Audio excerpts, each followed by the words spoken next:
What's up, y'all? I made it. I made it. Give me a second. We're going to get this cranking. Welcome, everybody. That's right. Time to put them hands on them. Mr. T style. Let's put 3 minutes on the board and let's listen to this smooth groove by the rock star, Bobby Caldwell. I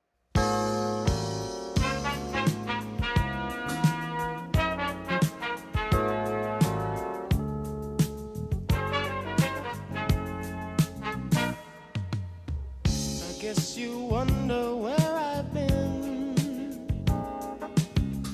I searched to find the love within. Tell him, Bobby. Cause I came back to let you know. Got a thing for you, and I can't let it go. My friends wonder what is wrong with me. Well, I'm in the daze From your love, you see. Let's go, y'all. I came back to let you know. Got a thing for you, and I can't let go. Some people go around the world for love, but they may never find what they dream of. What you won't do to do for love. You tried everything, but you don't give up. I'm here, Mika. Build me an audience. Only you make me do for love what I would not do. My friends wonder what is wrong with me. Well, I'm in the days from your love, you see. Uh-huh. I came back to let you know. Got a thing for you, and I can't let go. Let's go, y'all. I only want the best, it's true. I can't believe the things I do for you. What you won't do for love. You've tried everything, but you won't give up. In my world, only you made me do for love what I would not do. Made me do for love what I would not do. Make me do for love what I would not do. Make me do for love what I would not do.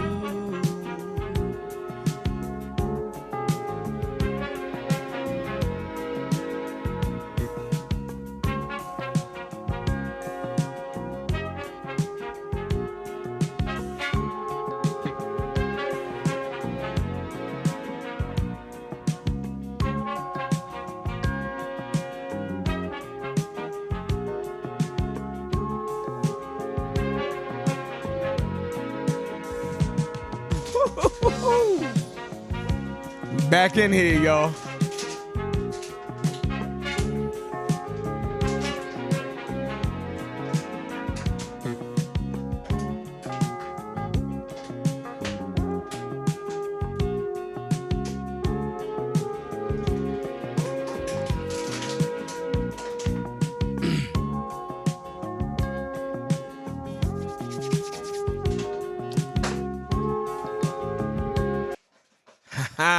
Good evening, good evening.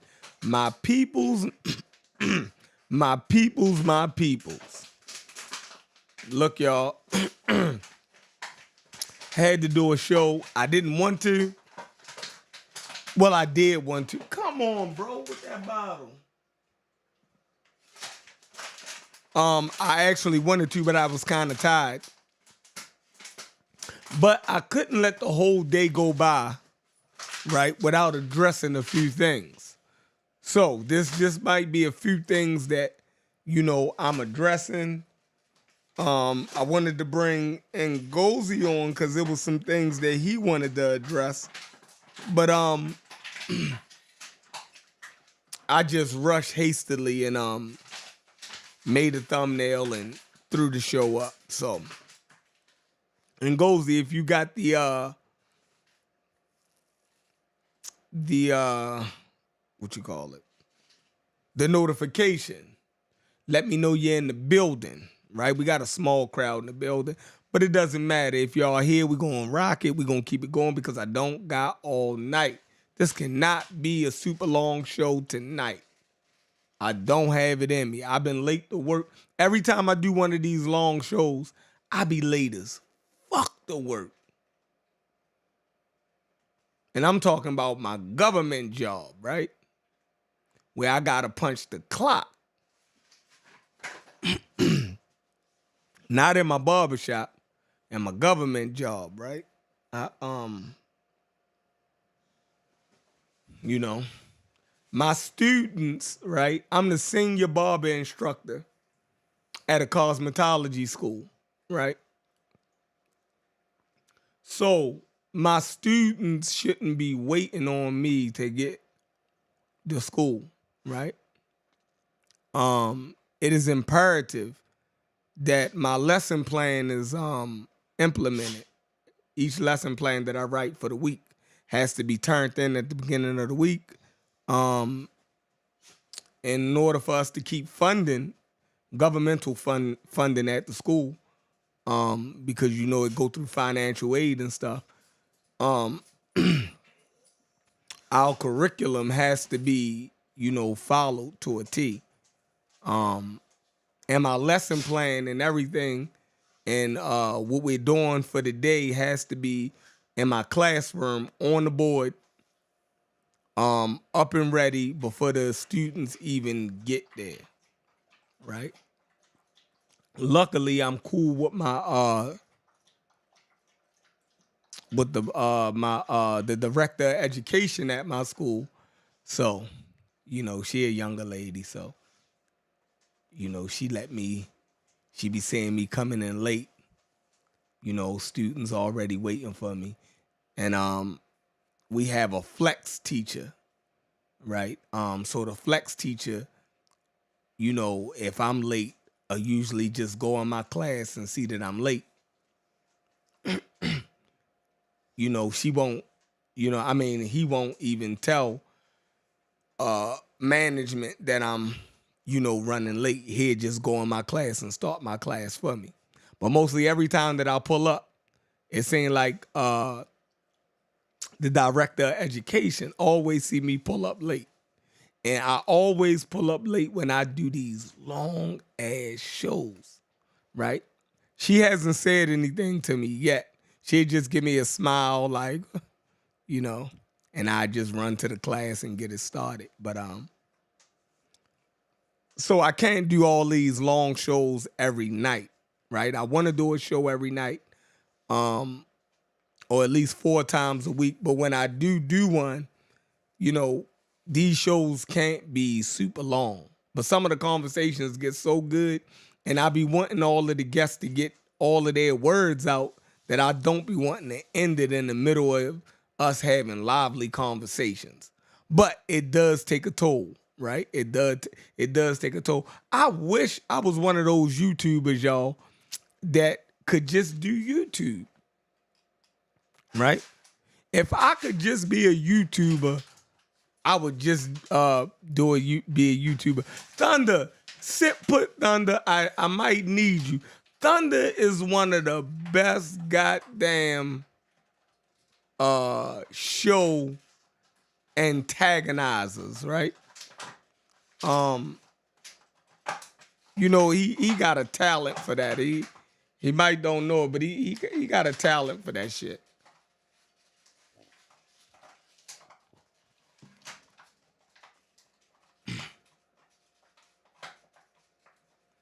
He say, what do you think about Mr. Imhotep? I don't know.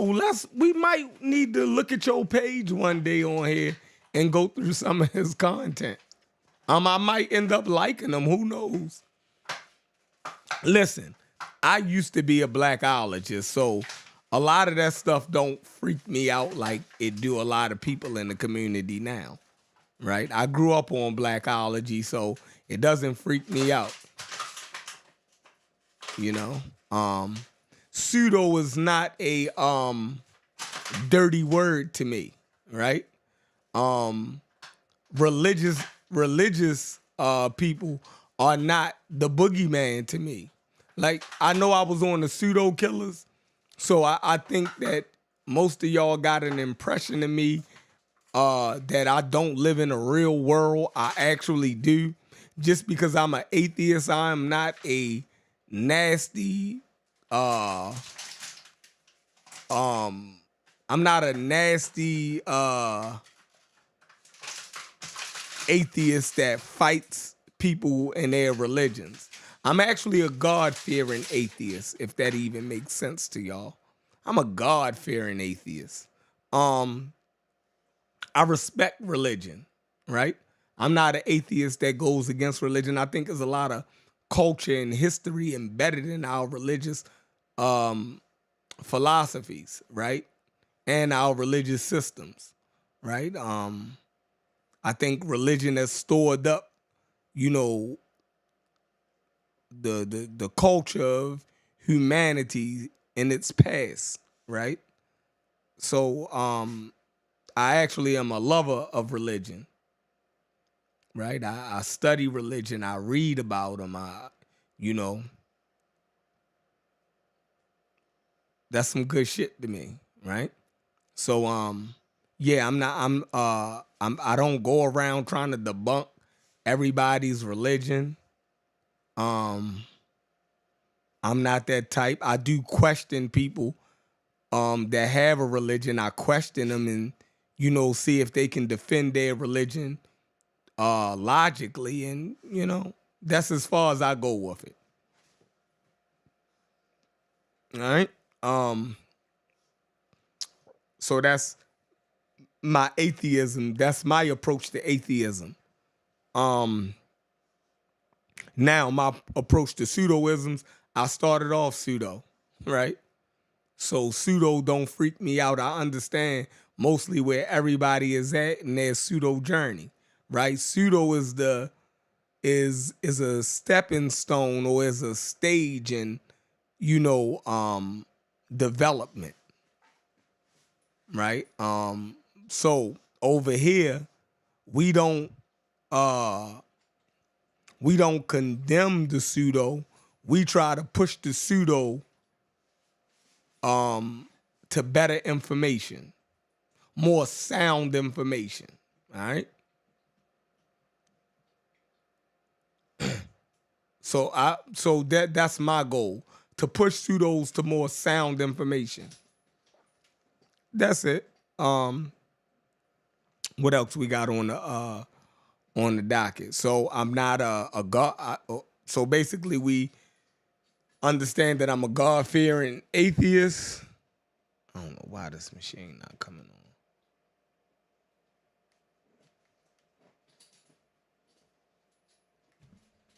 I'm a God-fearing atheist. I'm not anti-pseudo. We embrace the pseudo. We challenge the pseudo to be better in their research. What else we got on the board? And I welcome all good conversation. What else we got? So today, like I thought, you know, the brother Smash and the brother Reggie, right? They did what I thought they would do, right? You know, so I'm not surprised at the video that Smash did earlier. Like that was predicted that would be the response for the most part. That's their stance, right? They are firm in their stance, right? And we're not as firm in our stance over here, right? Our stance is willing to change with better information, right? Our stance is willing to change with better information. That's our stance over here, right? If their point was to be proven, right, it would be accepted.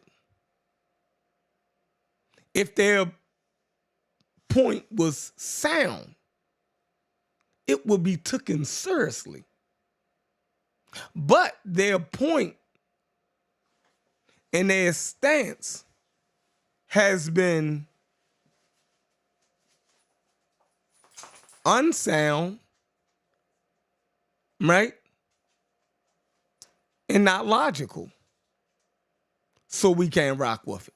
So I employ them to do a better job disseminating their information, right? Because right now, the scholars does not support their current position. That's that. Yes, sir. So I'm willing, right?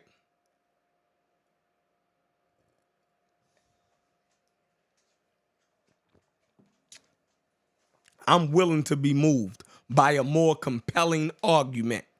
That's the motto here on the Carnivorous Podcast. All right? We're not firmly entrenched in nothing but sound information. Y'all hear me? Is this thing on? All right? So, good evening. Welcome to the podcast. Let's get it rolling. I appreciate everybody for coming in tonight, right? Build me an audience. We have a small audience. I thought it would be way liver in here this evening because there wasn't too much going on YouTube this evening, right? So I was just going to go upstairs and call it a night. But then when I looked, I said, damn, there's hardly nobody even live right now. But then when I looked, I seen that because I had watched a show on the Community of Skeptics about an hour ago, I said, damn, when they go off, it ain't going to be nothing going on. So I might as well hit the button and give y'all some content, right? Right. So, who we got in the building so far? We got the Class of Shabazz. Welcome to Class of Shabazz. Do you have any new fire videos, man? I'm a big fan of you from back in the day. All right. Tamika 1. What's up, Tamika? I'm here, Tamika. I'm sorry. Tamika says, Sheffrin, where you at? Got in here late. I was making sure the dogs were separated and got out and did their business and stuff. So, you know, it took a little longer than I thought. And I wanted to play a video game while I was doing this stream, but for some reason I can't hook this this computer game console to my Mac so I should have thought about that and tried to figure that out before I even went live. Okay. Gayesha, that's right. Imhotep. Best show on YouTube. We're trying, right? Dr. Bono, what up? Shakir, what's up? Montu 2.0 in the building, brother Mathis. Our Sonic from East Africa. Chief X, we gotta talk. Contrarian Thinker, what up? Thunder is in the building. Next boy. Who we got? We got Gina A. Gina A been on every stream for the last couple days in our small community. And I think Gina A is loving our content over here on Black YouTube, right? I hope we're entertaining and I hope we offer something to the conversations, right? Usalid. Brown Sugar Babe. Brown Sugar Babe. I get high off your love, don't know how to behave. Into the Trees. Astro 87, Infinite Wisdom. God-fearing atheist. Yes, that's what I am. That's what I am. I claim it. I made it up. Chris MVP Harris. Chris, do you want to go another round with me? Look, Chris and them just put me in a fire YouTube. No, it's not a YouTube. Chris and them just put me, they got this back chat, man, where it be a whole bunch of them. It's like a Facebook back chat. Like it might be a secret. I made it to Chris and Kyle and Sean and the Harriet and all of that. They got this fire back chat where they debate all day. Man, my phone was going off all day. Kyle must have threw me in there earlier, right? And I had to click out because while I was at work, that joint just kept going off in the middle of class. I said, this is crazy. But I tapped in with him, and me and Chris had a little build. Chris, like I said, I don't believe you, right? I don't believe you. I think you're trying to be a blackologist because you know that's what sell in black YouTube. But I don't believe you believe that the ancient Egyptians was black. I don't believe that. You dig what I'm saying? Moreover that, I don't believe that you think that they called themselves black. But you keep trying to motherfucking run off on me. I don't believe it, Chris. G2 Recovery, what's up?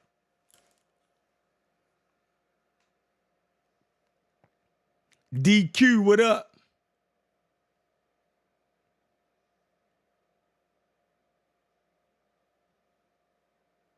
Hey, DQ, listen, I do it on the strength. You feel me? Say no more, just hit me up, right? We ain't even, if you need something ran, man, listen, I do it on the strength for you, right? Just blow up, and when you blow up, don't forget about me, all right? You allow me to play your music, I can run a commercial for you. It's my man. Sonic. L-Law Indian Pigeon, Per Black in the building, Mississippi Mud. What it do? Listen, all y'all, yeah, Chris do the morning coffee. All y'all, man, listen. Subscribe. We missed our mark for this month, right? I told y'all if we got 600 subscribers, this is a new channel. I said, man, we get 600 subscribers by the end of this month, that I was giving away $500 and I was doing the lap dance live here on the Carnivorous Podcast. It slowed down right before we hit 600. So I ain't mad at y'all. I was able to save my money.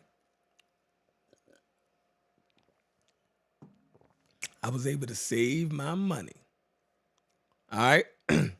So, for whoever is in the building, let's get it cracking. Where do I want to start?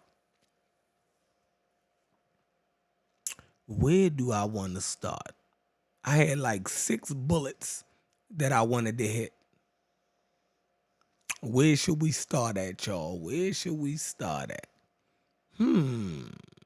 Ngozi ain't get here yet. Okay. That was a bullet. Gotta get Ngozi in the building. Corey, where you at? Corey ain't getting in the building yet. Okay. So it's just me. All right, so look. How do I want to address this? I usually don't like to address personal things. So I'm not even sure if I'm going to address it. But if I don't address it, it's going to eat away at me. I could address it in a private phone call. But if I address it in a private phone call, then I can't make the contents of that private phone call public.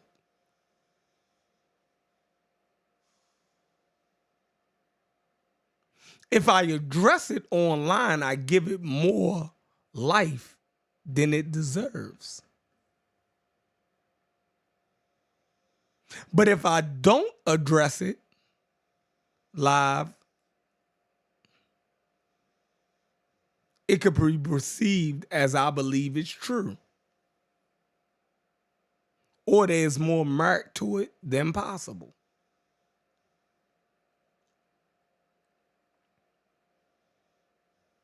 So I'm between a rock and a hard place. And it's something that I don't even want to argue over. Because you don't know people's intentions. I try not to assume people's intentions.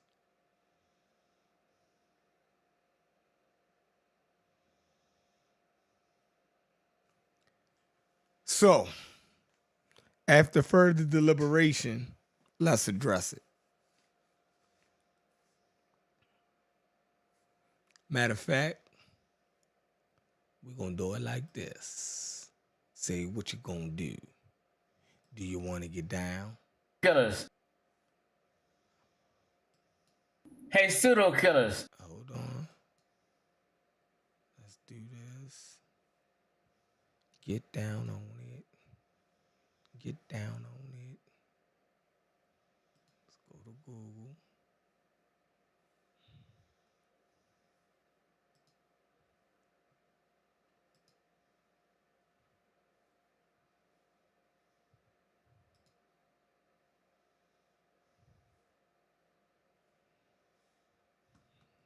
All right, y'all, let's check this out. Hey, pseudo killers. Let's be clear. Okay? People misunderstand shit. So, pseudo killers. When you put Chief X name in the title, you'll get 4.6 thousand views. 4.8 thousand views, which is your highest views you ever had, because what? Chief X name was in the title. Right? Let's move on down. Chief X name is in the title. You see Chief X, you got 3,500 views, right? You put Chief X name in the title, as you see Chief X, you get 1,700 views, right? You put Chief X name in the title, you get 3,000 views, right? And on and on and on and on. So your highest views on the Pseudo Killers channels were 4.8 and 4.6, and both of them had what? Chief X name in the title. Nigga, I get you niggas views. Niggas, be grateful. Okay? You will never get these views unless what?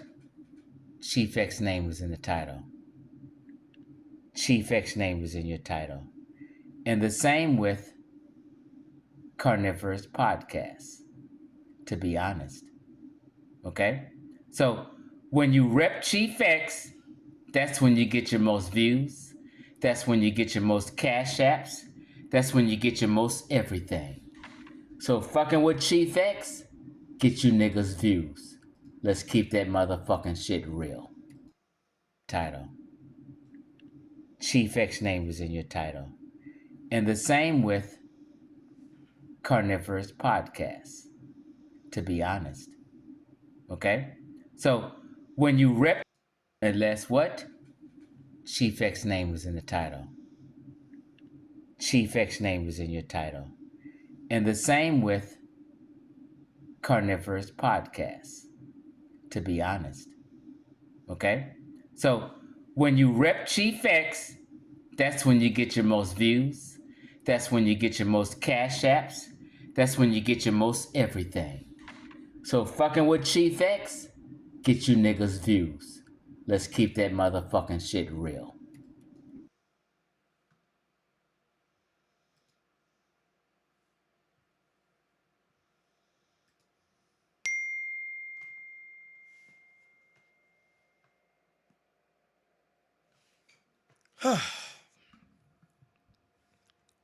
Why do I gotta wake up to shit like that, Chief X?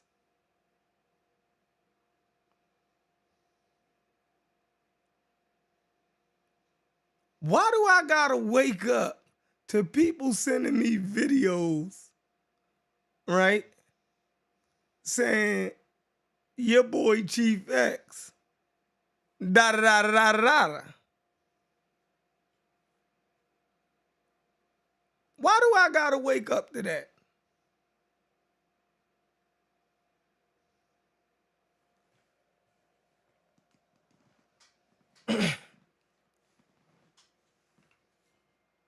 Hold on. Hold on. My girl texting me stupid stuff, y'all. Give me a second. She do this shit on purpose.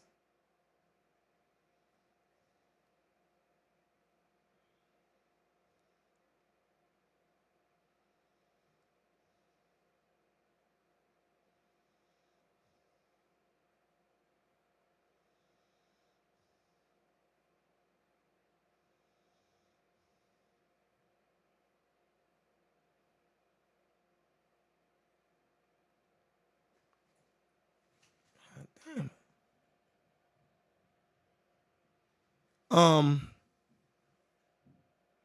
Yeah, so why do I gotta wake up to that?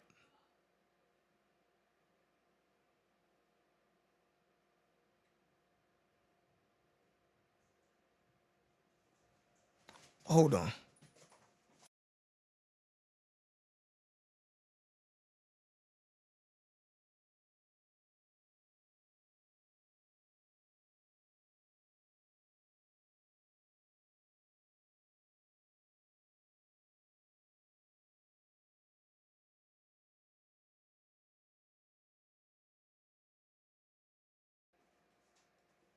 Yeah, I'm sorry, y'all. So I don't even know how to address that. Because I don't even got an issue with the brother.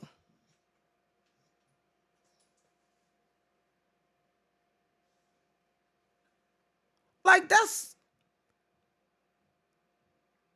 weird to me. Like I don't even.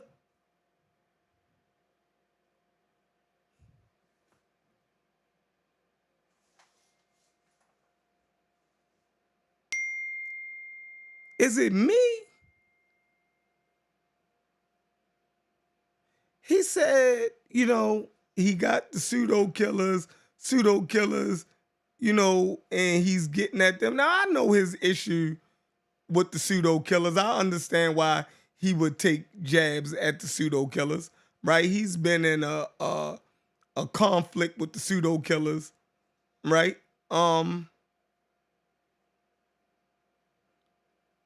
But why throw a rock that hit me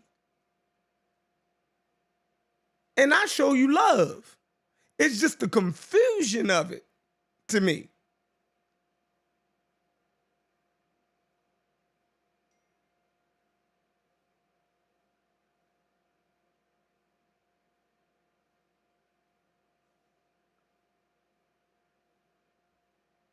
You know? It's just the confusion of it to me. You know what I mean? Like, you Chief X, you do certain things and you say certain things, and I brush them off. Like, you get it. I've dealt with older people in my community, right? So it's like, okay, that's how they get down. Like, ain't even tripping. I seen that, personality before. I'm not intimidated at all by it. I could deal with it. But, you know, uh,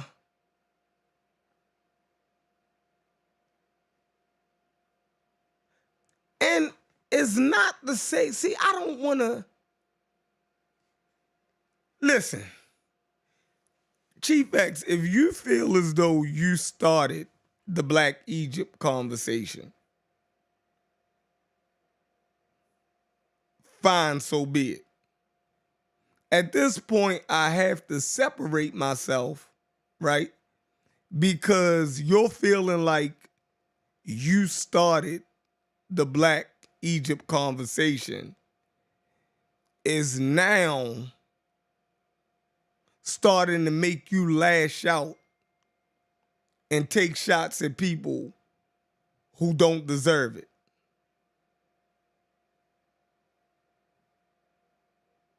You feeling like this community don't give you, I guess, the attention that you deserve makes you lash out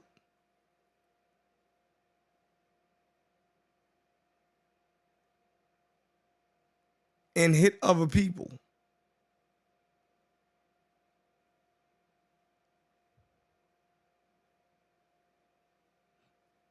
I don't want to have to keep ignoring these lash out attempts. If you're making a point that you want to dig at Unc and them, how do I get hit by that? And I don't even want to justify whether it's true or not, because however you feel, if you feel as though this channel, the Carnivorous Podcast, get its most views with you in the title, then you're welcome to that opinion. Right? I disagree,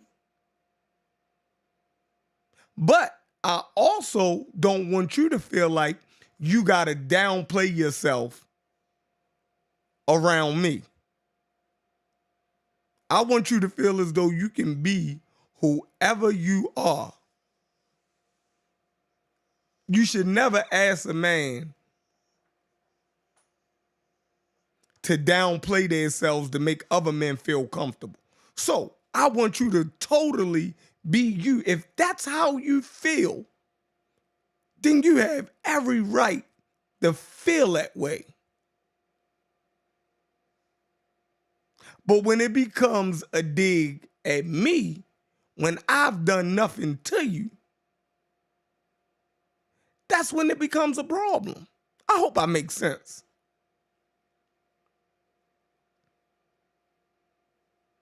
Because it's been a pattern. A couple shows before, you claimed that somehow I allow people to disrespect you on the panel, talk about they spit on you, and I don't say nothing. Oh, Chief X, you grown.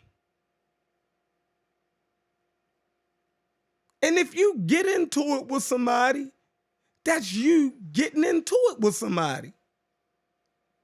I'm not here to hold nobody hands.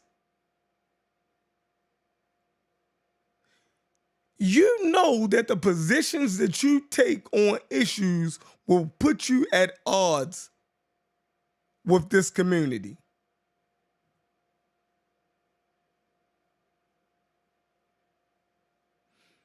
I cannot help how Julanda Juju feel about you after you implied that she might be lying about having cancer.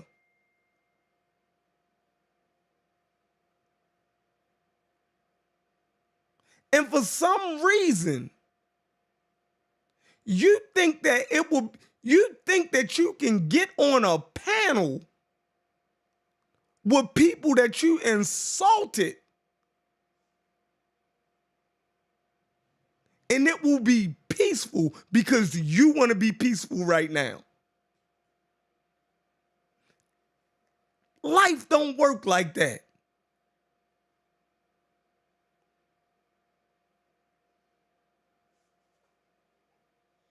Life does not work like that. If you slap me in my face, you can't determine when our beef is over.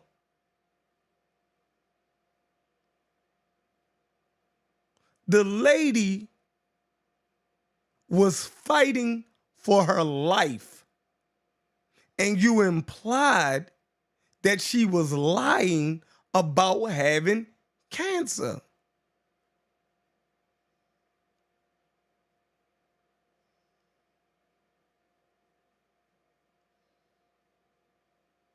So if she says, I would spit on Chief X, bro, you don't think that that shit was warranted?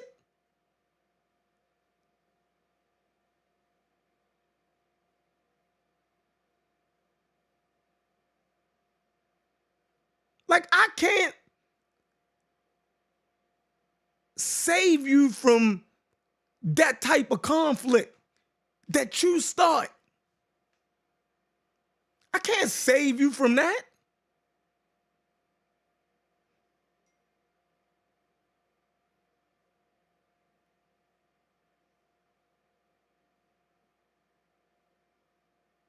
So I don't understand. It was like an attack, right? It was like an attack on me for not coming to your defense against a person that you insulted in one of the worst ways possible. Why would I get in the middle of that? Why would I tell that lady how she supposed to feel about you after she was fighting for cancer and you implied to the world on the internet that she might be lying about it? Bro, I can't get in the middle of that.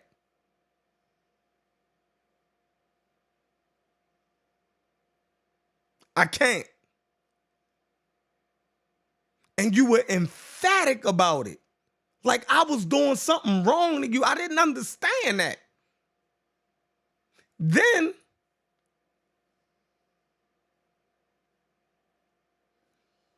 you have a problem with people in the chat who like to come in the chat and have fun. We have less than 600 subscribers over here on the Carnivorous Podcast. We have less than 600. Chief X, I'm looking at your channel numbers right now. You have almost 8,000 subscribers. I have less than 600 subscribers.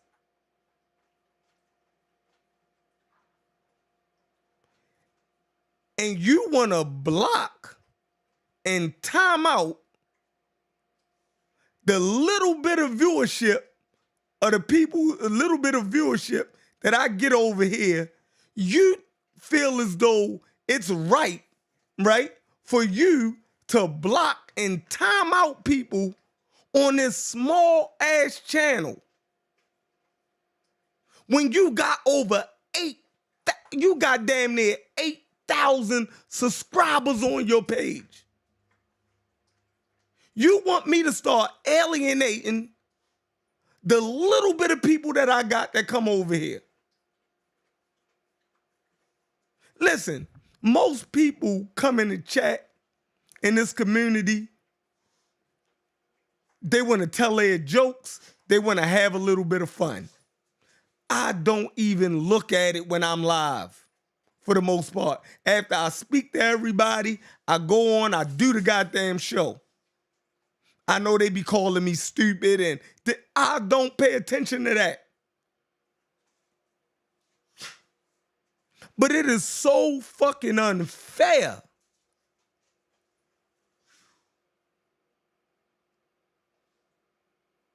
It is so fucking unfair to tell me to start to alienate my little bit of viewership because these people like to have fun and crack jokes, and sometimes you at the butt of the goddamn joke. Well, you got a big personality. You make the biggest incendiary claims in the conscious community, and that's your claim to fame, and you don't want to take the heat of it. That shit, for what you do, for being the antagonist to the black conscious community, right? You should understand that pushback and those jokes, right, comes with the territory of you being fucking Chief X.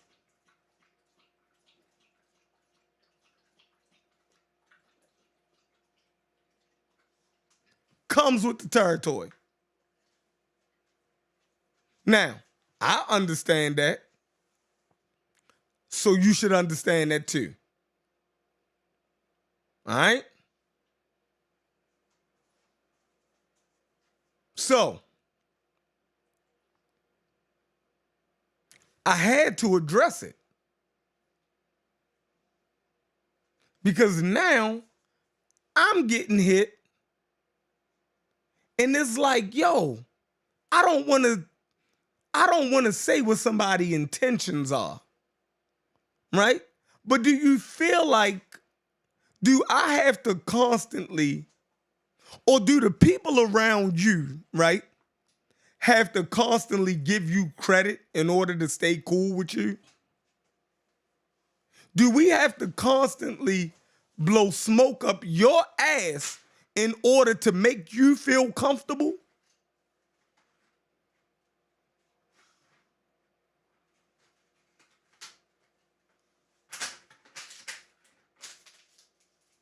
I'm wondering, because that's how I'm feeling at this point.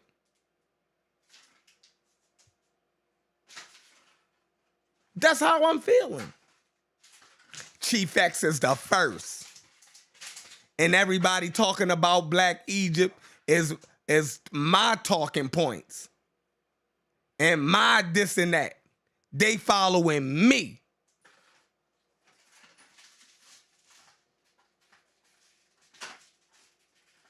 Really? I gave Ngozi credit for being ahead of the conversation last week.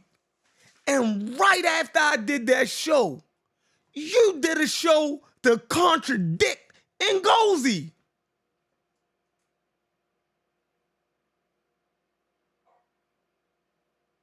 Like, right after the show. You pulled up receipts. You pulled up old shows and tried to make Ngozi look like a fucking idiot.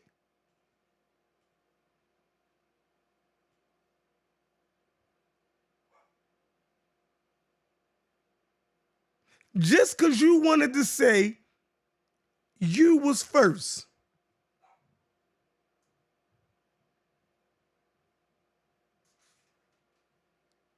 Just because you wanted to say, and I was just on the phone, right? On a three-way call with you and Ngozi.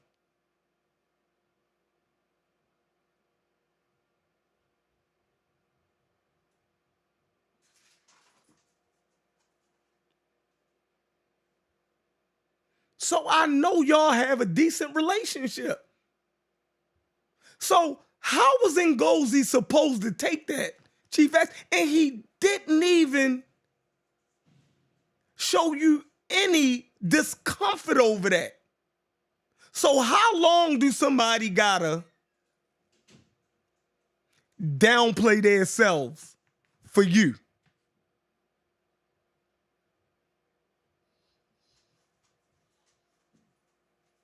You put up a video where you went and found old videos and you played specific parts to try to make Ngozi look fucking crazy. He did nothing to you. I was giving him props for being ahead of the conversation. I can go back 4 years ago and show Ngozi on Sinetta saying that the ancient Egyptians wasn't us. And we didn't have nothing to do with that.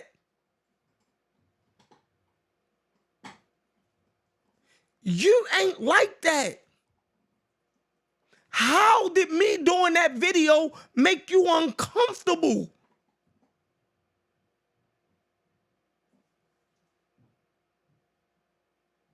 Ngozi ain't deserve that shit.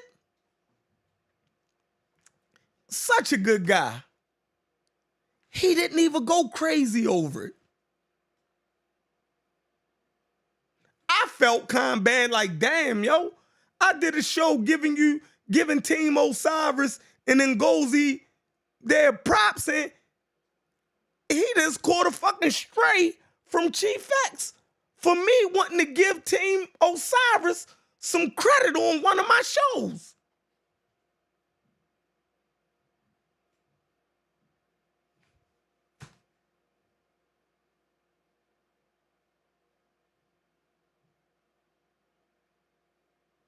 But then we supposed to talk and all be cool right after you do shit like this. You think there's no harm in doing shit like that. Just like for some reason, you think there's no harm in you saying Juju was lying, could be lying about having cancer. You don't think there's no harm in that. So now you believe that you should get on panels with her and it be cordial. I don't understand that.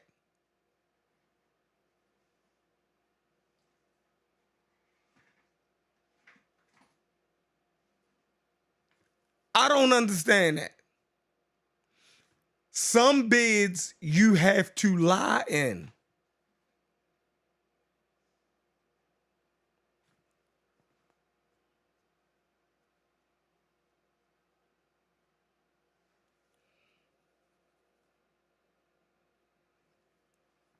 Some things, Chief X, are overboard, right? Some things should remain on the information, right? Personal shit should remain off the internet. Your reception will be taken in this community way better if you stayed away from those things. Because you got some good fucking points. I think you're on the right side of this argument. Now, you see that? I gave you credit. You are on the right side of this argument.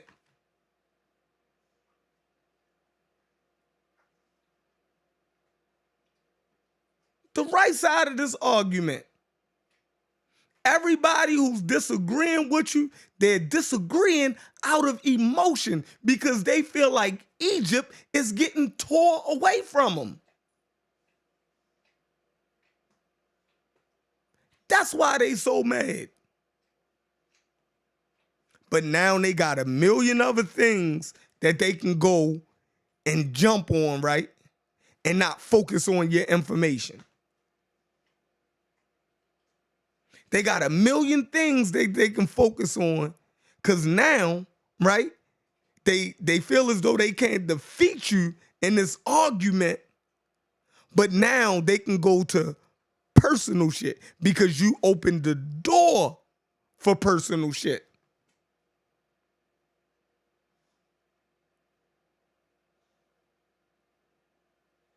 So, I woke up this morning,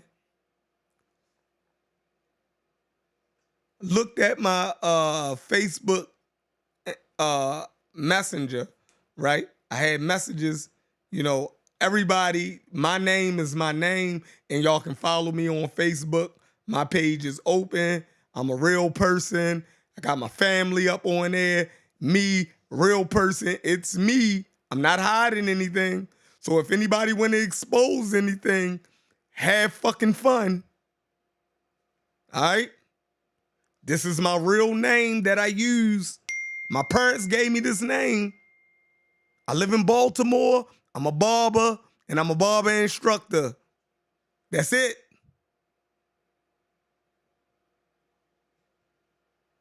So, y'all can go follow me on Facebook. Y'all can hit me up in the messenger. I'm fine with that. I like communicating with everybody. I'm cool. All right? So I wake up this morning and I got stuff in my Facebook Messenger. Right? Damn. Chief X going in on y'all. I'm like, on y'all? Like, what the fuck? I just talked to Chief X the other night. Man, Chief X cool. Play the video. Shooting at the pseudo killers. I get hit. And I don't even want to rectify whether I believe it's true or not. You know why? Because I don't even want to contradict you. If you feel like Carnivorous Podcast gets its most views from having you in the title, right?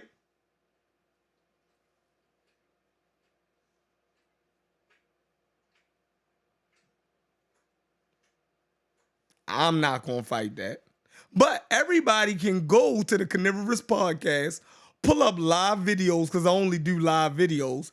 Y'all pull up live videos and see what videos have the most views. And then y'all judge for yourselves whether that was a true statement or not.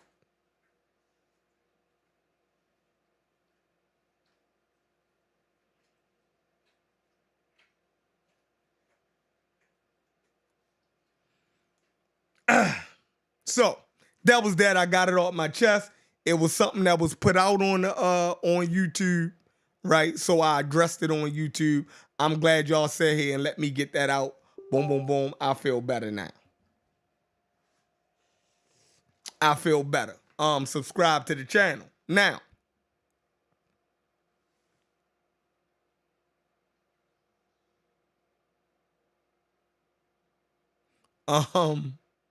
no, Chief X, you said what you said, right? I got my part off. Now we can just move on.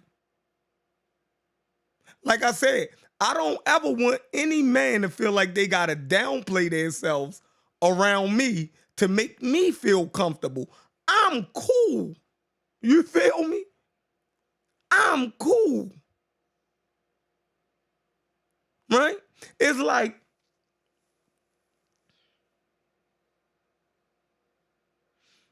however we get views over here is cool with me. This is YouTube is a diverse community of people, right? And any way that I can get people to put eyes on this small channel is fine. I appreciate Chief X for even telling his audience to subscribe to the Carnivorous Podcast, right? I appreciate Smash Rockwell for telling his audience to subscribe to the Carnivorous Podcast. I appreciate Brother Reggie, right, for telling people over on Sinetta, right, on the House of Consciousness, to subscribe to the Carnivorous Podcast, right? Those three brothers, and even though I go back and forth with those brothers over information, all of them then told their audience to subscribe to the Carnivorous Podcast. Right? So I appreciate that. You know, because that's something genuine. I would think that, you know, and they do that in the middle of us going back and forth, right? In the middle of us going back and forth, you know, Reggie will stop his show and be like, once I hit the chat, he be like, my brother Chef, what's going on, Chef? Yeah, y'all go over there and subscribe. You know how Reggie do. to the Carnivorous Podcast. Man, it's looking good over there, Chef. Like, he do all that. I don't like y'all information, but I'm going to come over there and clean it up. Boom, boom, boom. Chief X in the middle of it, he'll tell his audience, go subscribe to the Carnivorous Podcast. Smash since day one, Chef go live. You know what I mean? Tell his audience, subscribe to the Carnivorous Podcast. Go check his show out. He'll say they pseudo, but y'all go check that shit out anyway. You feel me? So, if it don't seem like I appreciate y'all for shouting this small channel out, right? I really do. All right? But I shouldn't have to constantly say that in order to garner your support. I shouldn't have to constantly, right, tell people or tell the audience, right, God damn it. I shouldn't have to constantly tell the audience, you know, I'm tired of talking about it. But anywho, get the fuck out my face. This girl crazy. Y'all should see these crazy text messages I get. I'm being bullied in here, y'all. I'm being bullied.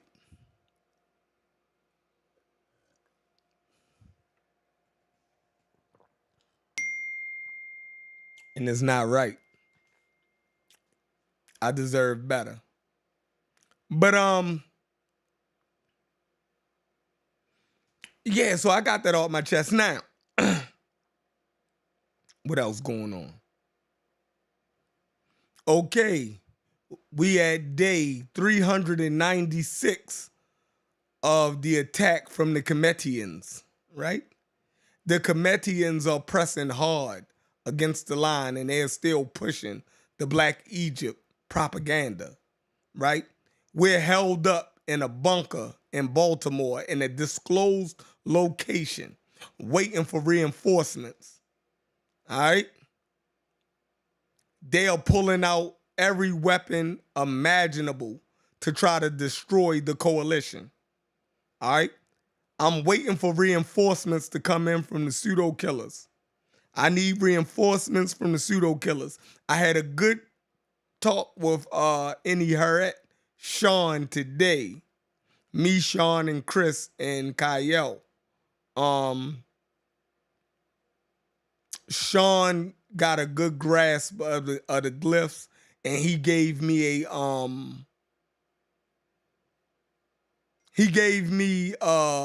some words of encouragement that I'm on the right path, right? Right, so just don't rock off that path. Stay with the experts. Boom, boom, boom. Right? You're doing all right, son. You know what I mean? You're doing all right, son. So we need Wuja, right? Anybody who can get in contact with Wujao, right? We need Wuja. We need some support. I think Wuja is gonna pop back up one of these days. You know what I mean? But Sean, yeah, like I said, Sean gave me some encouragement that I wasn't that far off. You dig what I'm saying? So, you know, that's good because I know he dealt with the glyphs. He a part of the sesh. You dig? So, because you know over there, you know, I was with the pseudo killers and we didn't have no Medunetta dudes over there on the pseudo killers, right? That's pseudo to the pseudo killers. The Medunetta is pseudo to the pseudo killers, y'all. Anybody who reading the glyphs, they looking at y'all side eye. You dig what I'm saying? If you know what that owl symbol is, you know, they looking at you side eye. No, Wu is not an expert, but neither is Reggie or Smash. But Wuja actually has a level of competence with the Marionetta that Reggie and Smash respects. Right? He has a level, he's been doing it for years, and I know they respect his level of competence with the Marionetta, right? So I've seen them all exchange before, on the Marionetta, and I know it's a mutual respect between all three of them.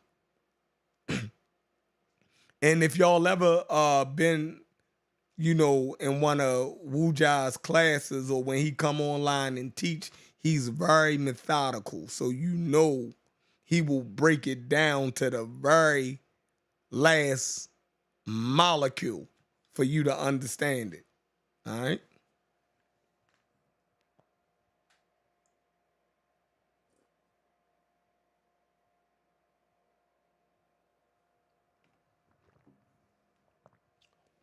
So I think, him getting in the conversation, he will be able to, for me at least, clear some of the things up.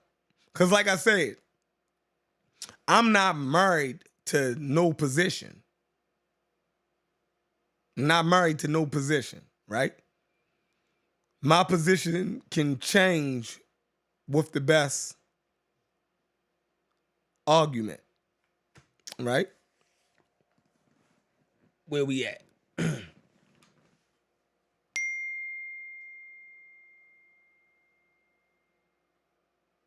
don't know. So I think we did that, y'all. We ain't even got 100 in the building. We got to get to 100 in the building. What can I do, y'all? What can I do to spark this off? Should I open up a chat? Let's go. Let's go, y'all. I don't know why I'm a machine.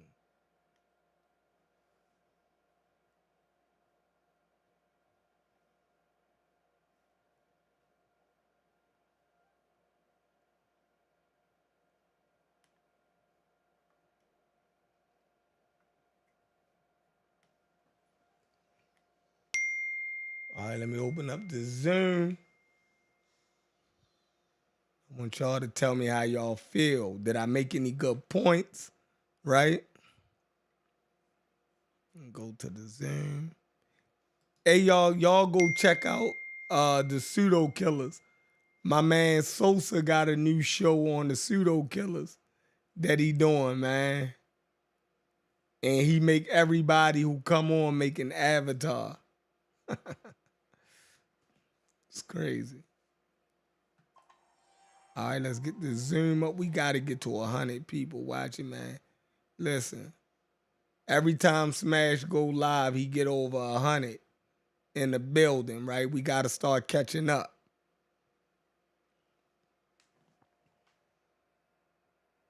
We got to start catching up, man. We got to have goals. Got to have goals. Man, listen, the show we did last night didn't get as many views as I wanted it to, but I feel like that was one of our best shows. I feel like Corey and Sosa did damage last night. They made some clear ass points, right? One of the best shows. I listened to it again this morning. I'm like, damn, this show, right, didn't even get the love that I thought it would get. That kind of messed me up, right? And if y'all can go back and watch some of the shows that I produced when I did my little presentations, I would greatly appreciate that, because some of those shows about the Civil War and, I think that they were good presentations. I might need to do them over. I was just starting the channel. I don't think I was as crisp and I didn't flow as good, right? So if y'all can go back and watch some of those shows and leave some constructive criticisms on those early shows, right? And I might need to redo some of them. But I feel like the information that I don't think I was clear as I should have been in them, right? But so they some of my favorite topics. So I should have but yeah, y'all go back and check those early shows out and tell me what I could do better. Yeah, that was on Chef Madness. No, said this Chef Madness this is the same channel as Chef Madness. I just changed the name to the Carnivorous Podcast.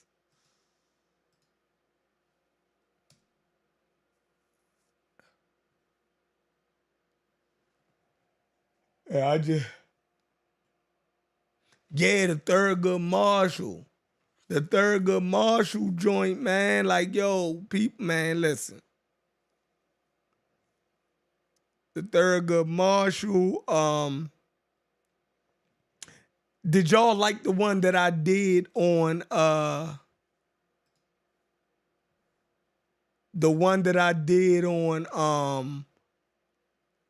Cassius Clay,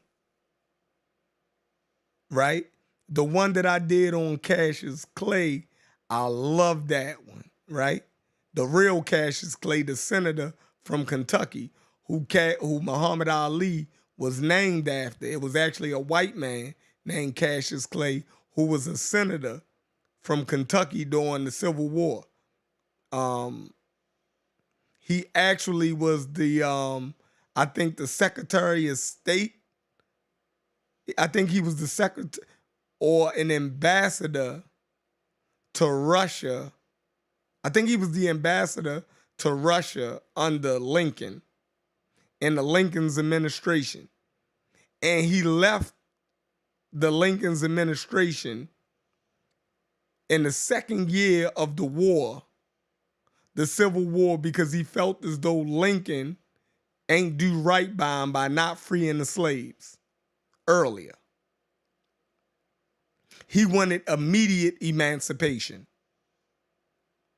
Cassius Clay, serious dude, y'all. Go check that show out on here, one of my earlier shows. And Gozy, what's going on, bro? How you doing? How you doing? What's going on with you? Chilling. What's up with you? Chilling, man. I wanted to go over a lot of the stuff for some of the things we went through yesterday. I couldn't really go into detail because Haskell was on and doing, what he do, and I don't think the audience got a chance to really see what I was trying to present about the people in Egypt racially, and I was trying to get involved with a little bit of some of the sources I have. One of the anthropologists that I use on describing the morphology of the skeletons, especially the pre-dynastic, all the way up to dynastic period, and I would like to explain it a little bit better. Look, you ready? Or you need some Yeah. time? I can show it now real quick, if you don't mind. Okay, let's get to it. Let me see if you can share your screen. Let me put that on. So this is I'm getting this from here. Okay. One of the sources is C. Lauren Brace. C. Lauren Brace died recently, but C. Lauren Brace is an anthropologist, right? And this is called Klein's Cluster versus Race and the Test of Ancient Egypt in Case of Death of the Nile, right? Take this down. And the most important part was,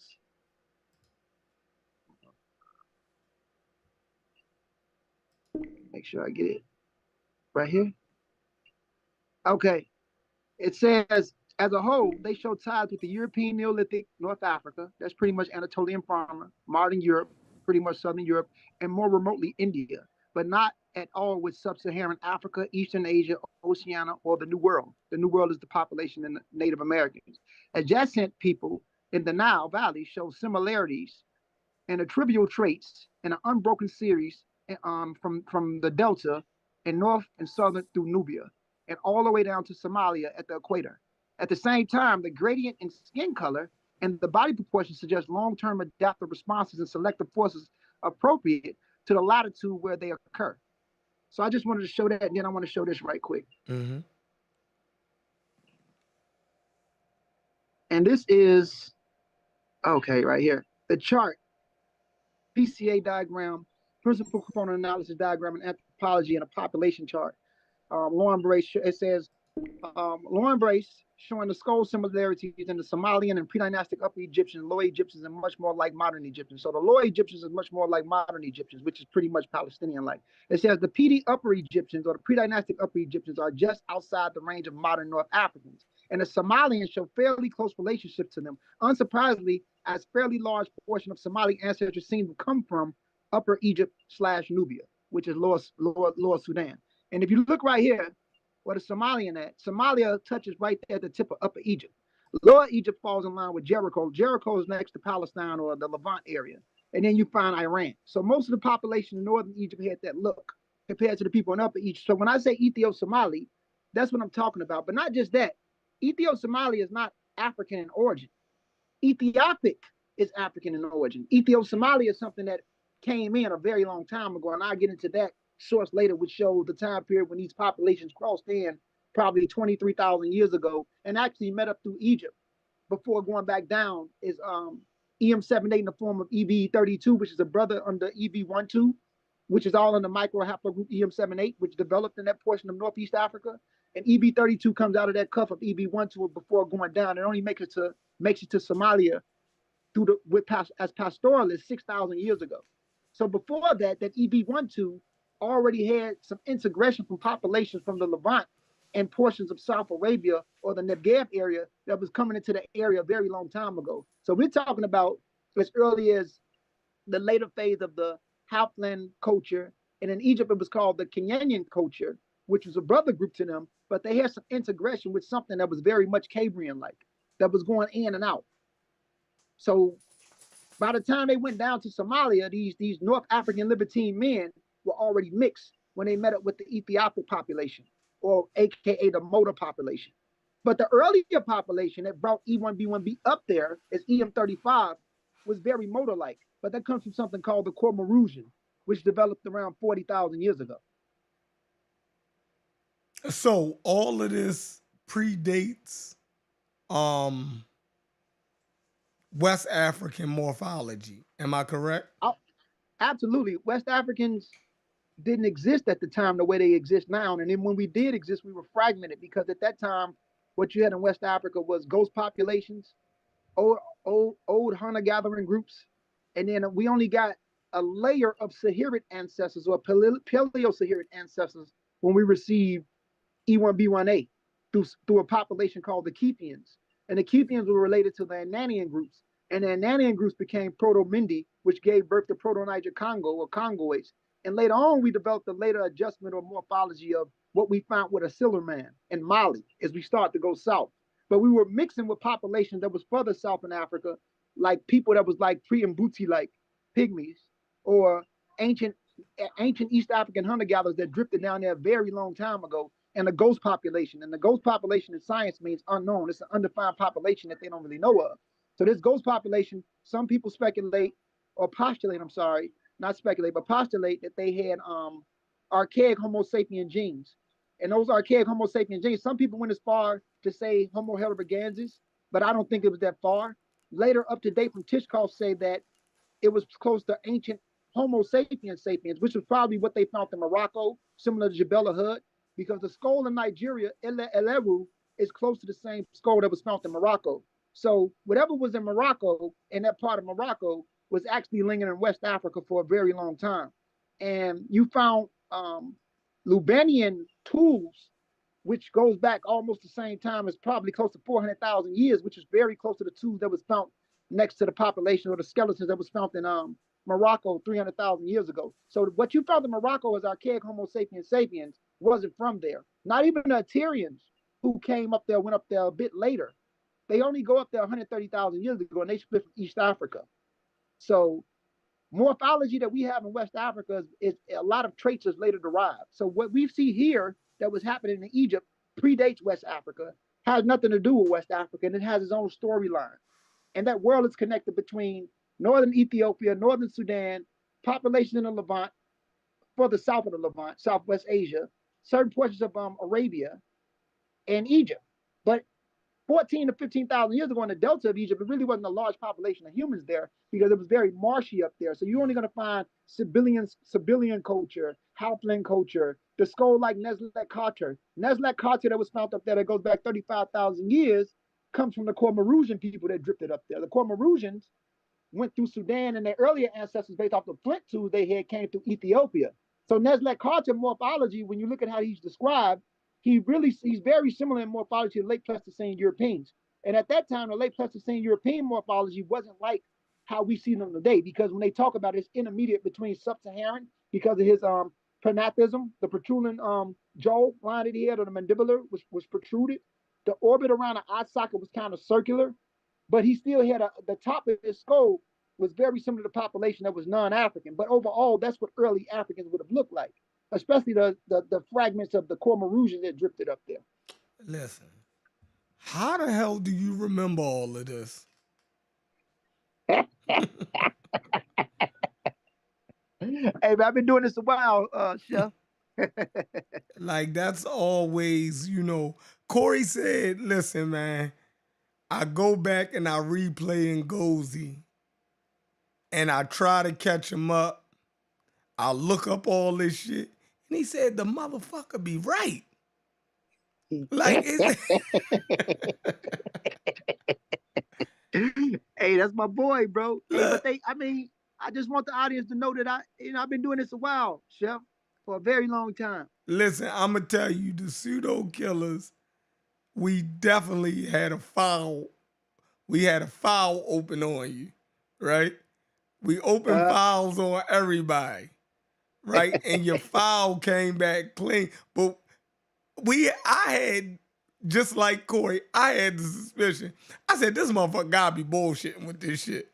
Like, something ain't, how the hell do somebody remember E1B1A, E1B1B? That was a downshift of ML. Hey, what the fuck? Like, yo, like, come on now. Like, yo, we didn't try to, trip you up, right? But, listen, if y'all have any disagreement, right, on anything that Ngozi say, do the rewind, play it back, right? Look the shit up. If it don't come back right to you, come back on here and throw it at us. See if we can clean it up, or y'all can catch the brother up. Either way, but what we don't want to do, right, is dismiss science, right? Just because we don't understand, it's not time to just dismiss science, because science is the only thing that's going to get us out of this mess, all right? You can go ahead and go, you can continue. Science is very important, especially for people that's lovers of truth and seekers of truth. I mean, the racial stuff gets murky. We understand our place in America, but we know who we are and we know our identity. But getting involved with science and learning about science and just debunking things, because there's a lot of misinformation that put us in bad places and bad positions. The cult mindset, the perversion that came out of the cult mindset, the misinformation when we neglect our actual ancestors and start to uplift other ancestors, and then we look a fool going out of the country, trying to go to Egypt and telling modern Egyptians that they're wrong. It's a video that my brother Gamal had when the brother went to Egypt, and he was telling the brother from Egypt that you're not an Egyptian, you're an invader, and it looks so stupid. So now it makes us look like the laughing stock of the world. And African Americans have the most soft influence, meaning we don't have we do have a military and an army because we're part of the United States. But what I mean by soft culture, power in a sense of power, or soft influence or soft power, because culturally, let me correct that, we are the most influential people in the world. We even influence the people that governs over certain regimes in certain parts of the world when it comes to military and different things. So what I'm saying is that we don't want to lose our place and our level of influence. And we're running around here saying things like how Kanye West is saying things, and he's one of the most influential people, talking about he always been in America, or talking about his ancestors have always been in America, and talking about how they were the Olmecs and all that. You got people like him saying that. And then we become the laughing stock and people start to not take us serious. So when we do go to Egypt, and don't get it twisted, I love Egypt. Egypt is part of not just classical civilization of Africa, but great civilization in the world. Sumeria, Mesopotamia, Egypt, Greece, all that's classical. But when we really want to deal with truth, we don't want to be going to Egypt and we're looked at sideways, or certain things can happen in a bad way because we're running around here promoting misinformation. How would you feel if somebody came to your hood or your community telling you about your neighborhood or telling you about the history? That's like a modern Egyptian telling people back over there that his ancestors built America. His ancestors were the Africans that were kidnapped and they built America. And he come over here telling us, yeah, you're not the real African American. I'm the real African American. You know what I'm saying? I'm the one that built it. Like, you wouldn't feel comfortable with that. You would feel very uncomfortable seeing a North African, a man from the Maghreb, or a person from Egypt telling you that his ancestors were the predecessors that built America. America within itself is what, 247 years old? 245, 247 years old. I'm talking about that layer of America in the sense of the establishment. And we know the African American is part of the element that gave rise to this country, even though it was based off us being enslaved at that time, but we're still part of the part of the so-called founding fathers that's responsible for building it. You get what I'm saying? And those populations that did that in the African element is the Nigerians, is the Mandinka, are the people from Sierra Leone, all the people that were snatched from the Biafra zones. All those people that you find in those zones right now, we are the element of them that built this country. And we would not feel comfortable if we seen a Moroccan man, an Egyptian man coming over here telling us to, go back home. I'm the real African American. You're not the real, you're feeling insulted. So we got to give them people the same level of respect that some of them give us, because they're not claiming our identity. We claiming their identity. Yeah, that's a fact. That's a fact. I definitely feel like we're making fools out of ourselves, right? On the world stage. It's the same thing that we're doing walking around New York talking about we the real Israelites. It's the same thing we're doing when we're going in the Midwest telling those people that we the real Native Americans, right? This stuff, it gotta stop, right? Because I feel like we look crazy. I feel like it feeds into the stereotype that we're not educated, right?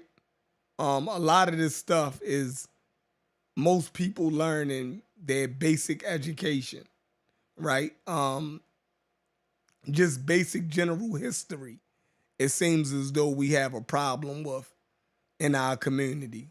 You have people denying the slave trade now. I find that so disgusting, Very disgusting. right? Sick. It's like you're denying your own people history. You're saying that it's not true. Do you know how disgusting that is for you to say that those people didn't suffer, right? It's almost like the people who are what you call Holocaust deniers, right? But it would be even more crazier and disgusting if Jews started becoming Holocaust deniers, right?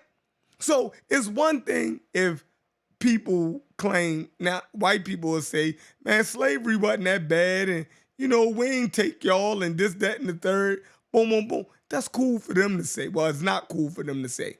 But it's disgusting when we say it. You feel me? Absolutely. It's disgusting Absolutely. when we say it. So I think that, this Egypt piece is another part in why we well, that's one of the reasons why I fight so hard. And I feel as though everybody in this community is fighting different wars, right?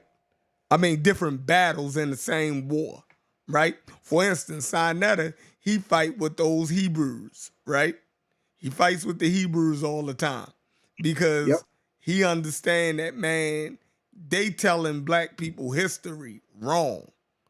And that shit is not healthy for the next generation to be digesting. I totally agree, right?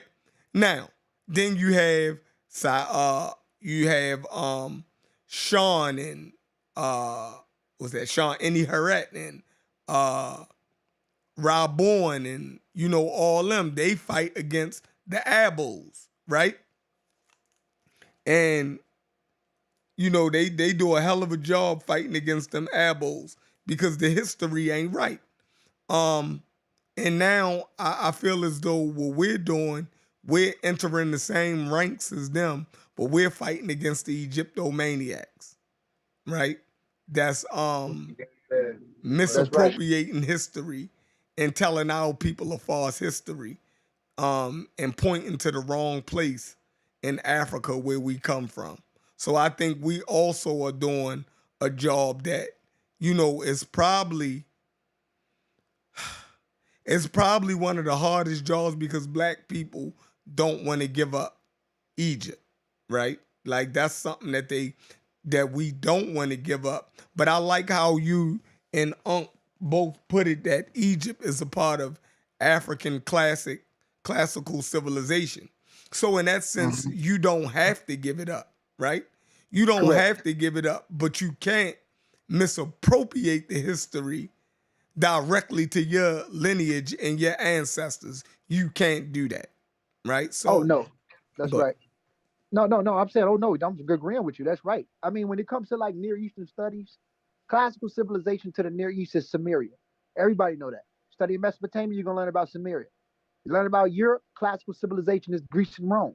The British, the Dutch, the French, the Germans, the Polish, none of those people are those people, but they still embrace Greece as being one of the, the British at one time didn't even have writing. They didn't have writing like the Greeks. A lot of people was not doing what the Mediterranean portions of the world was doing, especially in the layer in Europe, which is Greece and Rome. They was doing big things, but they still embraced them. They called them the berserks. They used to paint themselves blue, or the pimples, to paint themselves blue in caves and wild fighters and different things. mm, When you study the Anglos and the Saxons, I mean, Europeans got beautiful, crazy history. It's actually dope when you study them. They was going at it, but they didn't have a lot of things that Greece had or Rome had. And that goes the same thing when it comes to Africa. When it comes to Africa, you're going to hear about the greatness of Egypt. You're going to hear about the greatness of Carthage. You're going to hear about the greatness of the Moroccans in 711 AD with General Tariq. When he go overseas, he crossed the Gibraltar and he conquered Spain under the Arabs at that time, because at that time it was part of the Arab Crusades. They just beat the Byzantines, so the Arabs wanted to expand their borders and territory. So we got to remember, 641 AD is when Arabs come into North Africa. 690 AD is when they conquer most of the Amazigh tribes. But later on, I'm not gonna lie, the Moroccans beat the shit out the Arabs at one time. If you study that war, in a later time period. But what I'm saying is that, but when they went up there, when you hear about what the Moors did in Spain, and you hear about these Africans doing it, regardless of what they look like, it really makes you feel good. It mm-hmm, really makes you feel good if you are a person that study history, right? But when you start saying, looking at the Amazigh person, the different groups of Amazigh, the Kefians, the Rifians, the Sahawi, the different groups of the Toriks, and you tell them, oh, you're an invader, you're not from here, that makes people feel uncomfortable and not even want to deal with you. Or you go to mm-hmm, Morocco and you tell all the Moroccan population there that all these people are invaders, as if they're not from there. That's a problem. And that's the same thing that goes on with Egypt. You can respect these places without being them. What's good enough for me, is knowing that these people are Africans. They don't got to be sub-Saharan Africans. I'm just proud of what these Africans did. Now, I ain't gonna say I'm proud of what the Berbers did at the time. Well, I'm sorry, not Berbers. I don't want to disrespect them. What the Amazigh did. But what I'm saying is that they did some great shit up there in Spain. You know what I'm saying? If you go over there, mm-hmm, you can still see the remnants and the buildings up there. It's amazing. But when it comes to North Africa is powerful. And it does put Africa on a map. Then when you start studying the people in the Sahel, people like Mansa Musa, ancient Ouagadougou, what ancient Ghana really was, in Mauritania, which was related to the Mindi people, mm-hmm, ancient Mali, Timbuktu, Sanjata Keita, Mansa Musa, the greatness of that, or the city of Oyo, before you even have Ile Ife in Nigeria, the Nook civilization, that was responsible for, giving us millet and barley. I mean, I'm sorry, not barley and wheat, but millet, going through the Sahel, going backwards and forward, even before you even have the Yoruba or these Igbos or the San or the Ewe groups that split. We mm-hmm, had some powerful stuff where we come from in Western Central Africa, but when it comes to North Africa, when it comes to writing, architecture, religious literature, it's amazing. You know what I'm saying? So mm-hmm. that itself to me is powerful, knowing that I come from a continent that shared with other people that did great things like this without me even being them. I'm proud of that. Yeah, that's man. That I want to dig in something real quick. Now, you had mentioned, uh, about North Africa, right? And the the Moorish conquest of Andalusia or El Andalus, Uh-huh. Spain, right? Southern France and Portugal, Yep. right? And some islands in between also, those North Africans, those Muslim armies swept over Corsica and a Yes. lot of those different islands. But all right, for me, I feel as though in fighting against, the misinterpretation or the overstepping of blackologists, I think sometimes we go too far, right? And and the reason why I'm saying this is because from my research, right, there was a sub-Saharan African presence in the conquest of the Iberian Peninsula. Oh yeah. I mean, if you look up the Black Sultan, I think he was from Algeria. I think his mother was, they say Abyssinian, but she really was probably a Mindi woman. They used to call a lot of black people at the time Abyssinian or Bilal al Sudan, land of the blacks. She wasn't an Ethiopian. But if you look up the Black Sultan on Wiki, you can see who I'm talking about. It's a whole demonstration about him. Some of these Amazigh people, I'm not saying they were majority lighter skinned Amazigh people. But in the Almovad Empire, when the Almovads came after General Tariq, before the Umheads that was in certain portions of Morocco, the Almovads stretched their empire all the way through southern Morocco, Mauritania, and they did pick up Senegalese people, Fulani people, Mandinka people, Wolof people in their armies. So there was an element. They were never the majority. That's the problem. And Mm-hmm. I don't think any real um, Amazigh person that knows the history of his people would deny that they didn't have black soldiers. They did. That's a problem. They you can look up some of the DNA found up there in Spain, and I think one of the Moroccans at the time that they had a Y chromosome that was common with black Africans in Senegal. He was E1B1A, and the clay was found with people in Senegal. So people in Senegal and Morocco have a very, and it may take Brother Shakir to come up here if he can to explain it, but they have a very uh, it's a very Senegal and Morocco has a very interesting Yes. history with Yes. one another. Yes. Very interesting. It's kind of weird. So a lot of those people did have, um, some of them did have black ancestry. And if somebody denied it, that's a problem. But the problem is they were not the majority. We Mm-hmm. overstep our boundary when we say General Tariq was a Wolof looking nigga. That's a problem. You know what I'm saying? That's a problem. Mm-hmm. Because they wasn't.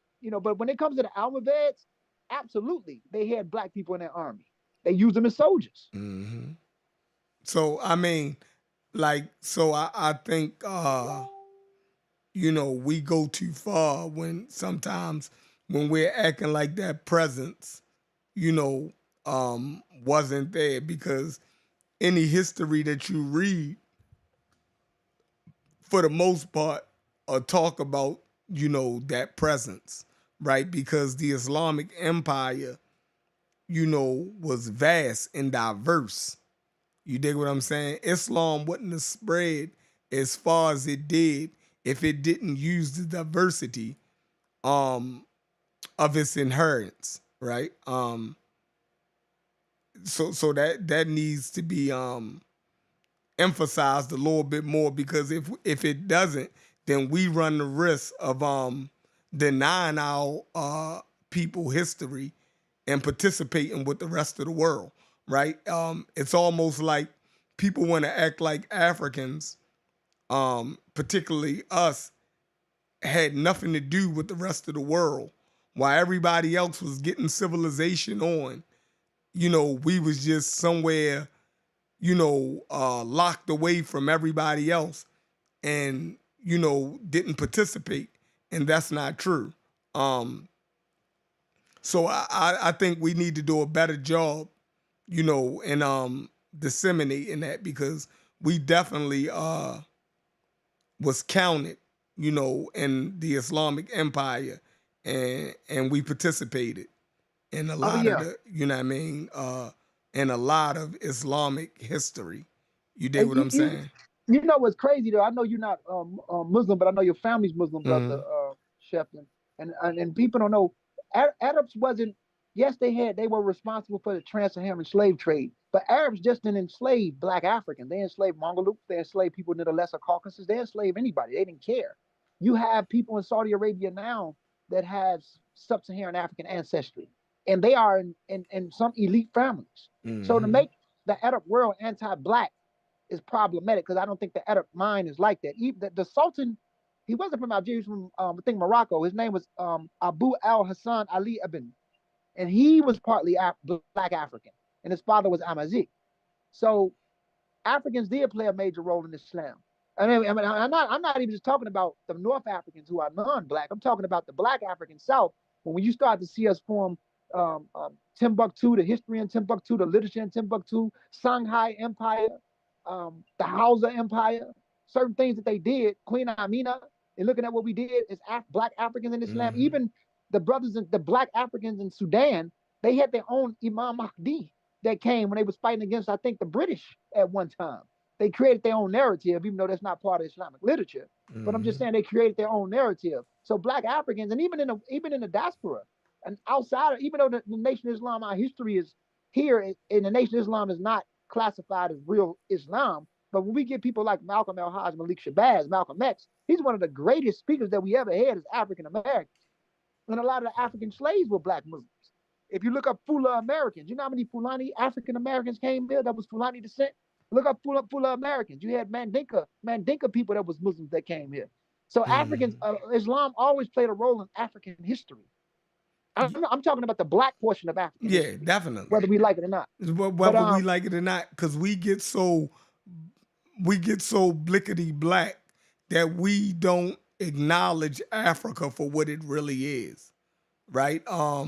We have a we have a view of Africa that's not real. So to act like uh for instance, anytime you talk about African history and we say, well, we started talking about Egypt, and then you say our people come from West and Central Africa, right? Well, the first medieval cultures, right, that you talk about when you talk about um Africa, right, African history, you have to talk about the Islamic states of Mali, Songhai. You dig what I'm saying? So it's no way around it. You dig what I'm saying? And to act like this is not a part of Africans' history, and to act like those Africans that in the West Africa didn't have a golden age under Islam is to deny us portions of our history. You dig what I'm saying? African can be a goddamn Yoruba. He could be a Christian, he can be a Muslim, you dig what I'm saying, and still be African all at the same time, right? This hyper Africanism, right, that we're how do they say it? They say that, Islam is like it came in with the sword. So be it, right? But what they don't understand is a lot of those people that y'all claim, right, was subjugating Africans that y'all call Arabs was actually black people who were early converts to Islam, right? And they was taking that jihad, onto other black people, right? Subjugate. So a lot of us be thinking it was people that looked like Arabs that was doing all of that shit in West Africa, right? But they were actually black Muslims doing that shit. You want to add to that?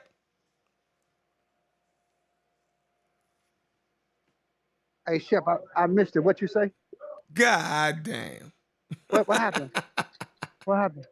No, I was saying that our golden age under Islam in West Africa, um, a lot of us, in the conscious community, look at, Islam coming into West Africa or becoming dominant in West Africa as a Arab invasion. And it never was an Arab invasion into West Africa. They were West African Muslims doing those jihads and consolidating power in West Africa to create those Islamic kingdoms and caliphates within West Africa. That wasn't Arabs doing that. You know what I mean? And I think it's a poor reading of history when we look at it that way, that was actually Arabs doing that.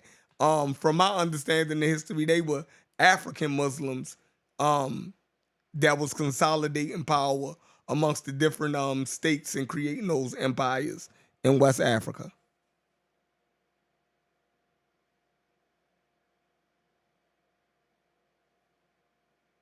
Goldie must be at work, y'all.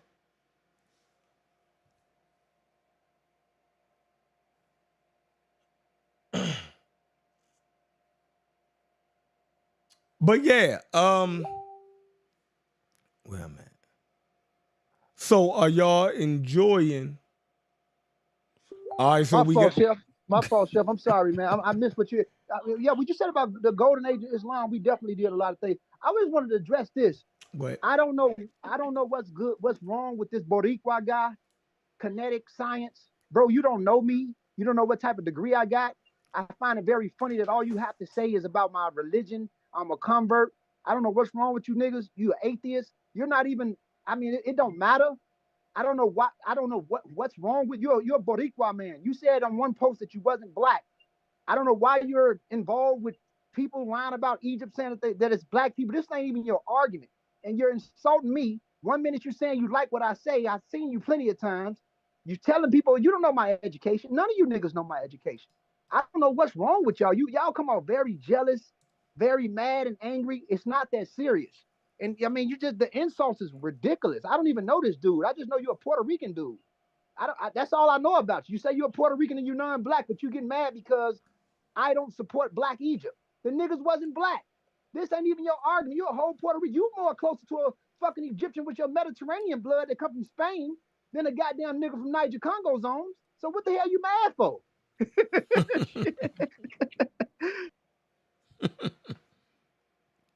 That's funny.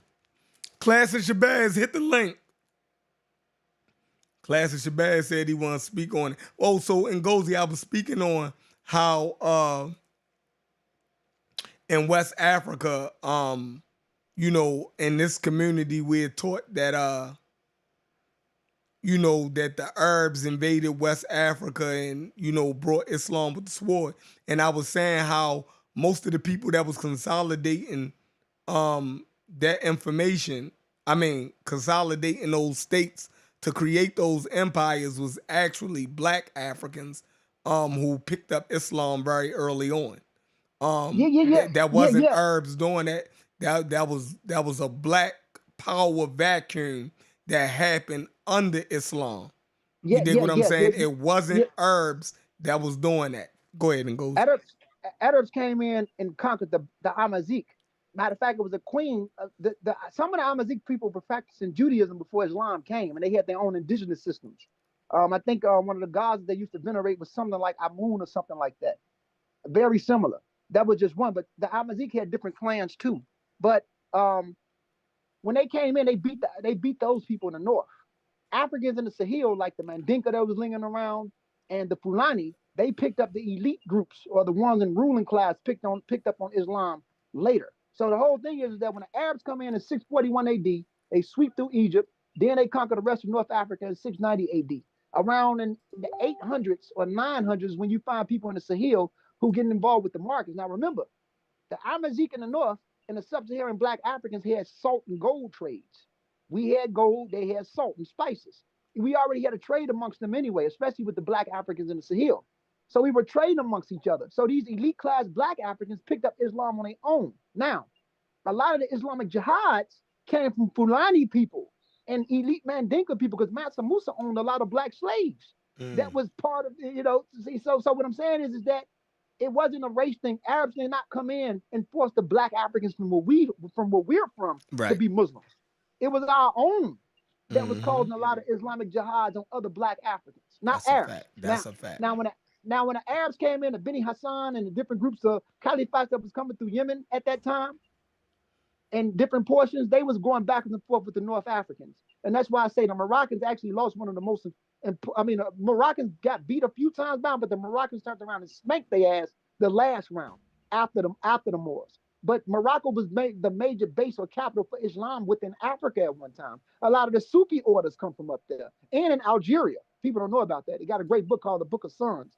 So it's like when it comes to black Africans, no, we were not forced into Islam by Arabs in our portion of Africa.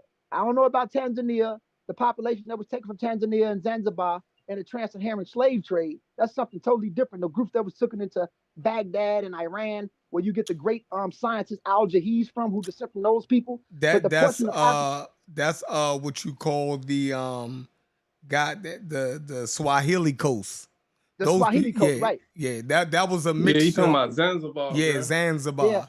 That's a Zanzibar. mixture. What's up, That's class? Is your bads? hey, What there go up, Welcome, Trevor? Shabazz. welcome, Class welcome. Shabazz got it. What up, King? How you doing, my brother? So he Y'all definitely got it, got it. bro. But All yeah, so right, when bro. it So like how was folks be thinking, bro, that Islam came in, bro. It didn't happen like that at all, bro. It didn't. Them black folks was not going for none of that, bro. That's how the whole Al Marvin situation popped off Mm-hmm. without being Taj fan. Cause Islam was already there. He didn't like the way they was teaching Islam, bro. That was the whole point of it, for him to go down there and try to start a war. Mm. So like when Ngozi said the Fulani, he talking about the Sokoto Caliphate. That's what Sokoto. Usman Yeah. that's what Usman Danfodio started with him and his son Muhammad Bello. that's Like right. like when you want to learn about how Islam actually spread, bro, you had to look up like Salim Sawari with the Sawarian tradition, bro. Like them folks don't believe in no war, none of that stuff, bro. Islam spread through business. Mm. Yeah, we teach in this community that Islam was just a plight on black people, Yeah, bro. and Now they started in the 18th and 19th centuries, though. Like, mm-hmm. I know how how everybody be talking about Abdul Rahman, the dude who was a slave in Mississippi, the Prince of Natchez. The one who wrote the Quran was that Nah, that's another dude. That's okay? probably the Muhammad dude. But there was another The one who was Muhammad locked up, dude. and he said Okay. he was the Prince of Morocco or whatever. No, I gotta look that up. But what's his name? Abdul Rahman. Abdul Ibrahima. Rahman. He was a Fulani dude who was talking about he was the Prince of Morocco. He was enslaved. But anyway, he was all black, dude. He clearly wasn't no Prince of Morocco, but he wrote them and they freed him from Mississippi. Wow. But anyway, the way he got captured was that he was selling black people to the Europeans. Sucker. So whenever you hear somebody talk about it, bro, it was black people, bro, selling black people, bro. Don't ever believe no Arabs came from anywhere, bro, and started stealing black people, bro. They didn't happen like that. Yeah, man, listen, I've been fighting, but it's almost like, somehow if they didn't practice traditional African religion, somehow they not real African. And I just don't even understand that goddamn logic that, these guys kick over here, right? Because these religions are, Africans are human beings like anybody else, right? Yeah. They can convert to religions. They can have, like any other people on the goddamn planet. Europeans converted to Christianity. Did they stop being Europeans because they converted to Christianity? Do we look at them any less of Europeans because they converted to Christianity? No, we don't. So it's like we look down on people like in Ethiopia who are Christian, right? We look down on people that's, black people in Senegal that's Muslim, right? It's like they are losers of wars or something. No, they converted to these religions, like you said, for the most part, for business, right? to be a part of the Yeah. trade and the things that was going on with the rest of the world, right? You can even see this, right, in the Congo, right? If you ever read the letter of King Alfonso, what was his real name? Mvimba, right? I know you heard of King Mvimba or Nah, I ain't Alfonso never of the Congo. No, you ain't never heard of Nah, him?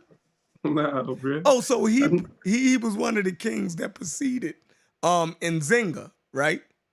Around Angola and the Congo. But he had wrote a letter to the Portuguese, right? And to the Pope, telling them that he didn't want them trading in his realm anymore because they were actually stealing, they was making his people actually engage in the slave trade. And the letter he was writing to them, he was actually saying, we only want the honest business practice from you. We want to be partners in trade with you, but we don't want to trade in slaves, right? We don't want, man, the letter is so beautiful, right? I might read it tomorrow. But yeah, it's King Mvimba or King Alfonso, whichever one, if you ever look it up, is him. But the point is that it seemed like he was just converting to Christianity or Catholicism so he could be in on the trade. You dig what I'm saying? Yeah. Like they would actually do that, bro. They wouldn't actually practice all the way. Right. Like if a Christian showed up, they Christians. But if a Muslim showed up, they would be Muslims too. Like they humans at the end of the day, bro. They wanted alcohol and jewelry like everybody else. Mm-hmm. Yep. Like, and they would actually set up mosque, right? For the Muslim traders, you know what I mean? And they knew seasonally when they was gonna come. So they would stock the mosque up with different provisions and stuff and act like, yeah, it's crazy. You know what I mean? It's crazy how they did it. And they actually used to do that with the Jews also. Bro, whoever showed up, bro, whatever you is. Yeah, bro, like I know the history of like West Africa from Fota Julan, Fota Toro, Janae, Timbuktu. I know all them type of places. Like when you get down to the Congo, I'm kind of lost down there. Yeah, they dealt with I think by time around the medieval time, like it was after medieval, it was around the 1400s. I think the only people that made it that far into inner West Africa with any type of success end up being the Portuguese, right? Because they was able to sail around, the Bight of Biafra or whatever and get down into that portion. So I think closer to the Sahel and those different countries, Islam was able to get a foothold there. So yeah. So Class Shabazz and Chef, I want to ask y'all, so would it be wrong to say that, I want to ask you guys your opinion, that Dr. Ben and all these people that's very anti-Islamic or got Islamic phobia in the so-called Afrocentric community, where they talk about what Arabs did to people where we come from, is it wrong to say that they were wrong? No, Diop was very pro-Islamic about it, bro. Diop didn't hide it at all, but Diop didn't say none of the bad stuff. He wasn't. Yeah, he was pro-Islamic. He was pro-Islamic. Yeah, you won't find, but he was honest about the whole situation, though. Right. That's how I found out about Salim Sawari. Like I ain't never heard about the peaceful spreading of these people. Dr. Ben, I can go on for hours about him. You know what I mean? Like that guy. Dr. Ben was a hustler, bro. Yeah, that guy would say anything. So at that point, getting y'all hocked up over religion and telling y'all that all of these people exploited y'all, that was just a hustle for him. Hey, now, when you read some of the Arabic texts, bro, you're swerving down on people not black. Because, like, when you read Usman Danfodio writings and his son Mohammed Bello, and how they saying they won't do business with the blacks, you would think that they wasn't black. And they was black. It's crazy. they just Arabized. Everybody's right. So and I found that fascinating, right? So that's one of my hey Gozy, where you at? That's one of my issues with Islam right there. What's that? That we can lose ourselves in it, right? And what I mean is you before the photograph and everything else, right? If I converted to Islam, right, and my region converted to Islam, I would have an Islamic name. I would write in Arabic, right? So history would think that that was a motherfucking Arab. Yeah. And the whole time, it was a goddamn black. So it's a lot of our people, right, has been lost to Arabs when they wasn't even Arabs. But, okay, now I agree with you because on of that, Islam. I agree with you on that, but I want to say this. A lot of the literature that we have in writing came from Arabic. Like in Timbuktu, all of the writings is in Arabic. Right. And a lot of that stuff shows that we were literate and we knew how to deal. We were literate and we know how to deal with literature. And our writing comes from Arabs. So even though the writings might come from Arabs, I don't think it makes you lose yourself, because a lot of the Muslim people in Black Africa still had their own ethnic groups and their own type of way of doing things. You get what I'm saying? Mm-hmm. Like the Fulani, they don't try to, like Fulani can be very extreme, but they don't try to be Arabs. They know they're Fulani or the Fula background, or even a Mandinka. I see right there, like again, like Usman Dunfolio. Yes. What they would do is they would claim this Sharifan heritage, like they are descendant of the Prophet, right? Correct. So they will say, we Muslims, we not black, we Arabs, and had this type of religious prestige or whatever about themselves. And if you wasn't a Muslim, they would look at you as a heathen. Yep. And you're right. And a lot of people who are Fulani today wasn't Fulani back then, because Fulani used to absorb people and collect people within them. So a lot of people, like in Guinea, Mauritania, certain parts of Mauritania, Fulani actually starts in Senegal before they spread. And they're a mixture between some groups that picked up DNA from Amazique and the Serer people, which is intermediate between the Wolof, a cousin group to them on the black side. But then as they spread through the Sahel, a lot of people became Pula or got absorbed in the Fulani group. So now you got all these different Fulani people. But at one time, the Fulani elites that were practicing Islam did say that they descend from the Prophet. They said they were part of the Prophet, and they said they wasn't black, just like the Bangara Arabs. They're really the Bangara Arabs and the Shua Arabs. It's a whole bunch of them that swear up and down. They would look you dead in your face and tell you that they Arabs. Yeah, and they're not. They're not, and that's the problem. So it's like some of these people who are extremists do get very Arabized. But when you look at the Hausa, when you look at certain other Fulani groups, because there's multiple groups, when you look at the Mandinka, they all got a way of doing things that still kind of maintain or retain a lot of their ethnic traditional systems with their Islam. What's the dude name from Tuba? Sheikh Amadou Bamba. Yeah, he a proud. The whole Kurdaya, they proudly black. Absolutely. And they embrace it. A lot of the black Africans in Senegal embrace it. Even the Fulani in Senegal embrace their blackness. You know, the Kurdaya, the Tanzania, all them proud to be black, but they don't try to disassociate themselves. And the Hausa too. The Hausa in northern Niger, the Hausa in Chad, they don't go outside. They even got their own way of dressing. They're not trying to be Arabs. So I think that is based off the group of people. But you do have Arab extremists. But you don't have to lose yourself in Islam. You can be who you want to be. But like you say, Chef, people do lose themselves. Malcolm X wasn't losing himself. He knew what he was over here in the position he was in when he was over here. I don't think Islam, respectfully, I don't think Islam promotes that. I don't think Islam promotes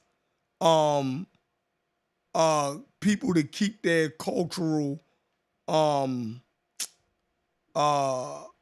now it's good for people who are able to hold on to core things of their culture.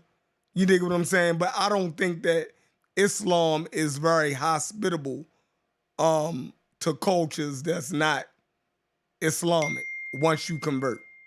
I don't see that. Like, you know. That's when you get into the extreme side of it, man. You getting all of But what part of Islam is not extreme? Like You talking about Islam. somebody that's super fundamental. Yeah, no, Islam is very, you know, what is a soft Muslim? Is like you can have soft Christians, right? I've never met a soft Muslim. It's very militant, right? It demands so much out of its inherence, like damn near to controlling damn near 80% of your day, like your customs. I mean, down to what you doing during the day, like everything. Like I don't see it as so. I think that those Africans that was able to keep their culture, right, or semblance of their culture, I think they was far away from I think the Arab Muslims where they could hold on to it, right? But I think that even those Arab Muslims, right, when they would claim that Africans wasn't real Muslims, when they seen that these Africans was actually still holding on to parts of their culture, they would actually fight against them. They actually that's when the jihad movement. yeah, they would actually pick fights and say that, you know, we wasn't real Muslims when they was doing the things that you and Ngozi saying that it's permissible in Islam, like for you to keep your culture. Because a lot of African cultural features would be anti-Islamic, right? Yeah. So how do Africans keep their Islam and be their African culture? I don't think those things, I think it's oil and water. That's what I'm trying to say. Cuban Crisis, what's up? Peace, what's good? What's up with you? But go ahead, Shabazz. Y'all can continue. This is a good ass conversation. You talking about somebody? What's the land? What they call it when you live in the land where it's controlled by Muslims? The land that's what the Sharia law? Yeah, that right there. That's what you talking about. Mm-hmm. The only way to avoid that and keep your customs is not to live in that land. Yeah, you know what I mean. So but like I said, a lot of times the more converted of us actually gained power and was able to gobble up state after state and create empires where they was able to influence affect more traditionalist Islamic customs on the people. You dig what I'm saying? So I mean, yeah. See, so you talking about people who want control and power? Like, you know who El Hajj Umatal is? No, break them down. All right, he was a dude that basically he after the Sokoto Caliphate. He controlled Fortuturo. Like what they would do is, man, you know how people bro, I'm brushed on my stuff, bro, but you know how people say the Berbers and stuff would enslave the black Africans type stuff? Uh-huh. Nah, it didn't happen like that. What was happening was you had the settled versus the farmers. I mean, the settled versus the nomadic people. Mm-hmm. Like but anyway, man. Well, most of them people, man, are taught by each other. Like, let me go back to Usman Dan Fodio. His teacher was a Berber man, and like they married each other's children type stuff. So they will become one. And like when you say somebody become extreme and want to go fight the others, like when Usman Dan Fodio went back to his hometown, he would get picked on by the non-Muslims. And then what will happen is he would come about and say the prophet came to him in a dream and told him to commit a jihad. Mm. So that's how stuff like that would pop out, man. Somebody would want power and control. Like if you ever read the story of Muhammad Ali, not the boxer Muhammad Ali, but I know. Little Nick is his name. The dude got caught from Central Africa that ended up a slave, well, not a slave, but a free man in America. Like if you read his story, he would say Usman Dan Fodio was a false prophet. But the people in Nigeria would look at Usman Dan Fodio as a prophet. Like it's a whole bunch of stuff, man. So they was before the Nation of Islam. Yeah, all it was before the Nation of Islam. And they had their own prophet also. Bro, Okay. all them folks got prophets, man. Them Sufis, and they all got their own type of prophets, man. All right, so Elijah Muhammad ain't crazy. I like that. I'm part of a Sufi order. I'm part of the Muraj. I venerate Sheikh Ahmadou Bamba, so I ain't losing my identity. I don't get caught up in, you know what I'm saying? You know, it is what it is. But I get what you're saying. Some people can be extreme and lose this. But Chef, not just with Islam, you had Christian extremists too in history. I mean, all religion has its extremists. You know what I'm saying? Yeah, but we fully see African Americans. We fully accept the bullshit of Christianity, but we rarely step into and deal with the bullshit of Islam. Right? We give Islam more of a pass than we do Christianity. I mean, nowadays we're coming out and being a little bit more forceful with Islam, but I was born in the 70s, right? So in the 70s and the 80s, it was like hands off with Islam, Christianity, the devil. You dig what I'm saying? Yeah. So we gave Islam more of a pass. Nowadays, people are starting to, become more aggressive with dealing with Islam, but I don't think they do a good job at it.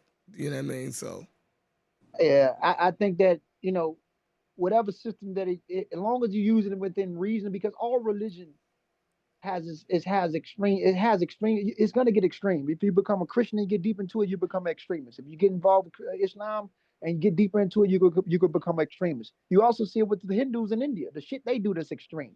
You can imagine what they do to themselves and the level of disease that they have based off the extremity of what they deal with Hinduism. Buddhism, the same thing. I mean, anything that takes you out of the normal range of element can become extreme. It really can. I can even say the same to some atheists, who run around here every day. I'm not saying people atheists that just live their life, or agnostic people that just live their life and don't worry about it. But atheists who run around here trying to debunk God every day, 24/7, all day, every day. That you get the same feeling as a damn extreme believer. Yeah. Because if all you have to talk about if all you can talk about every day is how God don't exist, it's similar to talking about how God does exist every day. If that's what the fuck you live to do, is to debunk God. You're doing that shit religiously, and you're extremist. You know what I'm saying? So it's all crazy, man. That's a fact. Cuban, what's up? I know you want to add to the conversation. You seen we was talking about Islam and you came right up here. I seen your show you did earlier today on whether Khadijah was a Christian. Did you ever get to the bottom of it? Yeah. Okay. And I was actually about to go live, but I saw this conversation couldn't resist. So I'm just gonna do it tomorrow because it's gonna be a lengthy video. In regards to Khadijah, no, she was not a Christian. That's just incorrect. She was, prior to accepting Islam, she was the first of the Sahaba. She was the first wife of Prophet Muhammad. She was the first amongst them to accept Islam. But prior to that, she was what was called a Hanif. And Hanif is just existed in pre-Islamic Arab culture. So these were individuals that were neither Christian nor Jew, or what Islam would call mushrik, a polytheist. These were just individuals that believed in a God. I guess today you would say agnostic. Okay. So that's basically what she was. But I had did a 3-part video because I hear you guys talking about extremists, and I did a 3-part video because of something I saw recently in regards to Boko Haram. And it's not just Boko Haram. It's out of Shabab, which is from Somalia, Al-Qaeda, ISIS, ISIL, different groups, even within the people who subscribe to calling themselves Ahl Sunnah wa Jama'at, the people of the Sunnah, you have extremists. So this word is called Khawarij. So there's signs of the Khawarij in Islam. And what's interesting is even when you just step out of Islam, there is extremists, right? As Amir was pointing out.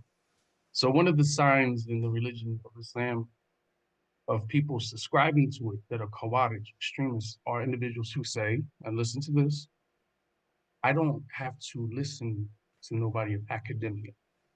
I don't have to listen to a scholar. I can interpret it on my own. I'm going to use my book to prove my point. I'm not going to reference another book to maiming and killing and pillaging, destroying property and people, to what you guys are talking about, which is a fact. Individuals who want to usher in Arabization, that is Khawarij. So Islamically, and I trust me and Ngozi talk often. Um, and this was the brother that invited me to join Team Osiris. So we've been talking for quite a few years, and he knows my position on Islam. So there's things I disagree with, um, and there's things that I hear people stating that Islamic is not correct. Now that doesn't mean that I agree. It's just that from their text, this is what it teaches. So, for example, the religion does not teach for an individual to be an Arab. What is the evidence to that? So you have a verse in the Quran that says Allah has made man into nations and tribes so they may know amongst each other. So that's saying keep your culture. This is the uniqueness of man, the various cultures, ethnicities, nationalities, phenotypes, male, female, young, old, all these various things.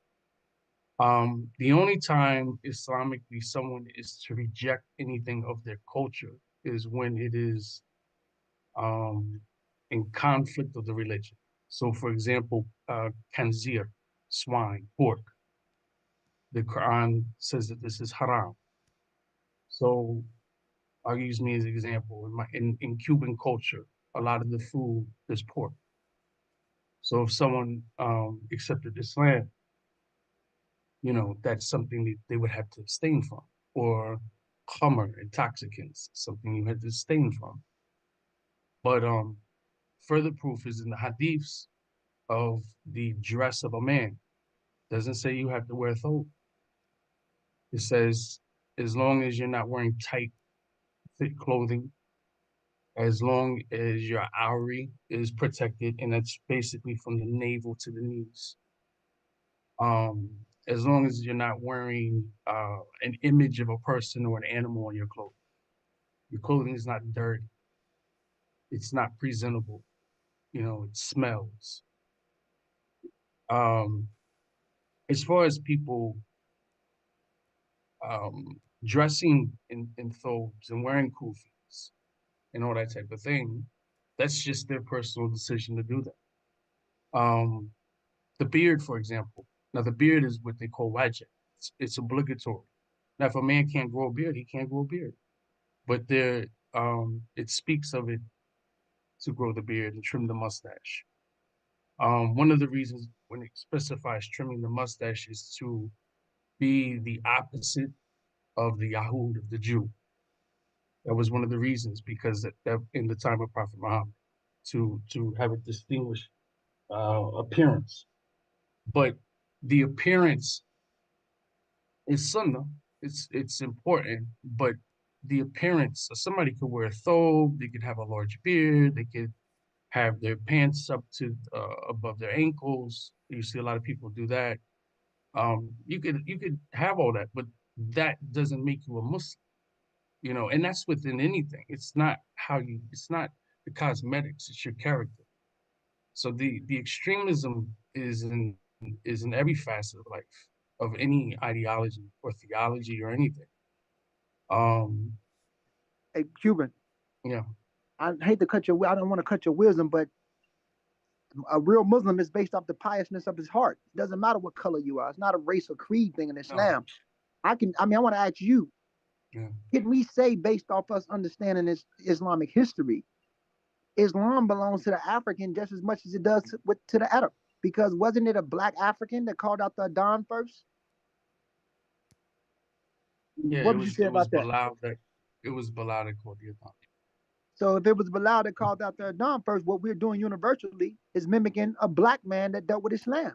So what I'm saying is that it's not a color thing in Islam. Islam teach you a Muslim is a Muslim. Yeah, You know, it's not like you said, it's not based on, it's based on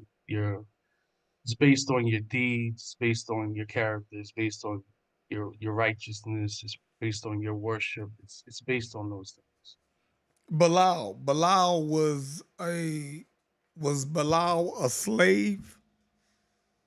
Yeah, he was when you read the hadith, But in Islam, bro, everybody a slave, bro. No, he I'm was talking about his particular condition amongst the yeah, people. Yeah, a free slave. But I'm saying is though, everybody's considered a slave in Islam. No, I get that, right? A slave to Allah, all of that. I'm Yeah. talking about he was Yeah, a you talking about the actual physical he was condition. a right. yeah, he Yeah. was a slave. He was a slave, and he was brought and free. he was enslaved by the what they call the pagan Arabs. He was enslaved. So what what do you call a slave Mhm. that I'm not gonna do that to Bilal. Y'all continue. Nah, I need to hear it, bro. No, Go, bro. I mean because No, this your show. Show no up. I mean, no I no was listening. because it is like you know if let's say I was just watching what you call that show is a show law it's called Lawman, right? And it's That's a about good show. Bass Reeves, Yeah. right? Now, it's a different it all led up to the point where he had to it was a conflict with himself, right? He was a free the slaves was freed. It was a white man who was actually he was another lawman.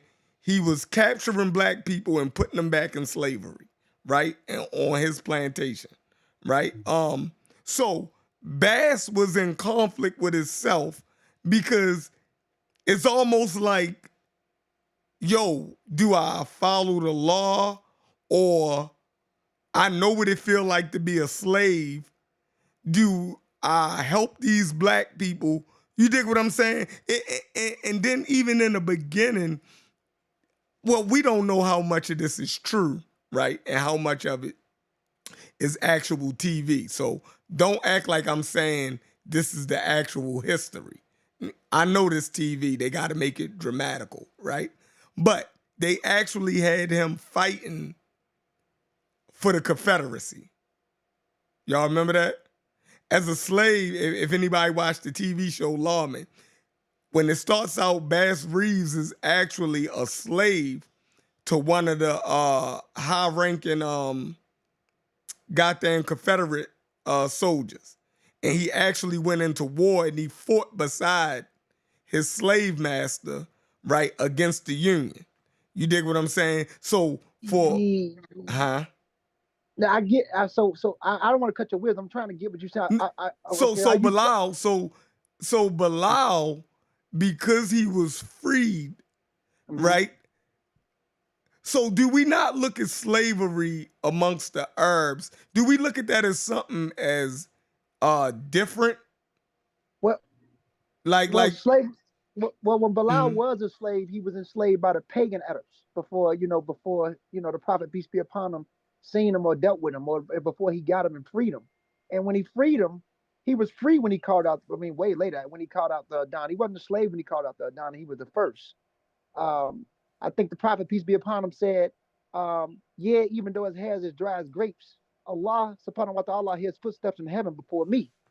So he wasn't looking at him as if he wasn't equal, even when people was making fun of him. You get what I'm saying? He wasn't looking at him as if he wasn't equal to him. He said a black is not better than a red, and the red is not better than the black. So the way the prophet was talking, peace be upon him, he's seeing humanity for what they was as a whole. So when he was with the prophet, peace be upon him, he was free. He wasn't doing it because he had no choice, and that's all he knew. If I think if that's what you're trying to say. Yeah, No, he that's. wasn't. I mean, because in depthness to loyalty in that part of the world to somebody who freed you, I think that's a whole nother. You know what I mean? That's a whole nother topic to go down. It goes into like mentality, right? And you know, What? if somebody free you, do you know he had pledged this type of loyalty to him already for his man submission from slavery. So it's like But Bilal, and peace be upon him as well, he wasn't just a black African. His mother was Abyssinian. His father was an Arab from a black Arab, because all Arabs are not red skinned. You have some dark skinned tribes there. His father was a dark. So that goes to show you that it wasn't just a black thing, because you had Arabs that was also enslaved, and you also had Arabs taking slaves from all the way up to the Lesser Caucasus, Mongolots, and different groups of people that they took. Even before they was taking the Mongolots and different things, they were taking people from the Caucasus. But Bilal, I don't know if people really study it. His father was an Arab. His mother was Abyssinian. I don't think people know about that. So it wasn't because he was black. It wasn't because of that. If people try to look at that like it's because he's black, it really wasn't. Corey, what up? Peace to you, Chef. What's good, brother? Nothing. We on here. We done went all the way down to we done ran all the way through North Africa. We got into some Islam and medieval Africa, West Africa. Now we all the way over in Arabia, dealing with Islam. But what's going on with you? Oh man, shit. I get off work, eat dinner, I fall asleep, wake back up, man. I see y'all live, so I've decided to stop through and grace the panel. Yeah, I'm surrounded by Muslims. Hey, Classic Shabazz, is you a Muslim? I'm not Muslim, brother. Okay. I mean, this is my position. My position is, I mean, I was Muslim most of my life. All right, that's a fact. And there are a lot of things I disagree with Islam. There's a lot of things I agree with. So when I talk about it, it's only that I'm talking about it because I'm not biased. If an individual is going to be about information and knowledge, you cannot be biased. So I'm not going to be biased because it makes people feel good. I'm not going to be biased because that's the crowd. I'm not going to be biased on something that I just know is not true. And this is why I do not like the conscious community. I find it interesting. I find things interesting, but overall I don't. And in the conscious community with a lot of individuals, they're into colorism. They believe in race. They say that they're against white supremacy. However, they emulate the white supremacists. So, for example, in the chat, the conversation is my appearance. What does my appearance look like? I mean, why does it even matter? Are you gonna read a book and say, "Oh, I'm not gonna deal with the book. I'm not gonna deal with the author of the book. I'm not gonna deal with these academics because of what they look like"? Are we gonna say, That's "Oh, what this community does. You ain't exactly"? never heard that before? No, it's a fact, and that's the Okay. thing. It's like it's very immature, and it's just I don't know if some of these people are new to information, and I mean, if they're new, then I get it because when you're new to something, there's a lot of things you don't know. You may think a certain way, but it's just absurd. It's like, who cares?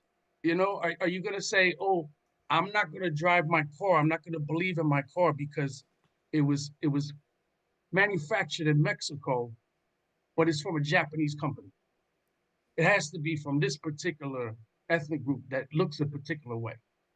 Like it's just ridiculous. Are you gonna say, oh, I'm not gonna, you're about to die, and you're gonna say, oh no, everybody in the emergency room, please don't help me because you're not of my people. So you're just gonna lay there and die? I mean, they had an episode on the Jeffersons about that. George Jefferson resuscitated a racist white man, and the racist In white real man gets life? no on the TV No, it was show. an Oh. episode. And he gets revived, and he's like, "Oh, you should let me die." That's what individuals like this remind me of. It's information. That's all it is. It's really, yeah, I got my panties in the bunch. No, it's just you guys are retarded, and it's just like there's not going to be no growth. You're stagnating. You're limiting yourself, and you really deal with liquor. I mean, many, and Goldie, me and Chef Ron, we talked about this. It's the thing of assuming with somebody. What does it matter? What does it matter? You're assuming you don't even know me. Why are you, it's just whatever. But besides the point, the thing is just on this topic, I'm just not going to be biased, you know, um, and I'm just not going to go with the norm because that's what everybody's doing. What's right is right, what's wrong is wrong. Does Islam promote slavery? Absolutely. Is that something I totally disagree with? Absolutely. I don't believe anybody should be enslaved. That is one of my hangups with the religion.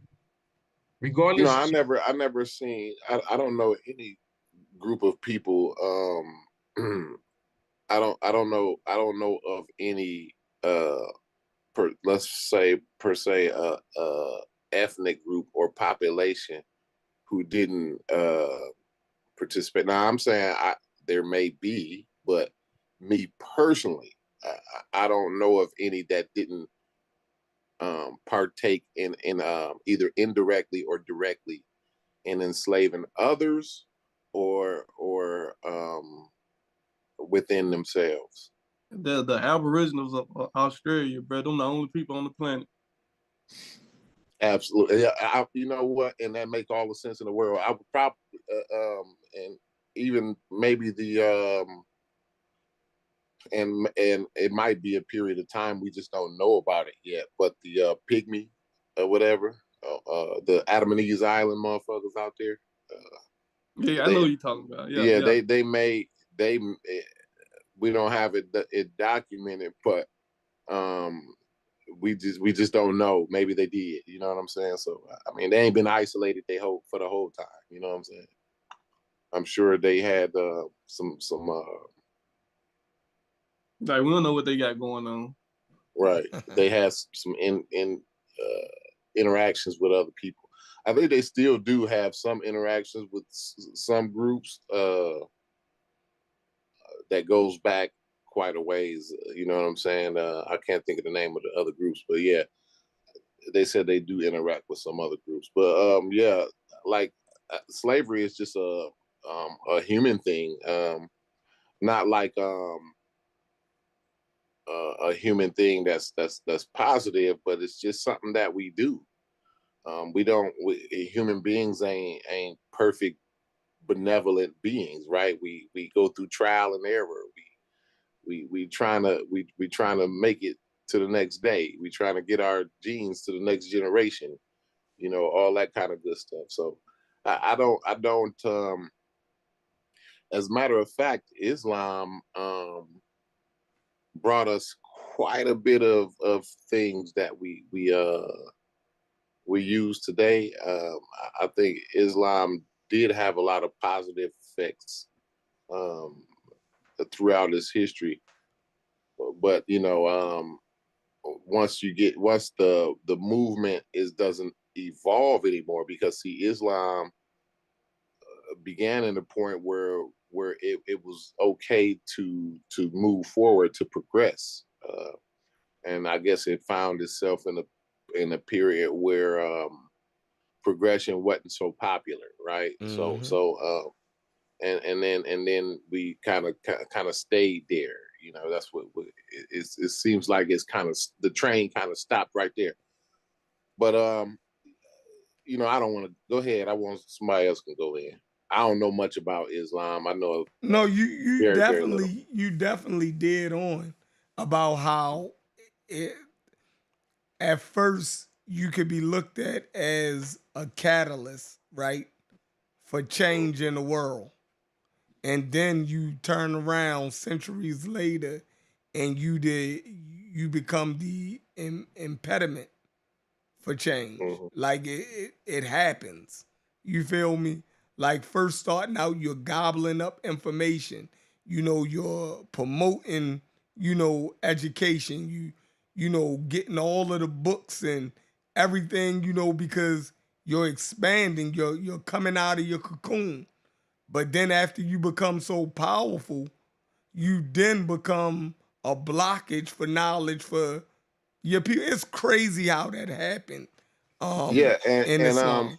I wanted to say too, the zero, right, shows you how progressive Islam was. Like, progressive in both senses, like progressive in their ideology and progressive in the way, you know what I'm saying, They they accepted practice. information. Right. Because I think they Uh, got that zero from India. yeah, well, maybe I don't It was a that I don't know. placeholder. Yeah, it was a No, they Yes, did. They did. it's definitely. mhm. They But listen, everybody else in the world, they still don't. They stubborn. You see what I'm saying? They even look at the Roman numerals. You see what I'm saying? Like even nobody changed. You yeah. know what I'm saying? Like they script, they didn't change it. You know what I mean? Like still today, we do stupid shit like the NFL will have all Roman numerals, right? Except for when it don't look right, right? So the 50 Super Bowl 50 L don't look right. You know what I'm saying? So well, that's the Super Bowl 50, but and maybe Super Bowl 100, we it's probably is going to be not a Roman numeral, but like the stubbornness of the rest of the world, when Islam is the first progressives, that's the first progressive ideology. Islam brought us that, but go ahead, y'all. Let's say Arabs gave us algebra, and the Indians did come up with zero because there was a placement holder for them in India. But the Arabs gave us algebraic expressions. The evolutionary theory was actually a Mohammedan theory at one time. People don't know that, even before Charles Darwin, going back to studying Ibn Khaldun, Al-Jahiz, and other groups of people. In a House of Wisdom, they was talking about a form of evolution, and they used to call um, the evolutionary theory at one time a Mohammedan theory. Islam or that part of the world has really played a major role in influence in the scientific world in the earlier phase, and people don't realize or recognize it. But look into it. And I do know for a fact that algebraic expressions or algebra itself also comes from the atoms. Yeah, algorithm And the comes from algorithm, Arabic. Yes. absolutely. So I mean, so Islam did a lot of great things. Or the people of that Algorithm world. means something too. What does that mean? And you know what that means? I did know what it meant like a couple months ago. I forgot. You talking about the word algebra? No, No, algorithm. Oh, algorithm. Yeah. It's something real like basic. You know what I'm saying? It ain't. You could tell like the etymology. Of the word. Like you can see it being used in earlier times. You know what I'm saying? It's not a modern. That maybe the way we say it today is more modern. I guess we might have put a modernized touch on it. Maybe, I don't know, but you can see the antiquity in the word through what it means. You know what I'm saying? But yeah,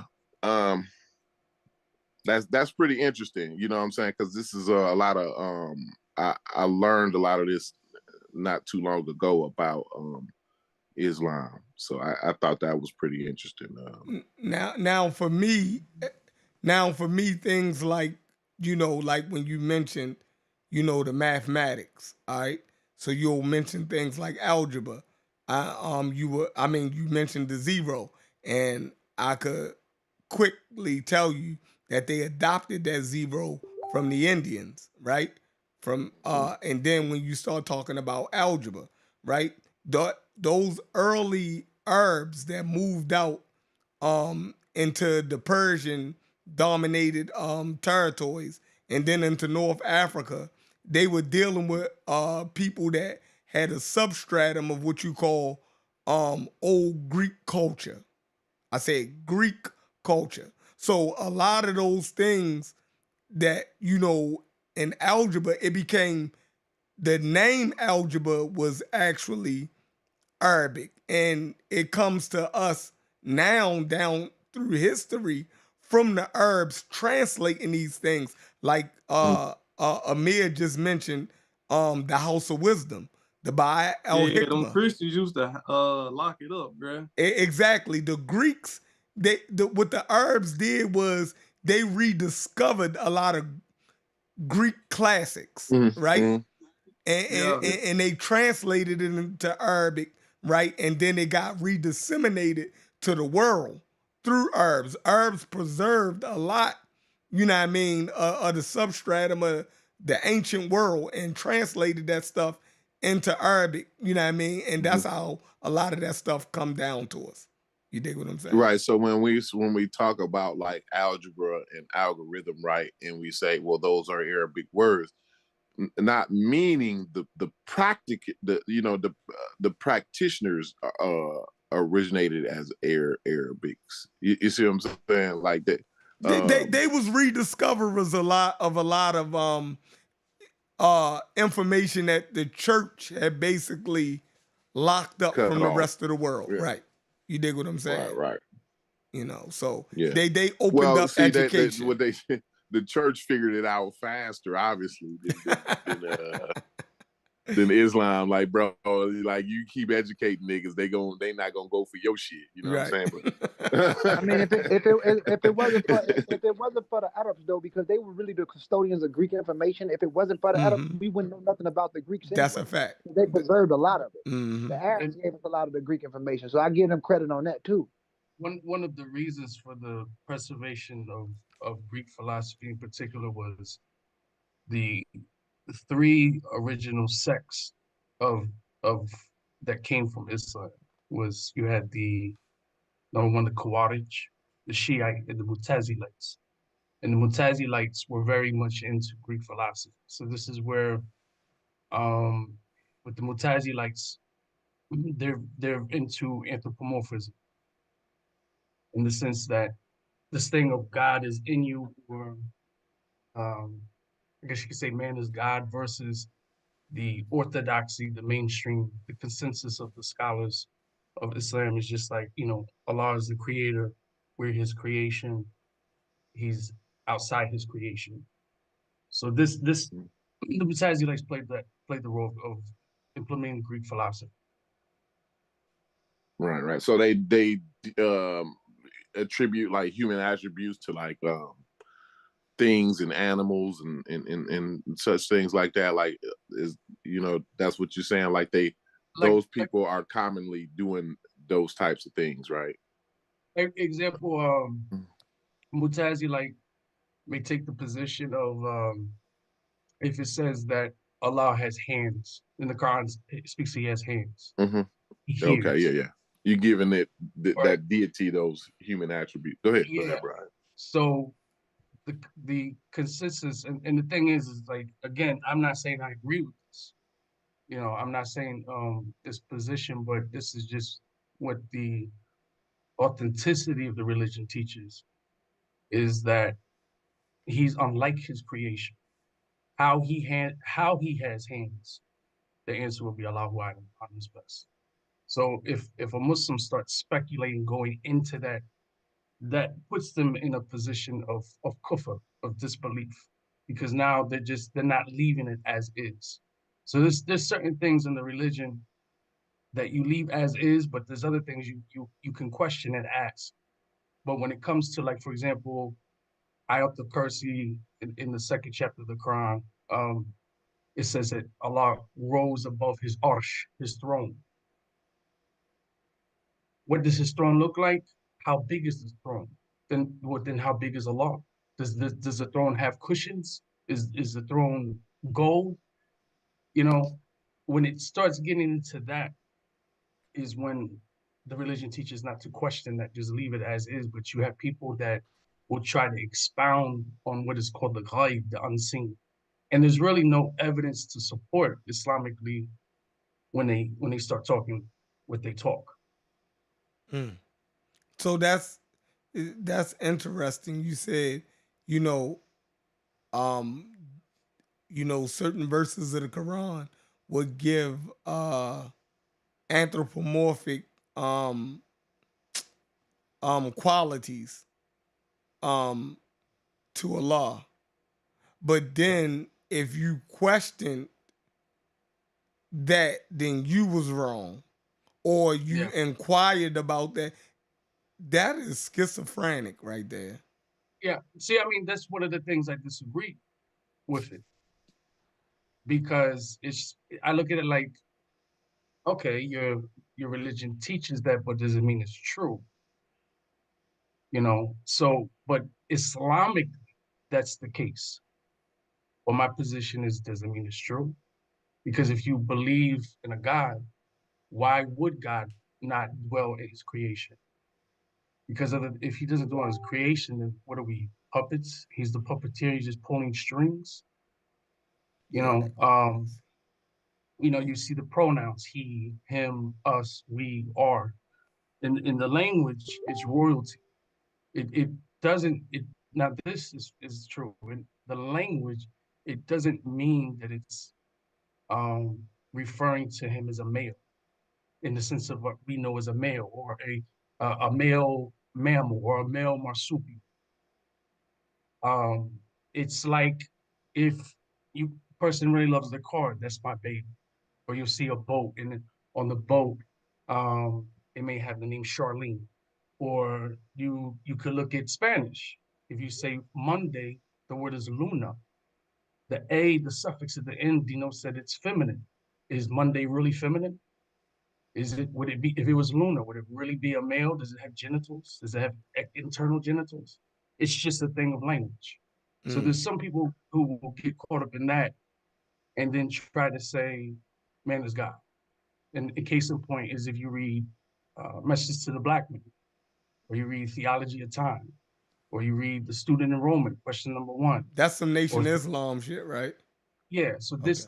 that's the anthropomorphism.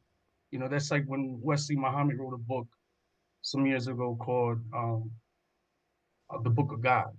And in the Book of God, interesting book. I mean, in the Book of God, and I'll tell you what's interesting too is the fact that, of course, he uses ayats from the Quran, but then he also gets into Sahih Hadiths. So this is a fact. This is a fact that amongst the Sahaba, the first 3 generations of the companions of Prophet Muhammad, the Sahaba, right? Ibn Abbas was one of the major narrators of hadiths. So there's a hadith where Ibn Abbas is talking about the Miraj. This is talking about when um, Muhammad was on the Barak and went from Mecca to Jerusalem. And he went In one to, night. in one night, and which is the Dome, Masjid Aqsa, the Dome of the Rock. And it's at that location, which is it's the third holiest site in the religion. So this is why Masjid Aqsa is so important to the Muslims because they believe that Prophet Muhammad went That ain't there unbelievable, and Sheffield. What? he On a He went flying from he went from oh on a okay beast, a beast that okay had wings okay. and I thought and y'all even was just tripping the fact that he went from Mecca to uh, Jerusalem in one night. Okay, my no, bad. but I in was just that saying. time, yes, what the fuck? but No, even that's even not even if unbelievable, bro. even if he It walked take even a in a day. I think you can get from yeah Mecca to Jerusalem. it wouldn't be a day because even I mean go Google it. Look at the distance from Mecca to Yeah, Jerusalem. he tripping. If he rode a What? horse, Let me or, look at a map. I gotta or be sure of that or if he because looked at it a don't sound like way out there to me, bro. nah, The of fact that course they mentioned in a night show that's a miracle. yeah it's the, You saying they ain't saying 24 hours? They saying like eight, like Next like 8 morning he hours. was back home. He left at 9 o'clock at night, and then you know That's what why I'm it's saying? called. That's why it's called the Night's Journey. Yeah. It's called the Night's Oh, Journey. Yeah. okay. So I'm thinking like 24 hours. You no, ain't doing that in 24 hours but it's either, not bro. even 24 hours because the thing is Let me even look if where Mecca at, because go ahead, I'm if you looking at Jerusalem, right? Okay, where's Mecca? All the way Here. down. Oh, Mecca, it's down Saudi there. I Arabia. thought it Yes. was up there. No, Okay, it's okay. south.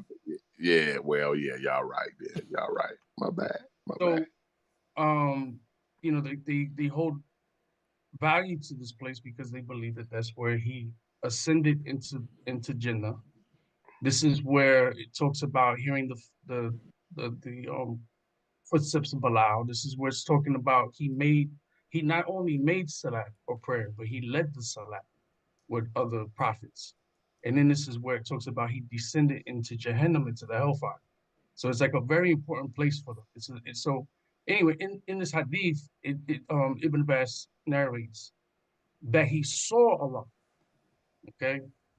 Now, Islamically, no prophet, no messenger, no human, no jinn has seen Allah. The angels have not seen Allah.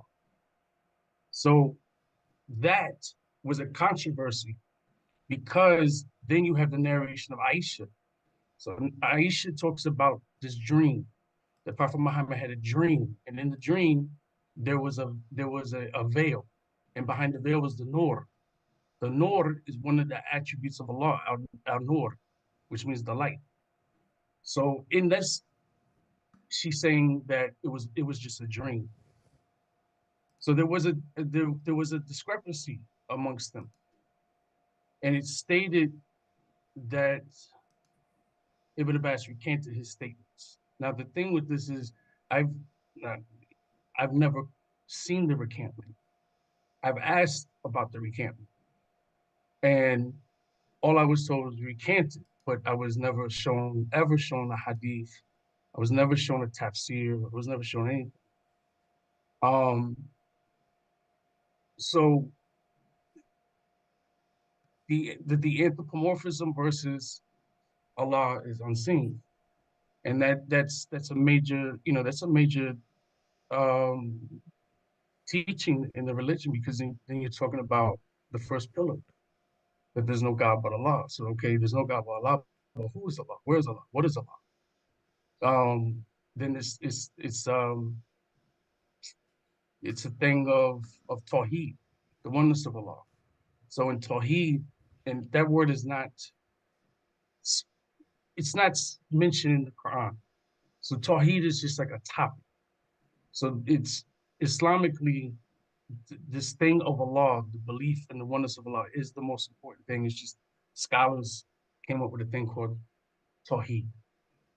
So there's conditions of Tawheed. And in those conditions of Tawheed, um, if it's something major, then you have like three categories of shirk. So is it major shirk? Is it minor shirk? Is it hidden shirk? Um, It's like the so Trinity in Christianity.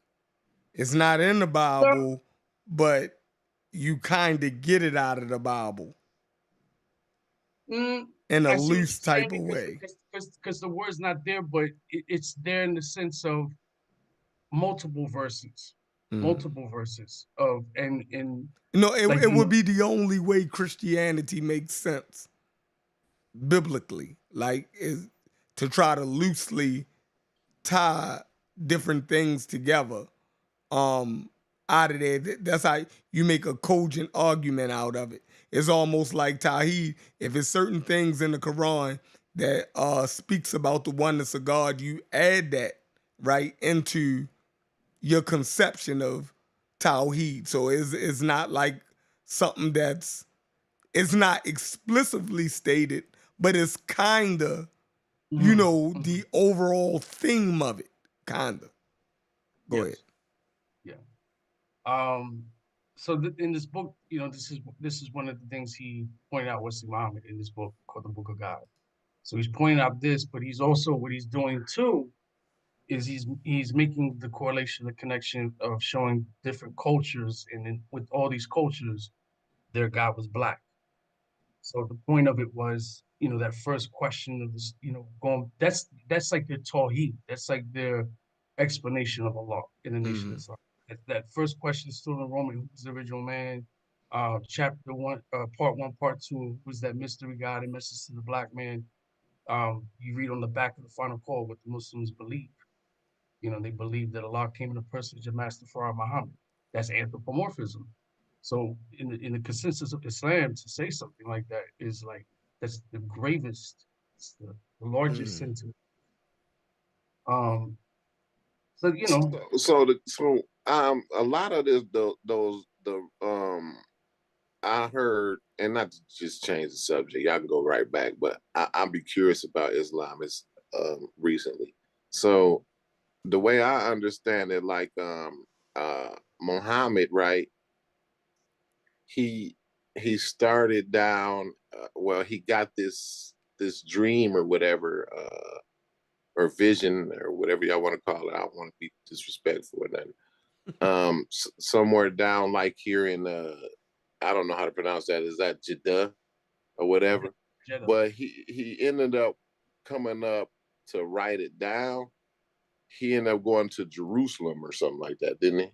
Or maybe not Jerusalem, but like some city in that area, in the area of Israel, right? No, it was Jerusalem. Oh, it was Jerusalem. Okay, all right, all right. Yeah, so I just wanted to make sure I understood that right. I thought that was pretty interesting. But even if you look at the map, even the thing is even if you just Google the miles, you could walk, you could ride a horse, you could ride a camel there, but it still would be way over 24 hours. Because think about No. I'm past that, bro. Believe me, y'all beat me up on that one. I'm somewhere else now, bro. Y'all blessed me already on that. All right. So do we actually see? That's the thing about, like I said, we never really dealt with like Islam in the black community. You'll see people debate and deal with Christianity. You dig what I'm saying? I think Morpheus was on Sinetta the other day, and he was showing some stuff. That would have been a good conversation for you though, Cuban. I know you don't.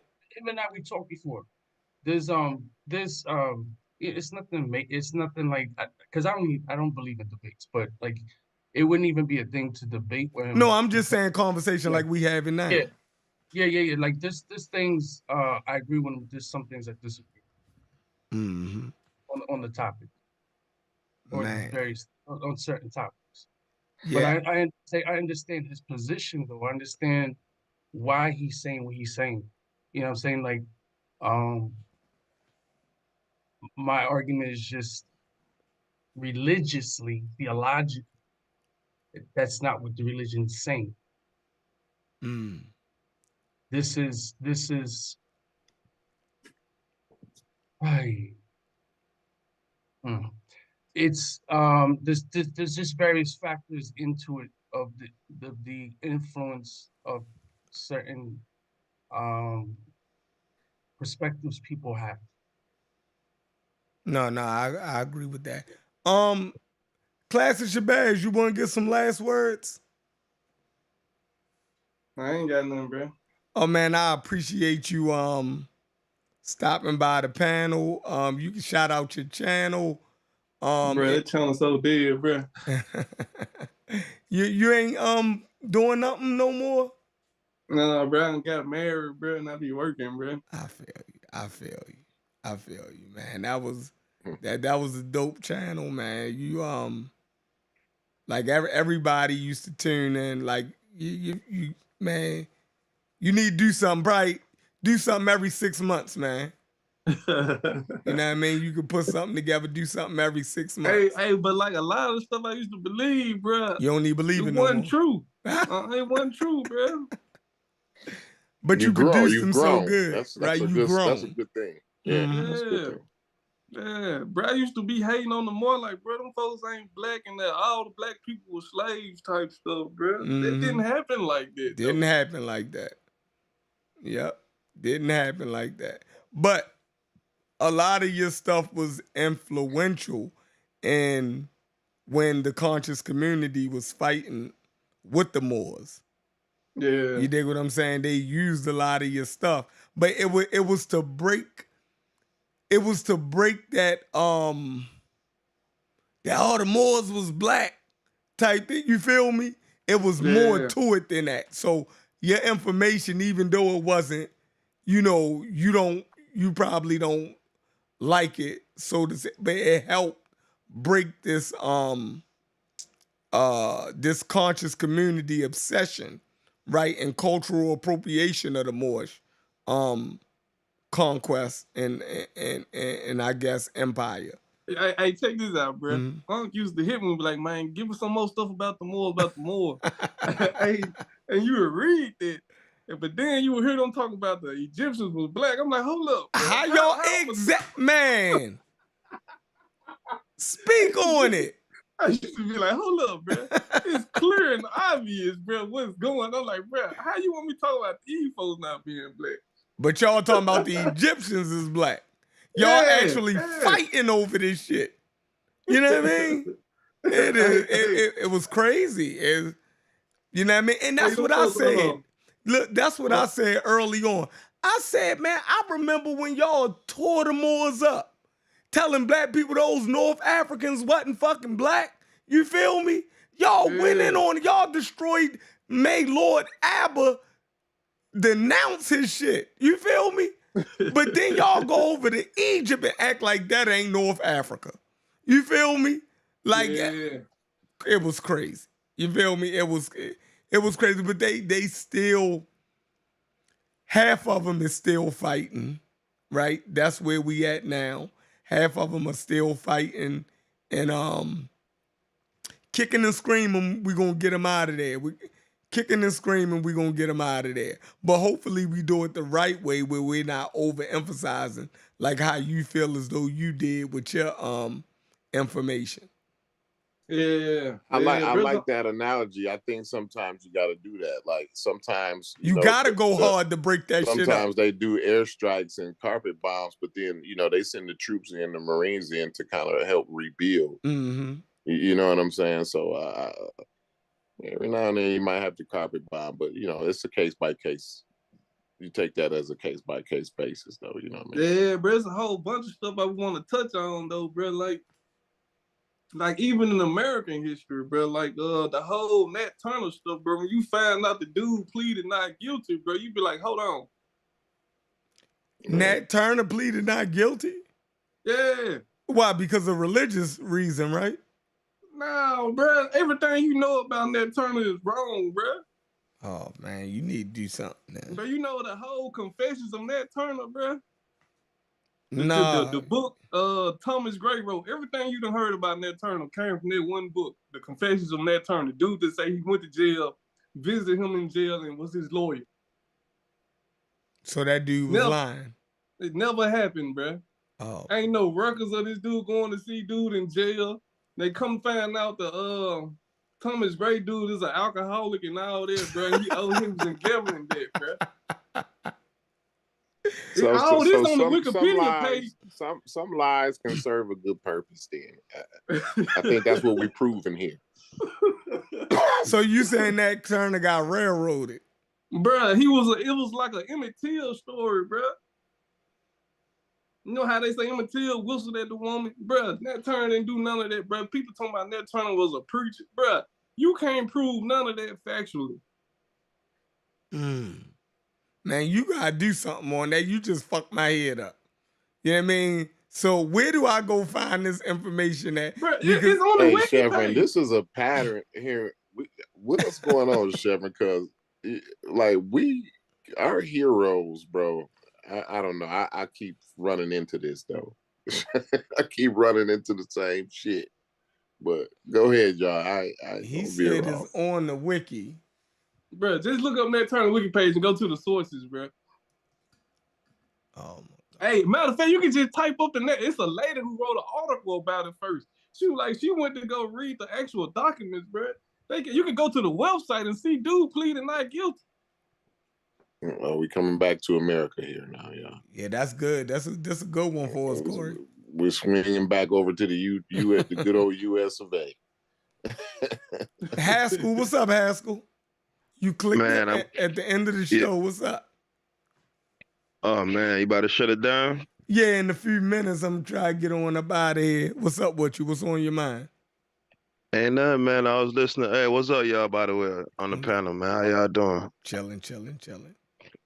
I had I was listening earlier, man, laughing. You know what I'm talking about? What about what? The Chief X part. Then I had fell asleep. Then I just woke up. I woke back up.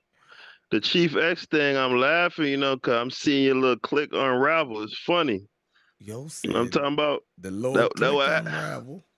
Yeah, man. You know that what happens when you hang around flawed people, though.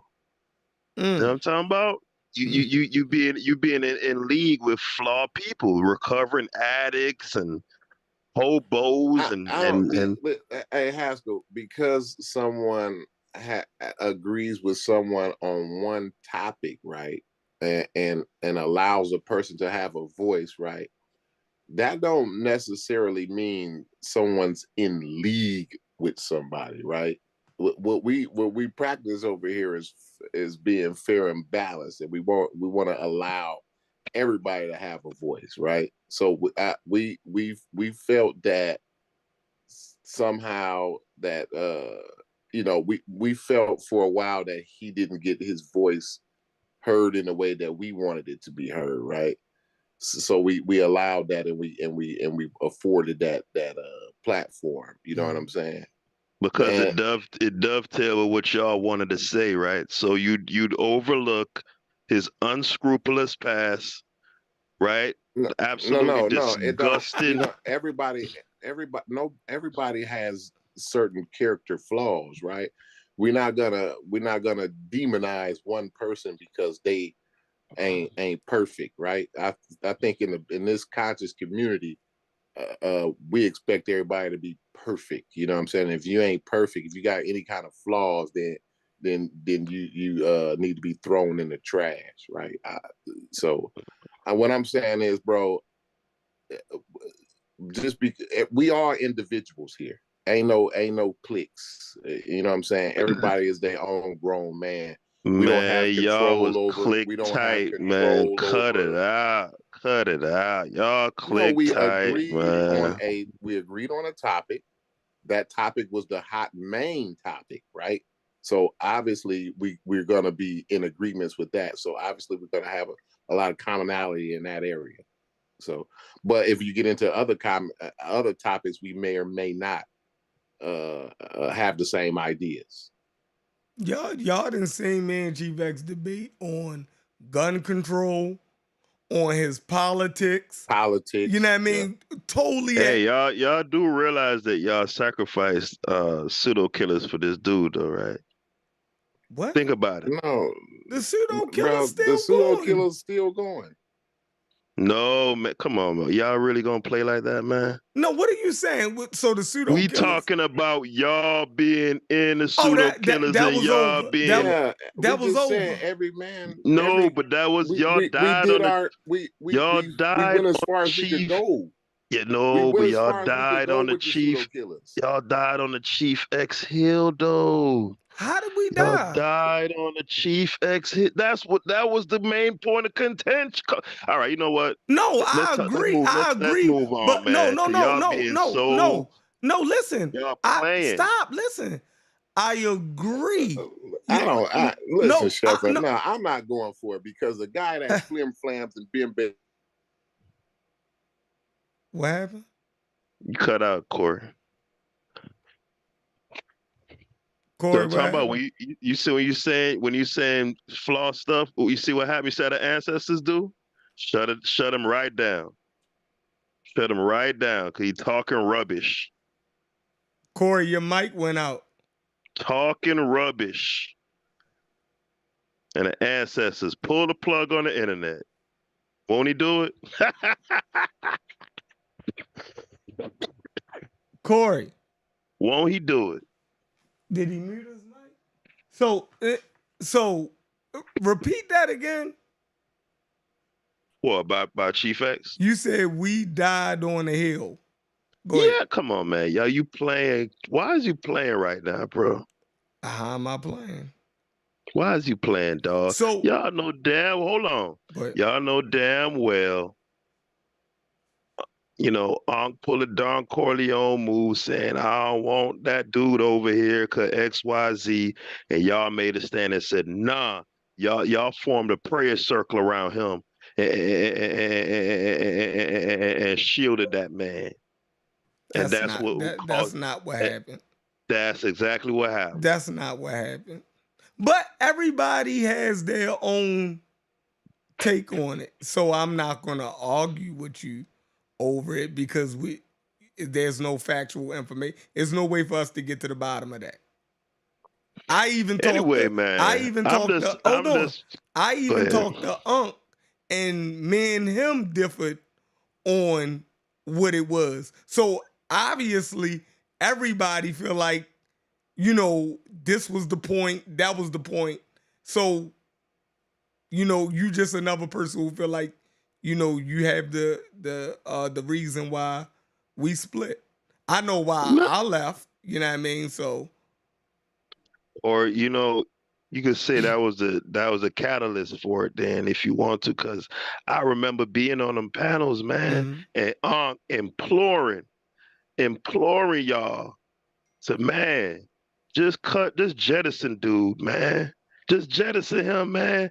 I'm telling you, Uncle's like, no, well, how he was saying it, like he was saying, man, why is y'all trying to protect this dude? Like, we had already made an agreement that if we had somebody who we consider to be nuclear, I'm talking about, any one of us could, press that special button. You know what I'm saying? We had, like, it's kind of like voting in a jury, to where you had like um three votes, to where you wouldn't have to Yeah. explain why, or Mhm. you could just say, hey man, he out of here. You know what I'm saying? Mhm. And as a clique, y'all would just be like, okay, hey, you probably ain't do nothing wrong, but one of the members said you out of here, you out of here. All right, And so that's what Aunt kept, and that this is on record now. Aunt kept saying, like, yo, I'm talking about, I know we agreed to this and that, but this dude, he completely out of pocket. He went out of line, out of, you know what I'm saying? And y'all kept fighting for that no, man, no. dog. So have you ever been in a situation where just because the group says something, you didn't agree with it? Yeah, for All sure. right, so we all men. Like, just because I'm in a group, I don't have to agree with y'all position. So if that's the reason that for you that the group split up, you dig what I'm saying? That should I don't think Unc would agree to that. And I don't think Corey would agree to, and we are personally in it. But if you think that was the main riff, and I actually heard Chief X repeat that also. So I mean, that's something that's going around. Oh my God. You feel me? That's something that's going around. But Hey, that's where'd you get that map from, man? That map is beautiful, bro. what Matt. The one you had up, No, Corey was showing that.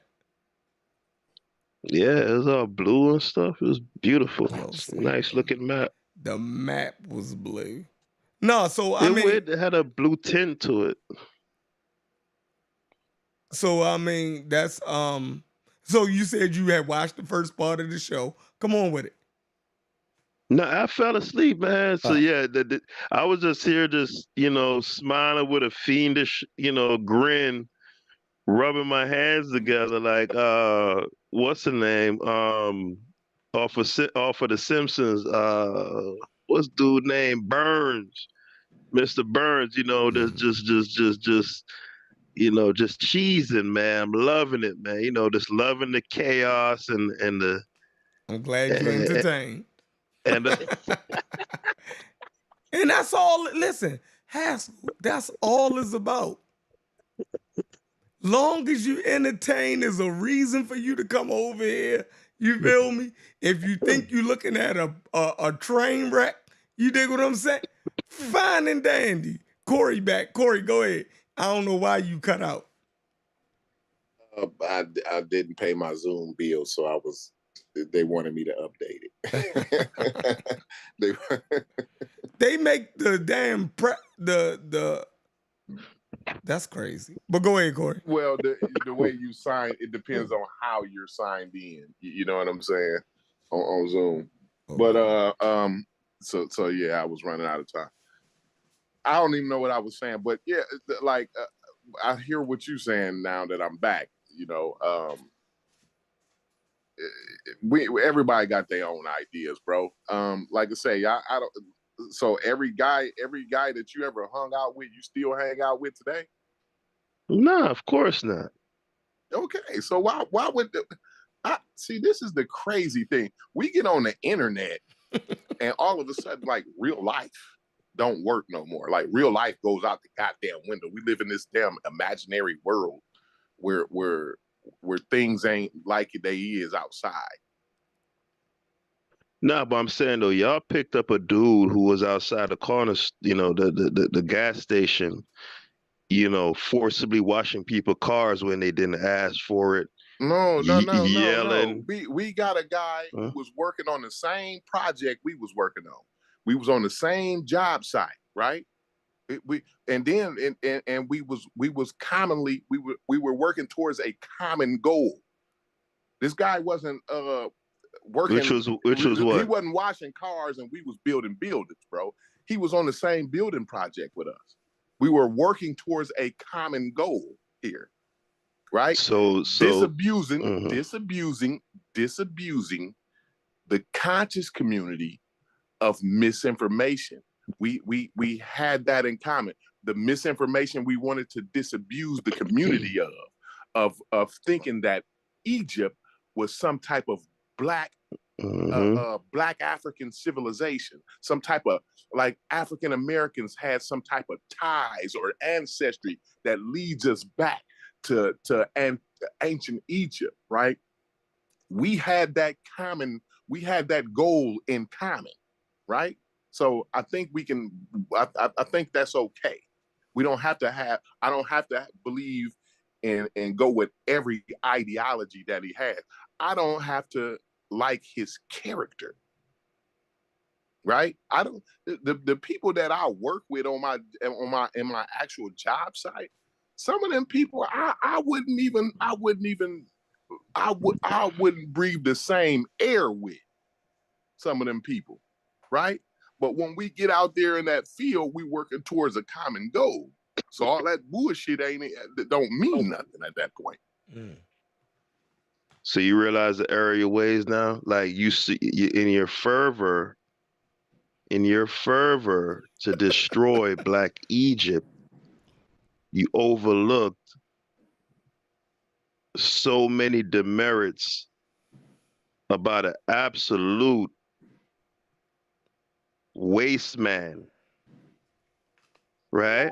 Because you just want to see Black Egypt go down crumbling. And okay, look, so where I lose at? Where did I lose? And it make you guys look as if your judgment. It make us look like we don't give a fuck. You asked me a question. You asked me a question. You asked me a question. Long as y'all being entertained. You asked me a question. I said, what we lose. Right. What you lost was we didn't lose you as a fan, so we good. I'm good. As long as we don't lose you as a fan and as a frequenter, as a frequenter of this channel, I'm good, Haskell. So you don't care to be taken seriously. The people that need to take me serious, bro, they do take me serious. I'm talking about within the context. The people that I need to we're not talking about real life. We talking about in the context. I know we never talk about real life on the internet. That's my point. Now you get my point. Now you understanding me. Oh, so okay, so you don't care to be taken seriously on the internet, bro. Whether you take me serious or not, I don't have any control over that, bro. I No, can that's say not the one question thing I asked, today and though. you That's not the mad. question. Do you care to be taken seriously on the internet? Yes or no? I care about my image, right? But because I gave somebody a fair shake, right? That says something about whether I'm a some guy that's honest or dishonest or what. It shows that your judgment might not be the best. I agree with that. So Cool. I'm yeah, that's cool. fine. I'm cool with you believe in my judgment. It's not because it might be areas in certain discussions that you have, right, with certain allegiances that I see you. I might could say the same thing. Yeah, Well, does this any of ain't my real life, Sheffrin. do So any of my, no, he's you not have to talking be about real life. perfect. He's You not have to talking be. about real life. That's what I'm saying. We're not He's talking talking about about my real life. he's We're talking not about my talking about real life. he And on he's the talking internet, about my this is where you internet have to be allegiances though, perfect. Corey. You have He's to be talking about my perfect. Yeah, internet yeah, allegiances and though. that's what you're talking about us. Our Right. internet allegiance, right. Right. But so far mine's are clean. I mean, y'all You're knew perfect. going Yeah. in. Y'all knew I'm batting 1,000 as of right now, but y'all knew going in that this was an orthopedic shoe thief. Y'all knew that.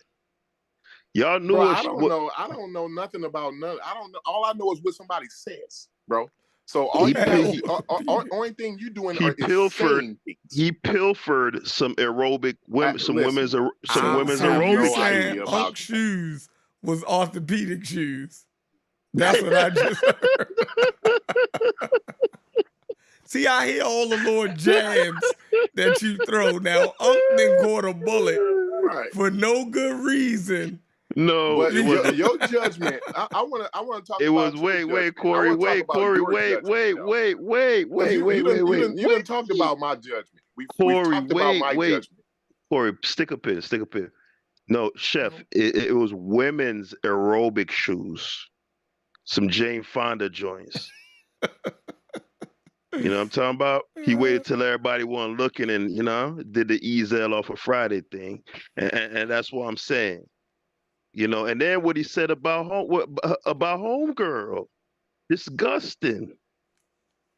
Even though I don't like Shorty Nita like that, Bro, but listen, I wouldn't everybody done say no said shit disgusting like that. things. Plus, you've done said disgusting things about that guy. Right now, you're on here You on mean our home? show. You mean We're being so homegirl? fair. You mean We're being homegirl? so fair. We're being so fair. We're allowing you to berate another grown man on our show without him being on the panel. Yeah, but I do it when he's on Doesn't the that panel all sound the time. that says something about your character? No, right? That you would look, sit here, Corey, and berate us Corey, about you some could other say man's. Listen, No, Haskell, you're I'm berating saying us about this other guy's behavior who ain't even on the panel. But we allowing you talking about being Sweet fair. X? We're about being fair. You talking We're about Thief being X? fair in allowing you to do that. You talking about Thief X? Right. And look at The this. same one. Hold on. This is the same guy who said Ahmaud Arbery got what he deserved. That's crazy. Listen, Right. We don't agree.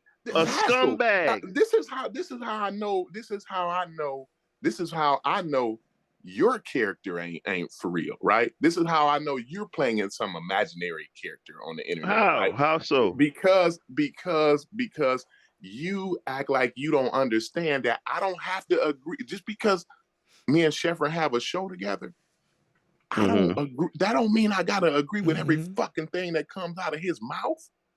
Yeah, but a line got to be drawn somewhere, Corey, ain't it? No. What do you mean? Like this? Even He's on a the grown internet? man. He has his own ideas. I'm not gonna say, Sheffrin, you know what? Because you got that idea, I can't be your friend no more. Because you because you got a brain on your own. Check this out, Corey. You remember that night we was talking about Sarnetta and his track records insofar as the type of characters that he's been in association with? I don't remember what me and you had a conversation about. Yeah, you was on the chat. You was on the pad. All right, it doesn't even matter. Point being is, I'd made a resolution to myself that I would never do any business with Sarnetta. I don't put my morals on other people. Listen, I'm talking about myself. I'm just talking about myself right now. That's what the Christians do. That's what I'm Christians just talking do. about I'm just talking about my I'm totally against that. I'm Corey. totally Corey, against I'm just putting talking my about moral myself right now. I'm saying just that talking about myself right now. since I don't want abortion, right? I'm totally against me saying can't nobody have no abortion, right? See what I'm saying? I'm not some religious zealot motherfucker who imposes my moral values on everybody else. You got Right, your but moral Corey, values, and I got mine. are you a proponent of the idea that every man has to have a code? Do you No, subscribe I to don't. that or Every no? man ain't gotta have a goddamn thing.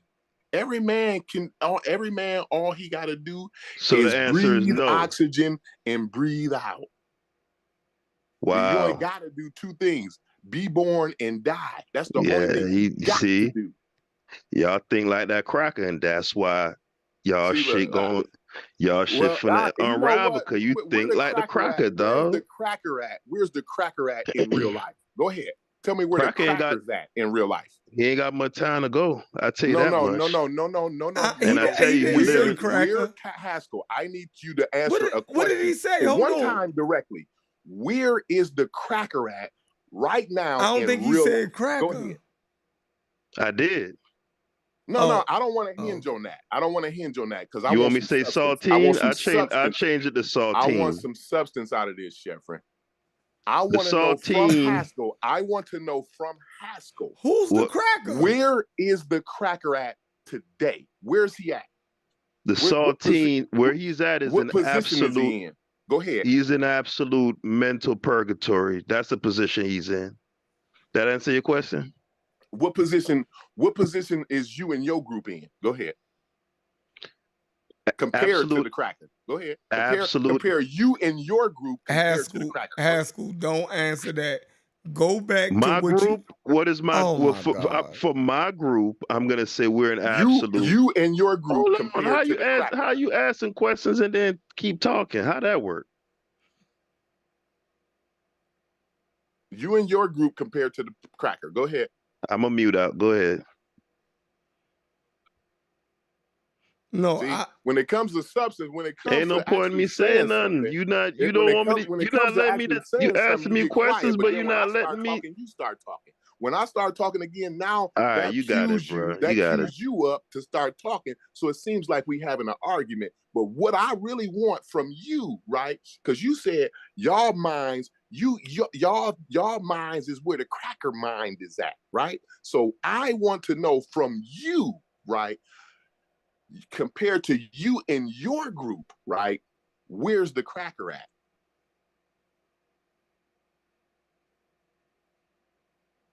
You gonna wait till I start talking again? No, for you to respond. I want him to get back to he said he not gonna do business with Sinetta. Like I wanted to know where that was going at, Haskell. No, because I've made the assessment that like I'd like to break into this YouTube game at some point. Like me and Stu P's got, little stuff bubbling or whatever, little plans in the works. You know what I'm saying? We was finna do our little coconut thing. And we was gonna say we was gonna look to Sinetta to give us a strength, but I mean the things I see the man keep doing, I just can't in good conscience. Why was you gonna look to Sinetta to give you the strength? Why didn't you when you want to achieve something, the best thing to do is strength. Just do it. I said a strength. No, listen, Corey. It wouldn't preclude us if from. If you want to start your podcast, Jesus Christ, man, can I push talk? the button and go live, Corey, and let the magic work. All right, man, you got it. You got it. Sinetta shouldn't be in your algorithm about starting, about getting your podcast started, bro. You shouldn't be looking to Sinetta and then saying, well, since Sinetta had some bad characters on this channel, now I'm having second thoughts about doing a podcast. Like your line of reasoning ain't lining up here, bro. That is almost, I think. Hey, let me know when I get to talk, Corey. You can talk every time I hear some full of shit come out your mouth. I'm gonna interrupt. Because I see like you go around antagonizing one channel, and then the other channel you go over and capitulate, right? I see your style. I see your style. I see you Why? coming a Because I mile happen away. I see because you I coming a because mile away, Haskell. You're a because I agree capitulator. You're a because of capitulator, but then once you get over here, right, you're a No, he said deflector. he You're a said deflector and a derailer. he said Go because ahead. he agree. So man, go this ahead. is ironic, No, man. he's a derailer. He's a derailer and a deflector, right? Yo, the He came irony, on the it. He came over irony is here. a trip right He came now. over here, Sheffrin, So to basically when y'all pull up on bash Smash our Them Show, character.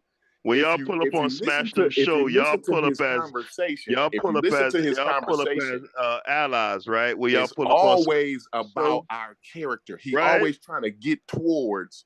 He We always not trying to get us get towards talking about our character here, Shepard. Yeah, for sure. He always comes on here. Yes, But we want to start talking about your goddamn character. Because we ain't Let's perfect. talk about it. We already admitted that we're Let's not talk perfect. about it. I'm not We've already I'm not admitted beyond that we're not reproach. perfect. no I'm not beyond reproach. forget perfect. I ain't shit. I'm So not beyond once, I didn't want to do you like that, Shep, yeah, but that's I the ain't boat shit. So I'm not shit, bro. if we start there, then I can only, you dig what I'm saying, improve. You know what I'm talking about? I'm not forming allegiances with people who make, who make fun of people's near What's an terminal allegiance? near What's an terminal allegiance? illnesses and stuff, though. An allegiance is something that you pledge, bro. So Mhm. what allegiance have I pledged? You pledge Haskell. allegiance to disabusing the community of Black Egypt and other, other so-called pseudoism. That was I y'all didn't pledge. pledge an allegiance to no man, though. Yes, you saying did. I pledged an allegiance to a person. You and the recovering addict, right, formed a Why union. did you have to throw the recovering addict part in there? See, that's why I'm saying. That what he is. But that don't make the conversation serious. No, Why don't? Listen, it is. Listen, because this talks about this community's character. This is why I think all you niggas, the recovering addict part is absolutely relevant. Hey, Sheffrin, the recovering addict part is relevant. Bro, shut the fuck up. Okay. I think the conscious community. I think the conscious community is a roach motel, right? Because why you told me to shut the fuck up, Corey? Feeble-minded roaches. Corey, why you mad, dog? Right. Corey, you mad, bro?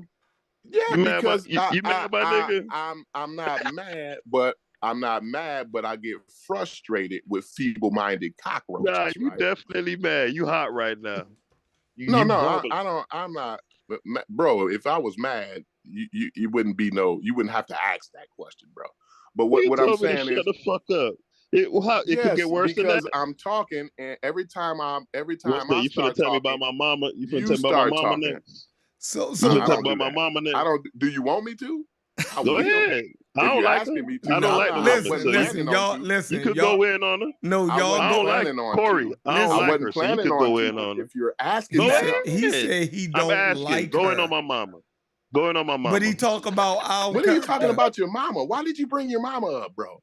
Why? Because I want you to go in on her. That's why. Go ahead. What kind of guy? What's wrong with you, dude? Tell me about my mama. What guy gets on the internet and asks another man to go in on his mama? He asking me to go in on his mama. Because you got bad character. You told me. You told, I want to see if you'll do it. That's the reason why. I want to see just how upset you are. Why did you bring your mama up? Why is your mama even the topic of this? Well, you know why? It's a common refrain I notice in this little sector here. On this channel. No, in this little somebody's mama. Well, I've heard it on this channel. I'm not going to mention individual. Pull it up. I'm not going to say that. I'm not going to say the individual's name. You got 48 hours. No, I don't. I don't agree to no 48 hours. So hold on. I ain't agreeing. I'm not agreeing to no 48 hours or nothing. So Haskell basically. And you can't make me, Corey. Haskell basically has a problem. I can make you. How you can make me? You gonna kick me off? You gonna kick me off the channel? No, I don't give a fuck. What you gonna do? What you gonna do? What you gonna do? Either you come up with that evidence, or I'm not respect. I don't respect you. I don't give a fuck about your respect, nigga. Okay, so What gave you the idea that I gave a fuck about your respect? Character? Why you come over here trying to berate me about my character then? Don't give a fuck about me. Don't give a fuck about me and don't ask about I don't give a character, fuck about your respect, nigga. What the hell gave you that idea? I've gathered that. I've been gathered that, Haskell. Nigga, are you living in reality? I live in reality. I don't you live give on the a internet. fuck That's about my problem. That's my problem. I don't give a fuck about your respect, nigga. You live in reality. So, because you can get on the internet and talk to me like that. What's wrong with your You can get on the internet and talk to me like that. Man, we can link up, man. It's never I nothing don't do that. I don't do that. Okay, so what is you talking about then? What is you talking about then? This is because I don't get on the internet and this talk what that kind of shit. Me and Ankh had got it. Okay, and I'm telling you, we could make it very real. But why? I don't do this in real life. We can make it very real. Do this in real life, Haskell. You took it there. You started the tough shit. You start asking me. You started the tough shit. Can I talk? Go ahead. I need y'all to relax. I need y'all to relax. Chef, I'm cracking jokes and having a good time and trolling. He talking the tough stuff. Right. So I'm letting him know. But I think you was serious. Hold on. I'm making it very clear. You ain't never put no pressure over on this side, homeboy. I'm making it clear. Just like I told the other recovering addict, nigga. About what, if you ever want to link up, we could get in the back chat, we could get in Facebook, and we could make it very real. You real so, tough. Hold on. You're the tough guy, bro. Hold on. Y'all back up. So he's saying that he don't take it serious, but then you invited Unc to meet you in real life so y'all could actually physically do something. And then you just invited Corey to the same, I guess it's a duel or a fight. Like, you know what I mean? But you saying you don't care and you don't take it serious. So it's nobody that I'm going to argue with on the internet and then tell them that I will meet you to do something physical. Like, that is crazy. Like, I don't know you. I don't want no problem. I don't even do that in real life. Right. Bro. I ain't never told nobody. Imagine me coming back in the house. Look, hold on. Hey, listen. And I ain't going to tell y'all, I might be a fighting motherfucker, but imagine me coming back in the house with my knuckles bruised up, my wrist hurting, and my girl and my daughter ask me what just happened, and I say I was fighting a nigga off the internet. That makes no sense. So how you gonna show up for work on Monday? So the fact that we say these type of things, it shows that we actually do get upset over these things. You dig what I'm saying, Haskell? And okay, can I talk? Let me know when I get to talk. Okay, I'm finishing up, and that's what we need not to do. He talking, so no, you don't get to talk right now. Hold on, y'all. He talking, and that's what we need not to do. We don't need to get to the point where we're willing to put ourselves, because you sounded serious when you sounded dead ass. Like, yo, we can link up. I can make that real for you. You feel me? Like, I think that's just the wrong attitude about it. You know what I mean? Because it's just internet talk. Okay. So pull back a little bit. Yeah, go ahead. All right, listen. I match whatever energy is brought to me, bro. You know what I'm saying? I meet aggression with aggression. When we was talking on the panel and Ankh pulled up and said, I'm a hop, skip, and a jump away, right? He was implying that, hey, I could, you know, we could share the same airspace. And I said, okay, that's not a problem. If you want to make that happen, let's make that energy because no, but you just did the same thing though, and I'm just. I never said anything disrespectful. You implied that I'm an internet nigga, and I'm just rapping on the internet. I said you said I would never. You said I would never. You said I would never talk to you like that if we was okay then. Nobody would do that. Nobody. Y'all dark-skinned niggas too much for me. No, Like, listen, Chef. What I said was he wouldn't talk to me because nobody talks to anybody the way these niggas talk on the internet in real life. Nobody does. That's what I'm talking about, bro. I'm not saying, oh, in real life, I'm some tough guy. I never said that to you, Haskell. What's wrong with you? What's wrong with y'all? Like y'all let this internet shit go too far. Y'all get all out of the way than where you would be in real life. Like I said, we would have a lot more respect for one another in real life. Man, I'm just Corey, saying this twice now that you done told me to shut the fuck up. I've never crossed that line. Bro, because of what you're doing. There you go. What you're doing. There you go. And because of you doing that twice, now I don't really care nothing. I don't care nothing you talking about. I'm fine. I don't care nothing you talking about. You don't respect me and I don't respect you. I'm fine with that. But we can be cordial.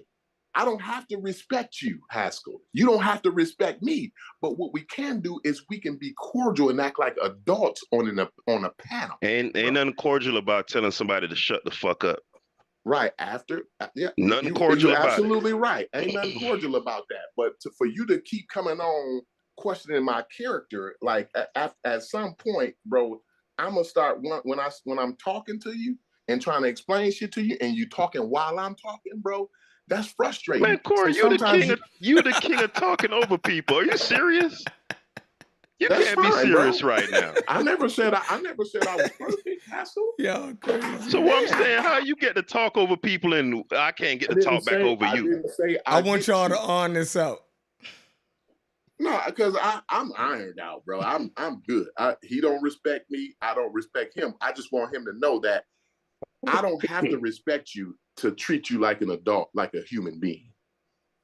No, I agree with that. And I'm still not going to, you're still never going to hear me tell you to shut the fuck up. It will never happen. You know why? So maybe sometimes I might need to shut the fuck up. I come from a world I'm still not going to, I'm not going to say that to you though. I come from a world where you don't listen to how somebody says things. You listen to what somebody says. So that's my God, really? You gonna really try to hit me with the little pimp game? The little Indiana pimp game like that? Look at you. Is Corey trying to put me on the track? Yep. If you felt like it, if you felt tracky, you know what I'm saying? I ain't gonna tell you not to go out there, mama. Hey, I ain't call you. If you feel like getting out there, go ahead. I ain't call you no bitch. I just said you acting like a bitch. I ain't call you a bitch. I just said you acting like a bitch. That's not what I said there. That's if you got that out of that, then I'm sorry, bro. No, I said it's in the I said it's in the same. You come from an abused background, bro. It's in the same vein though, is what I'm saying. Listen. I wasn't trying to convey that message in any way, shape, or form. If you got that, then I can't help you. That's on you.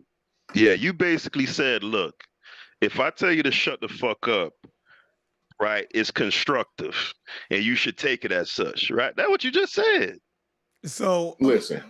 That's crazy. No, Corey, that is nuts. Y'all gotta stop. Listen. It's real. Like you can be mad at that or not, right?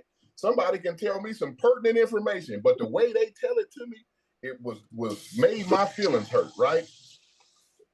Do I not accept the information now? Because the way they said it. Listen, there's no way you're gonna convince me with the Indiana Midwest. What if a white man say it? Hey nigger, get your black ass off of that goddamn thing. It's gonna fall down. Do you just stand there? Do you stand there because he called you a black ass nigger, or do you get your motherfucking ass off of there? Because what he said was real information. All right, can I answer your question?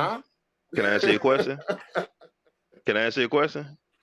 Well, you niggas got too many feelings. I'm gonna get off of there, right? Good. Then I'm glad you took his information. Then I'm gonna assess if he one deep or not, if he got a weapon or not.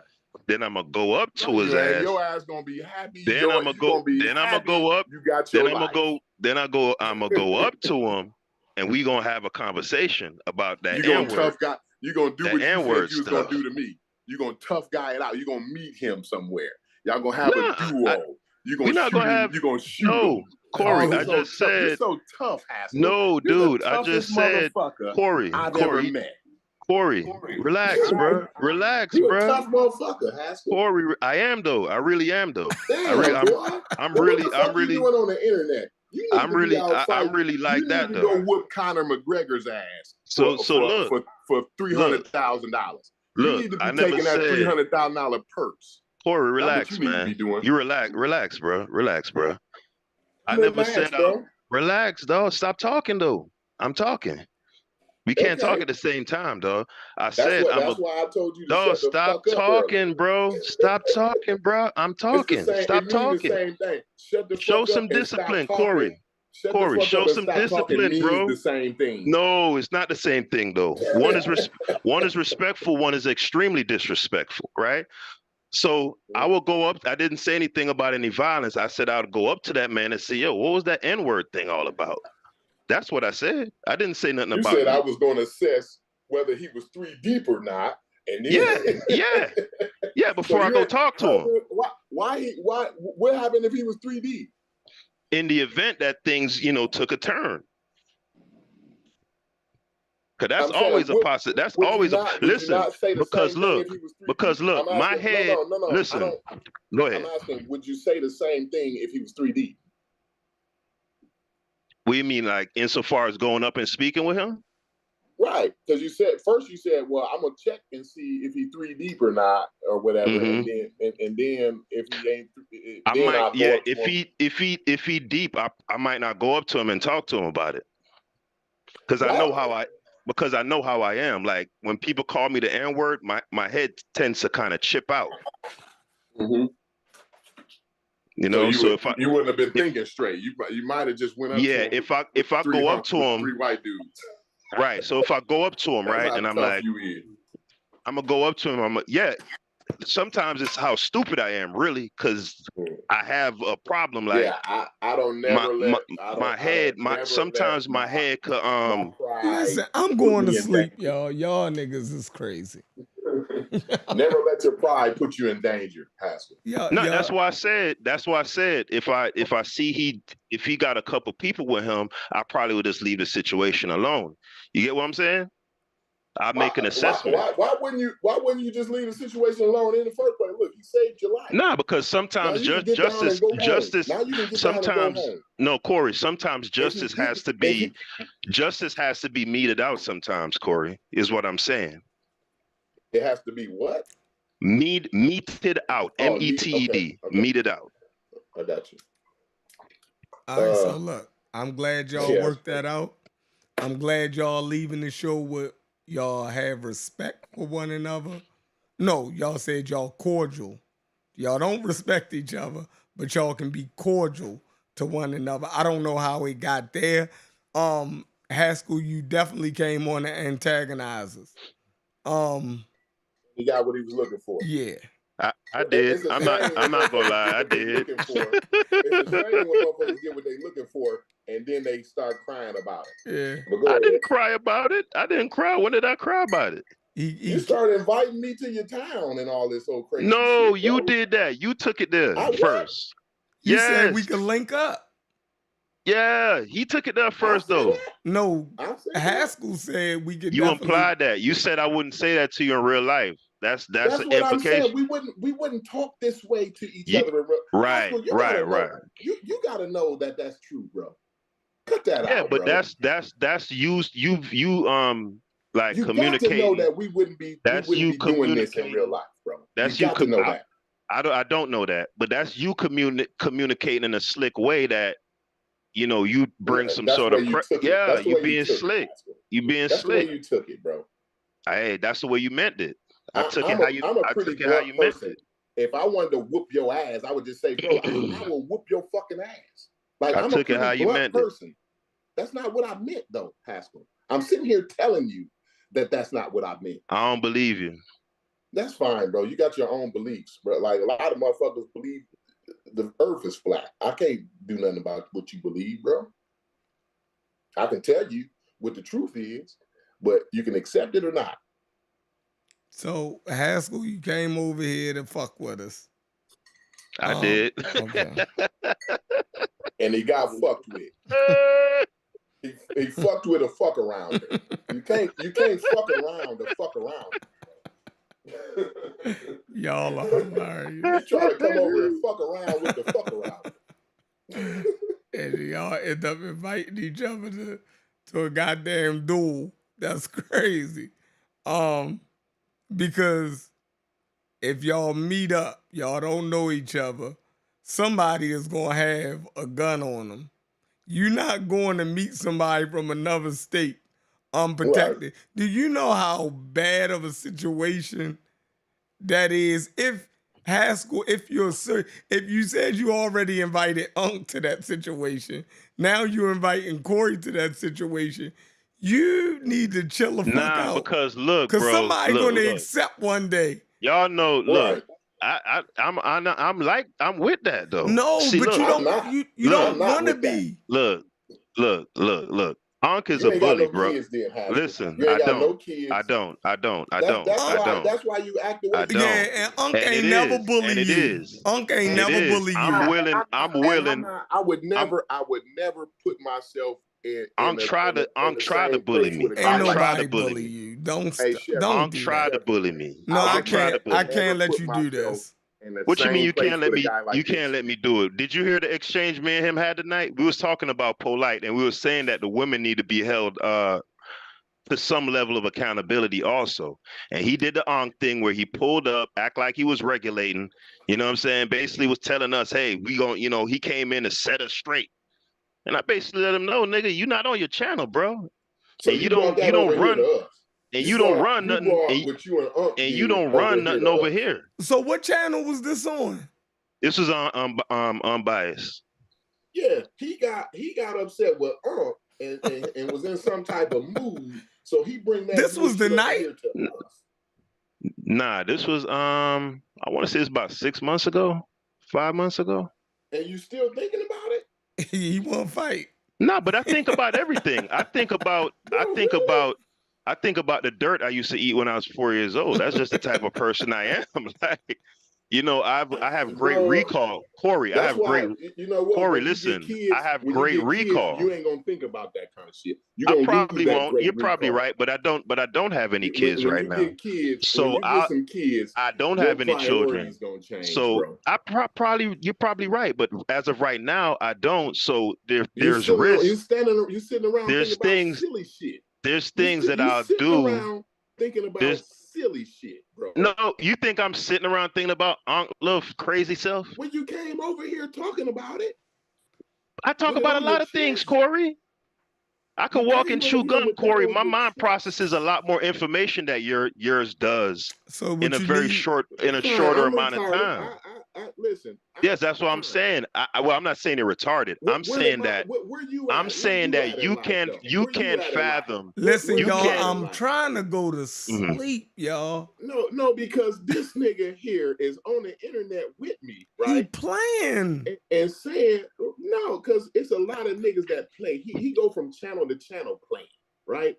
So I want to make sure this nigga. You go from channel to channel playing. You go from channel to channel playing. You pulled up on Smash Channel accusing this man of some nonsense, some shit you made.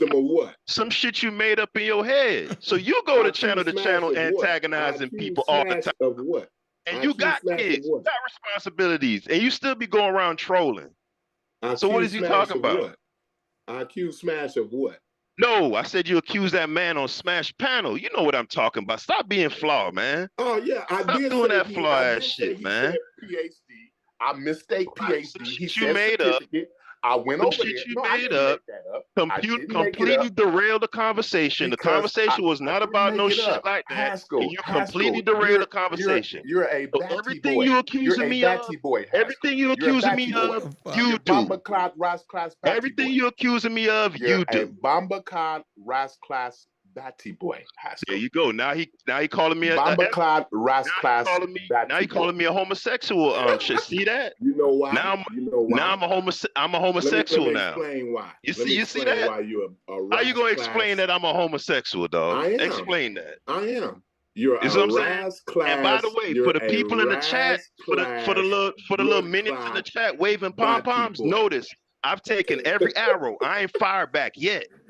You're I ain't a fired back yet. Ras Class blood I ain't fired back. I've taken every arrow. Now he's attacking the LGBT. You see how he do? Now he attacking the LGBT. Now if I call them people down at the construction site, Corey, and let them know that you're a homophobe, how would you like that? How would you like that, Corey?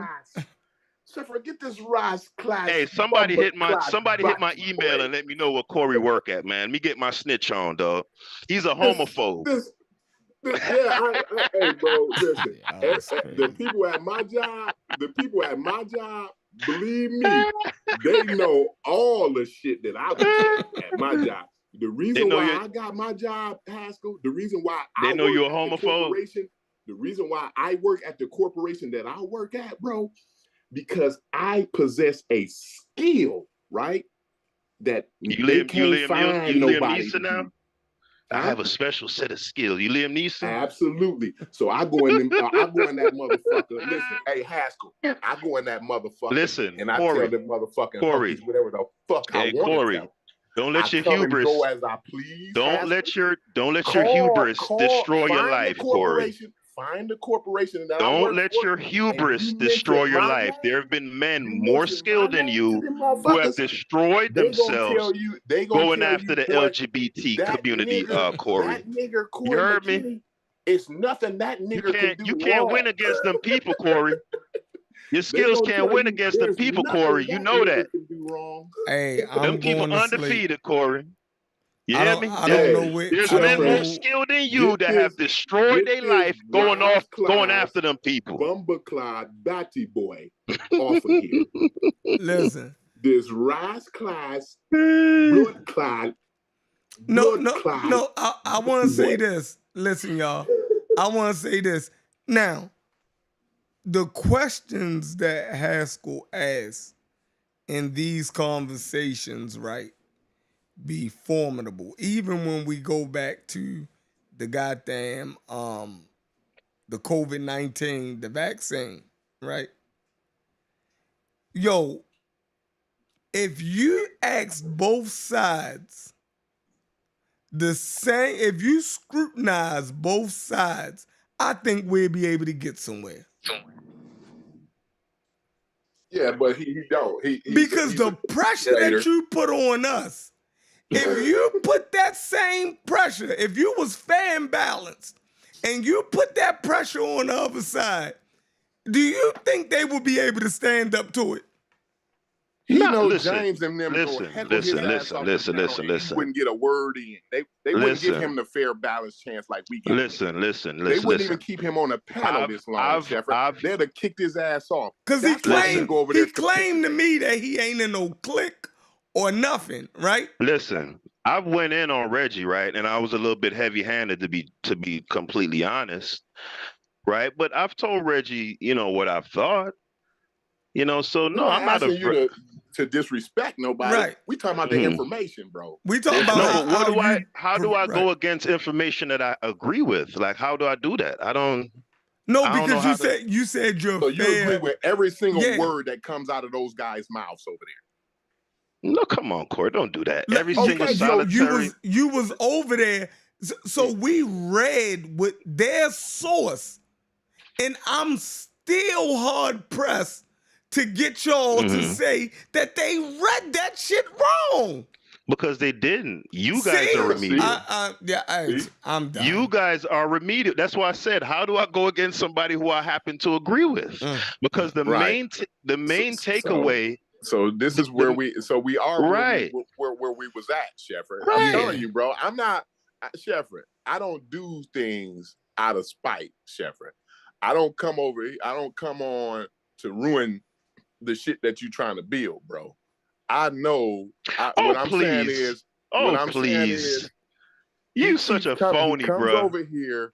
You're such a He's phony. trying to You put went on that our man panel and character. brought up some nonsense, This guy completely derailed away I from don't the care if somebody try conversation. to and You come over do here it and all the question my time. character, Shepard. You go on panels all the time and derail Bro, shit and go against shit. I'm sorry. Get out of Listen, here. But don't act Haskell. You so fake, so bruh. don't act like you're That's non-biased, what dude, right? Corey. So You's a fake ass dude. no, hold on. So Haskell, so why did you Fake go? nigga. Why did you go in on me yesterday when you are admitting to About you lying on me? Lying to me? about you having the same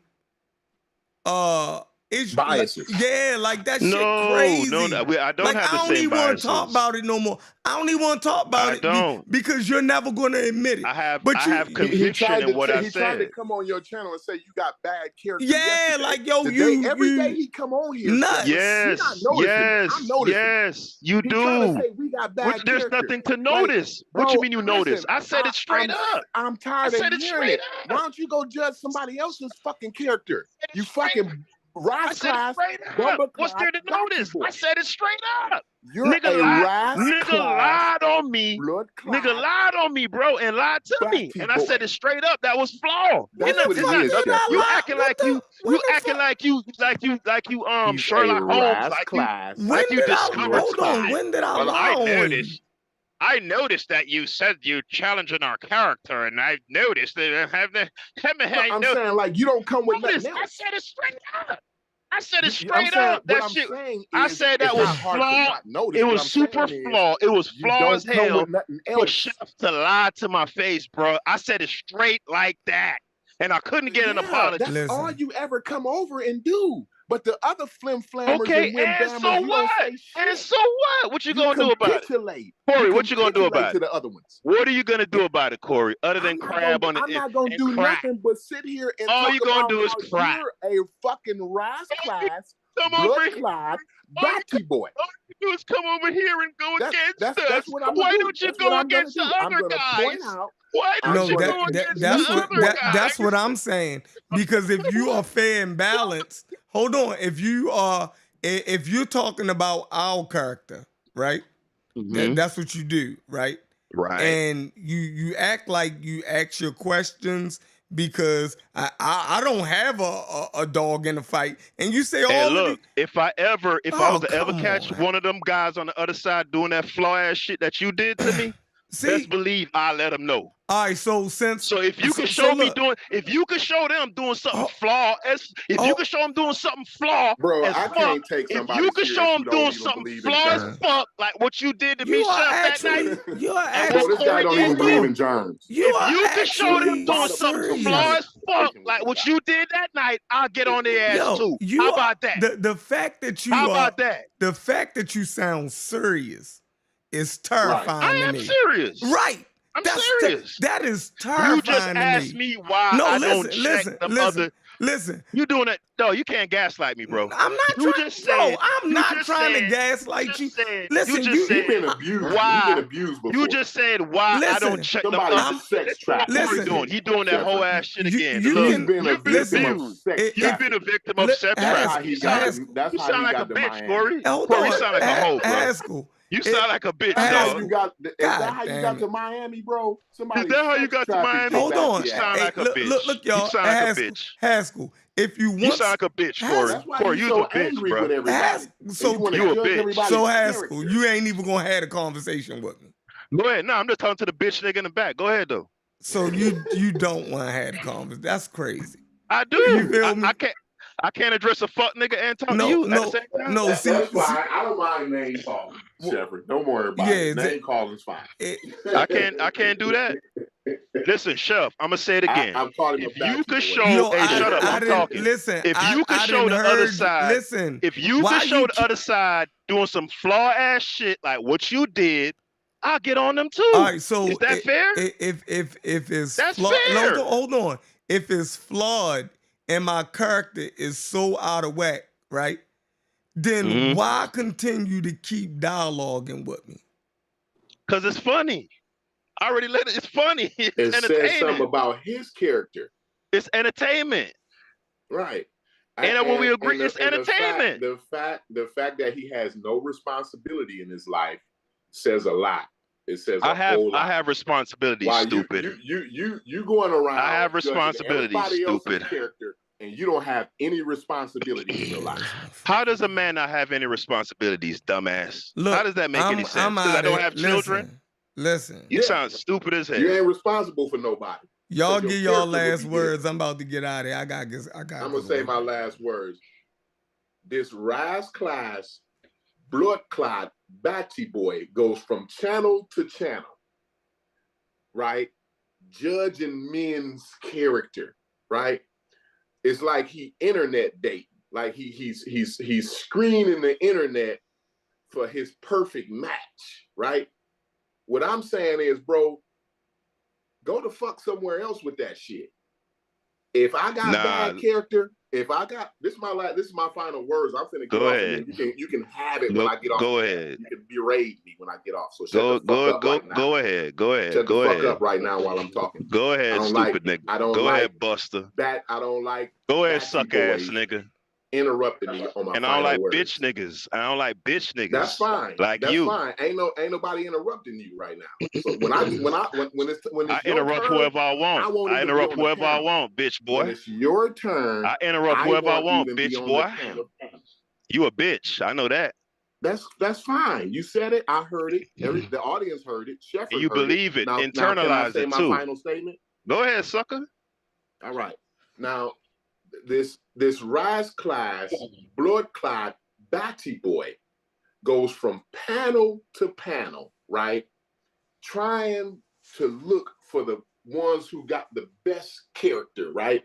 As if he's some type of internet, like he using the YouTube, these channels, these platforms as some type of try to find the words. Try to find the word, Corey. Sound it out. Some type of sound it out, stupid. Some type of thing some type of place he goes to find a perfect match, right? You need a dictionary, Corey. You do well to get a dictionary, Corey. Batty boy.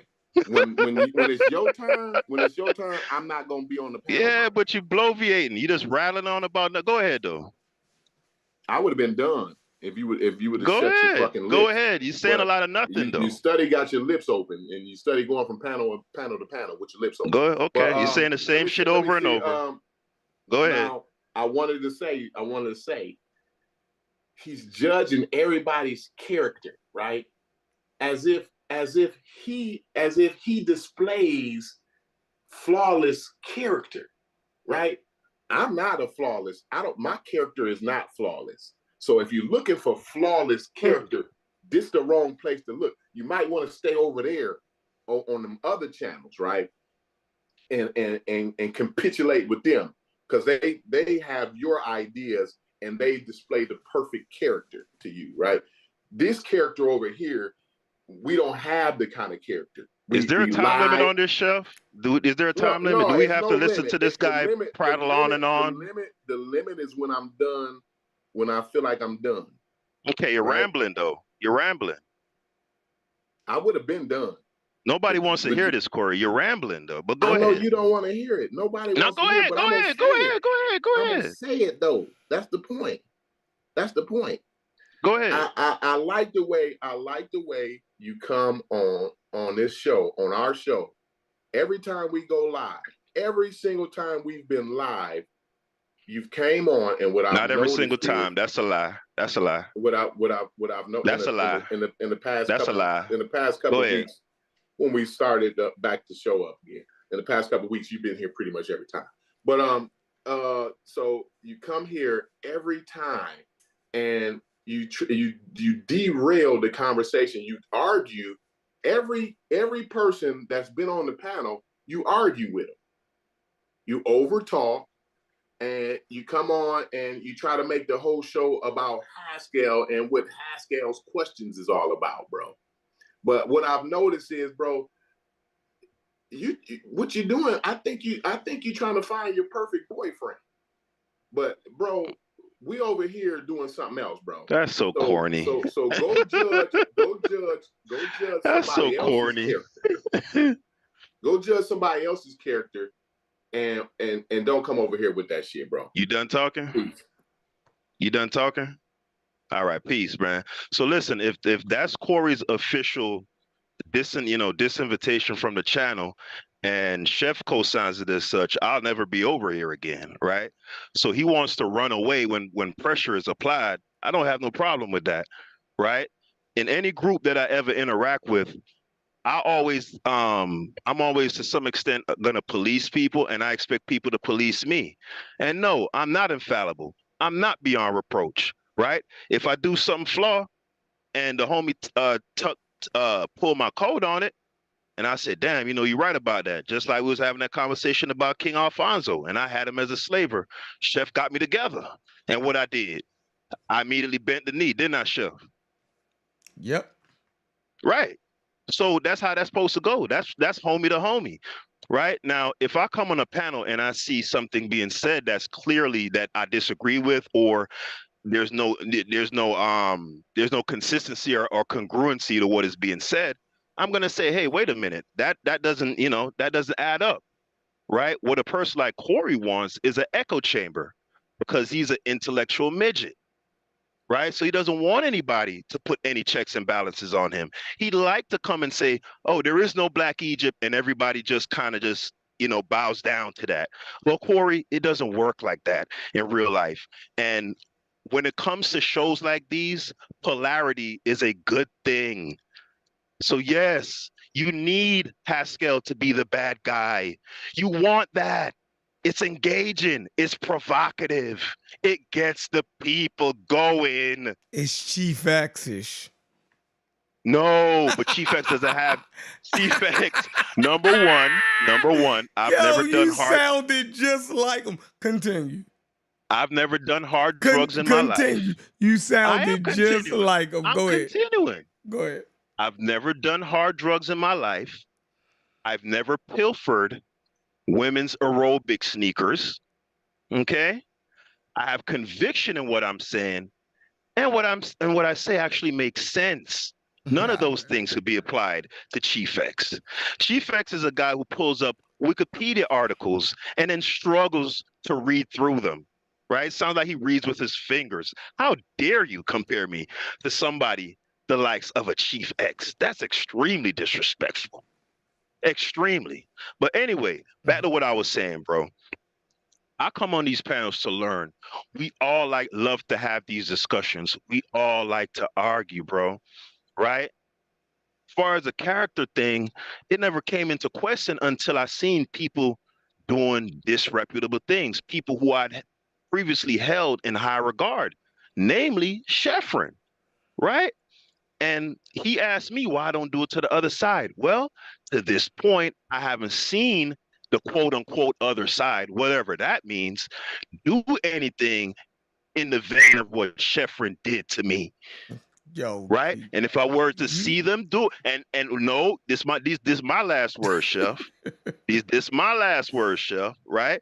And you could let me know if I'm not invited over here anymore, because the other coward, he done ran off. He don't want me around no more because he's a buster, right? And he know I bring that pressure, right? He could go around on Smash Channel and go on this channel and go on Reggie Channel and go on that channel and disagree and argue and quote unquote derail, but when I do it, I'm some kind of a crazy person on the internet who has no responsibilities and all of this shit, right?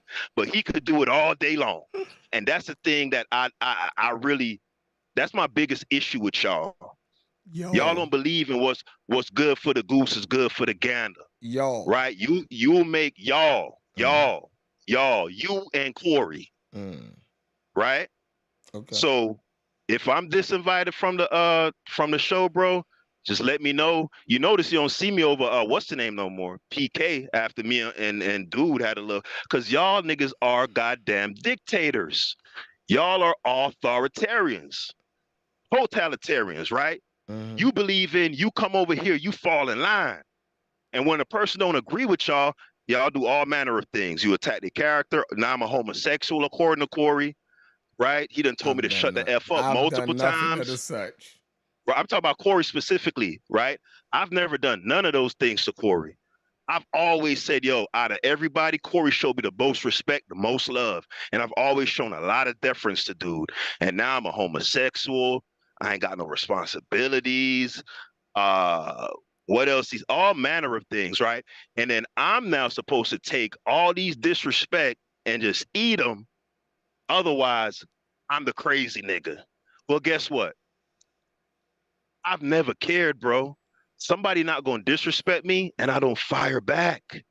That's how that works. So Corey, if you listen, Buster, if Chef will allow me to be on this panel, I'm gonna keep coming back, and I'm gonna keep bringing that same smoke that made you unravel today and call me all kind of homosexuals, weak ass nigga.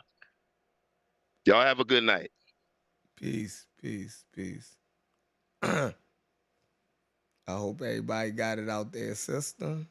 Y'all see the shit I gotta go through to have these conversations? Do y'all think I'm doing a good job?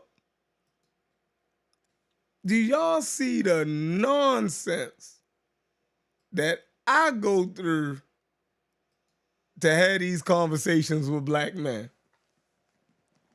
I don't know. First part of the show was good. You know, we rarely ever get off a show without an argument, right? I'm tired.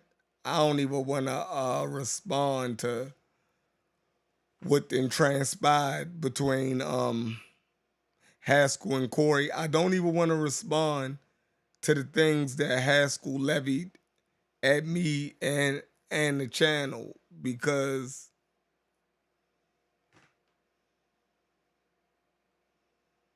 you know, it's crazy.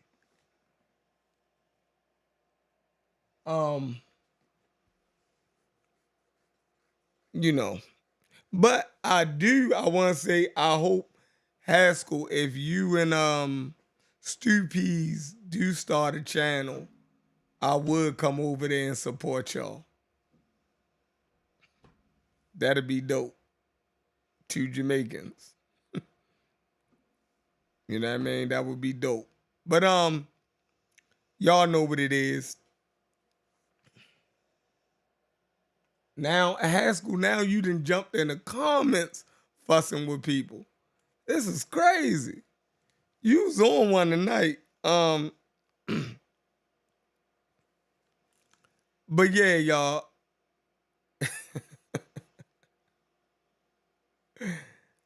Y'all can see why I let people talk, right? I let people talk because people say a lot about what, you know what I mean, when you let them talk. You know, they disclose more than, you know what I mean? That's why the police try to get you to talk. You dig? The police try to get you to talk. Because once you start talking, you know what I mean? Your brain is telling you not to say certain things, but automatically you're going to reveal things that your mouth is not explicitly saying.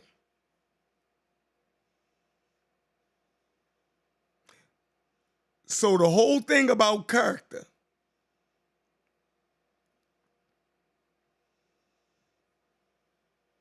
when I let Haskell talk, it said everything about character. Now, I'm not here to judge Haskell's character. But when you hold it in contrast to my character and what I show y'all on this here internet, it's no way that Haskell, after he watched this show back, can feel like he could berate me or chastise me on character ever again. You let people talk. That's a lesson for y'all. You let people talk, right? You see how many attacks he did on other people and talk about this person is an addict and, you know, all of that. But my character is in question. That's hilarious. It's a Carnivorous podcast, y'all. I hope y'all disregard all of that arguing for the last 30 minutes. I'm taking this show down. That was stupid as hell. I hate shows like that. Until tomorrow, y'all. Hopefully we can do a show tomorrow. I'm tired as hell. I'm out. I love y'all. We're gonna do it again real soon. I promise. What y'all talking about?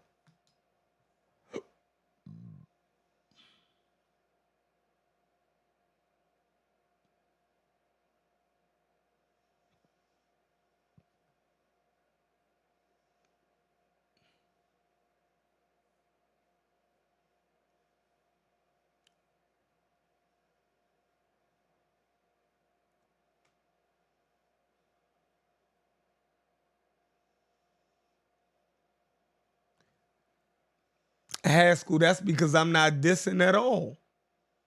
See, you couldn't imagine a world where somebody ain't trying to diss you. He said, I come up straight up the middle. Chef, you sneak this. I ain't diss you at all. See how easy that is?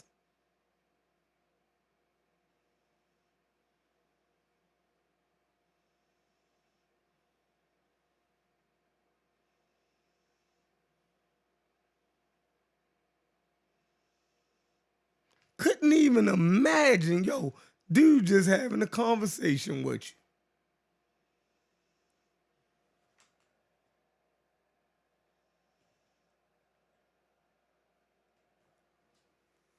you.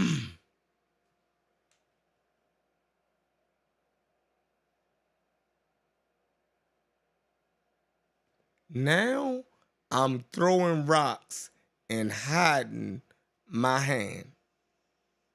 He said niggas throw rocks and hide their hands, then act like you're crazy, then play like you're crazy. Haskell, you was getting timed out on the show. I went in and gave you a wrench. I'm tired of y'all crying about everything, yo. Like, you know what? There's no pleasing people. Notice that. There is no pleasing people. Haskell said, Chef, man, they timing me out. Boom, boom, boom, blase, blase. I looked at Haskell comments in the chat and say, yeah, that's a little bit overboard, right? But I wanted him to have a voice like everybody else. I gave him a motherfucking wrench.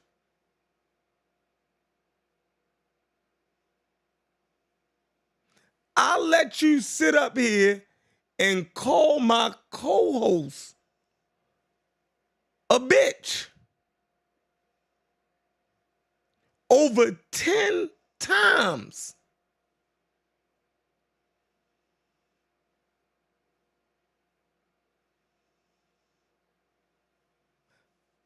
You can't please niggas.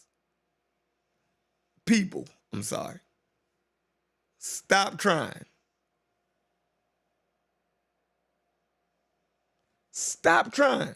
Because no matter what you do to be impartial, they're still going to blame you. So, with that being said, that was a lesson for y'all and for myself. All right? Appreciate that, Amir. Hey, that was a good build, Amir.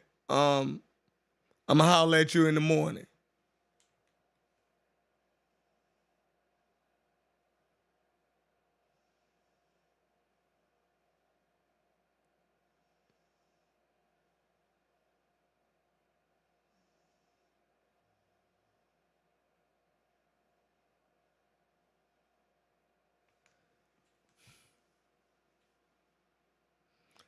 Maybe you didn't cry about it. Somebody brought it to my attention.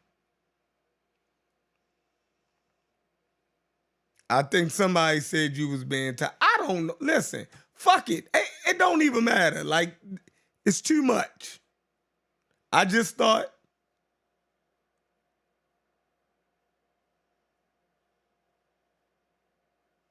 you know what, Haskell?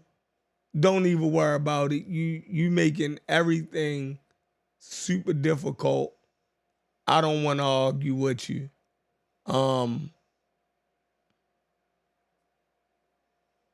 If it's uncomfortable over here, I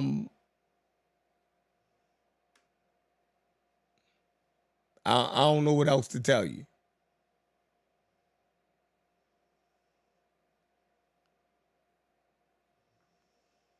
Peace.